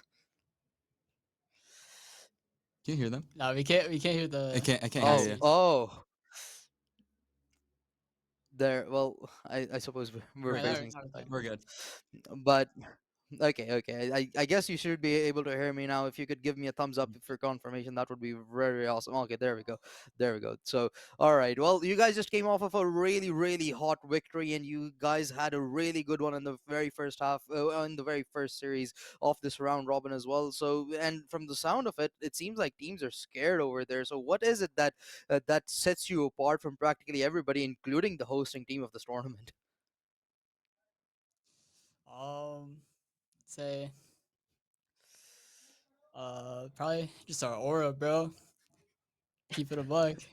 What do you think, Terrell? Yeah, that's what we're at. I think we're mechanically better than every single team. Yep. So I think if we play to that, we'll just win. Yeah, I mean, it's definitely clear that you guys are kind of above a lot of the other teams here. I mean, even you know, the team that you just faced, we saw Bearcats was we'd interviewed them before because they had just won the series before this one, and they had said that they were afraid, you know, they were gonna put up their best fight, but they were a little bit intimidated by you guys, and so um, even for them, you know, for even for the opponents you're about to face to be intimidated, I think is impressive. I did kind of want to ask, like, how do you continue to just maintain that consistency across two maps like that, or even through this whole tournament as you've been in the past two series? Say just play our game and trust each other. That's really it. Yeah, stay confident in not only ourselves but our teammates. Yeah. Believe in everyone. I mean, it shows in your game as well. But I'm just gonna keep it a real simple question. You guys have been dominating the game so far, and you, as you said, it's practically just your aura at this point that's helping you win. But do you think it's gonna lead you to the grand finals and help you win this tournament as well, or do you think there's some competition around? 100%. We're gonna make grand finals and win. 100%. Full sweep. We will win. Yep. Love that. Absolutely love that. I mean, one last question, Payne. You were pretty insane, especially in that last map, like Yep. we saw. Is there like, I mean, how do you like? What's your routine to get ready for these types of games to stay locked like that? To be honest, just normal day. I just hop on, play some death matches, just get in the zone, just shoot. All right. Well, fair enough. I mean, honestly, there's only so much you can say if it's just your natural aura that's coming into play. But it was really awesome speaking to you guys, and it was really fun watching you play, particularly on that Omen as well. Those timings, I freaking loved those, Pain. By the way, just like a side note. But I hope to see more of you tomorrow. This is gonna be the end of our broadcast today. So thank you guys for joining us on the interview, and hopefully we get to see more of you tomorrow in the semifinals. Thank you for having us. Thank you for having us. Oh well, Sleepy Boy, those guys, they didn't have much to say, but honestly, when you're performing that well and just winning your duels out, you realistically only I can have too much to say as well. They were pretty chill, and it showed in the game as well. Yeah, I mean, a lot of their strategy seemed to just be run it down. I mean, especially on Corrode, that's just a lot of what we saw. So I'm not too surprised that, you know, their confidence is that they're just they believe that they're better than everyone else mechanically. And when you are, you don't really need to have too much strategy. You could just run it down, and that's exactly what they did. So um yeah, congrats to them, of course. And I think Spartans are absolutely going to be a force to be reckoned with tomorrow, especially. Um, because I mean, after winning the two series they have today, I believe that should secure them a spot in at least the semifinals tomorrow. And then, of course, they still have to fight through that to get to the grand finals. But I mean, I think you and I could probably both agree that they'll probably end up there after what we saw today. Yeah, I mean, given the stats that they have, having won two best of threes with such great scorelines, I think they've practically guaranteed themselves the semifinals already. However, obviously, I wouldn't like to promise anything as of yet. We still have one more round to be played. However, it will not be on broadcast, but the broadcast will be live tomorrow again at 1 p.m. EST with the semifinals for the Queen Clash City. However, until then, this is going to be it from my side and Sleepy Boy. Any final notes, Sleepy Boy, before we head out? I mean, big shout out to the observers today, um, Omi, and I believe as well Formless. Big thank you to them, and then big thank you to Chippy for being the producer today, and thank you to Leah for having us on as casters and as all of the production. Um, yeah, I mean it's been a good day. Thank you, Inflict, for casting with me. You're great as always, and yeah, I think that's it for me. Yeah, it obviously cannot be done with this whole production without all of those people that you mentioned. However, we will be back with those same people and some perhaps some new faces as well tomorrow. So make sure you guys tune in for that. However, up until then, this is going to be goodbye, ladies and gentlemen.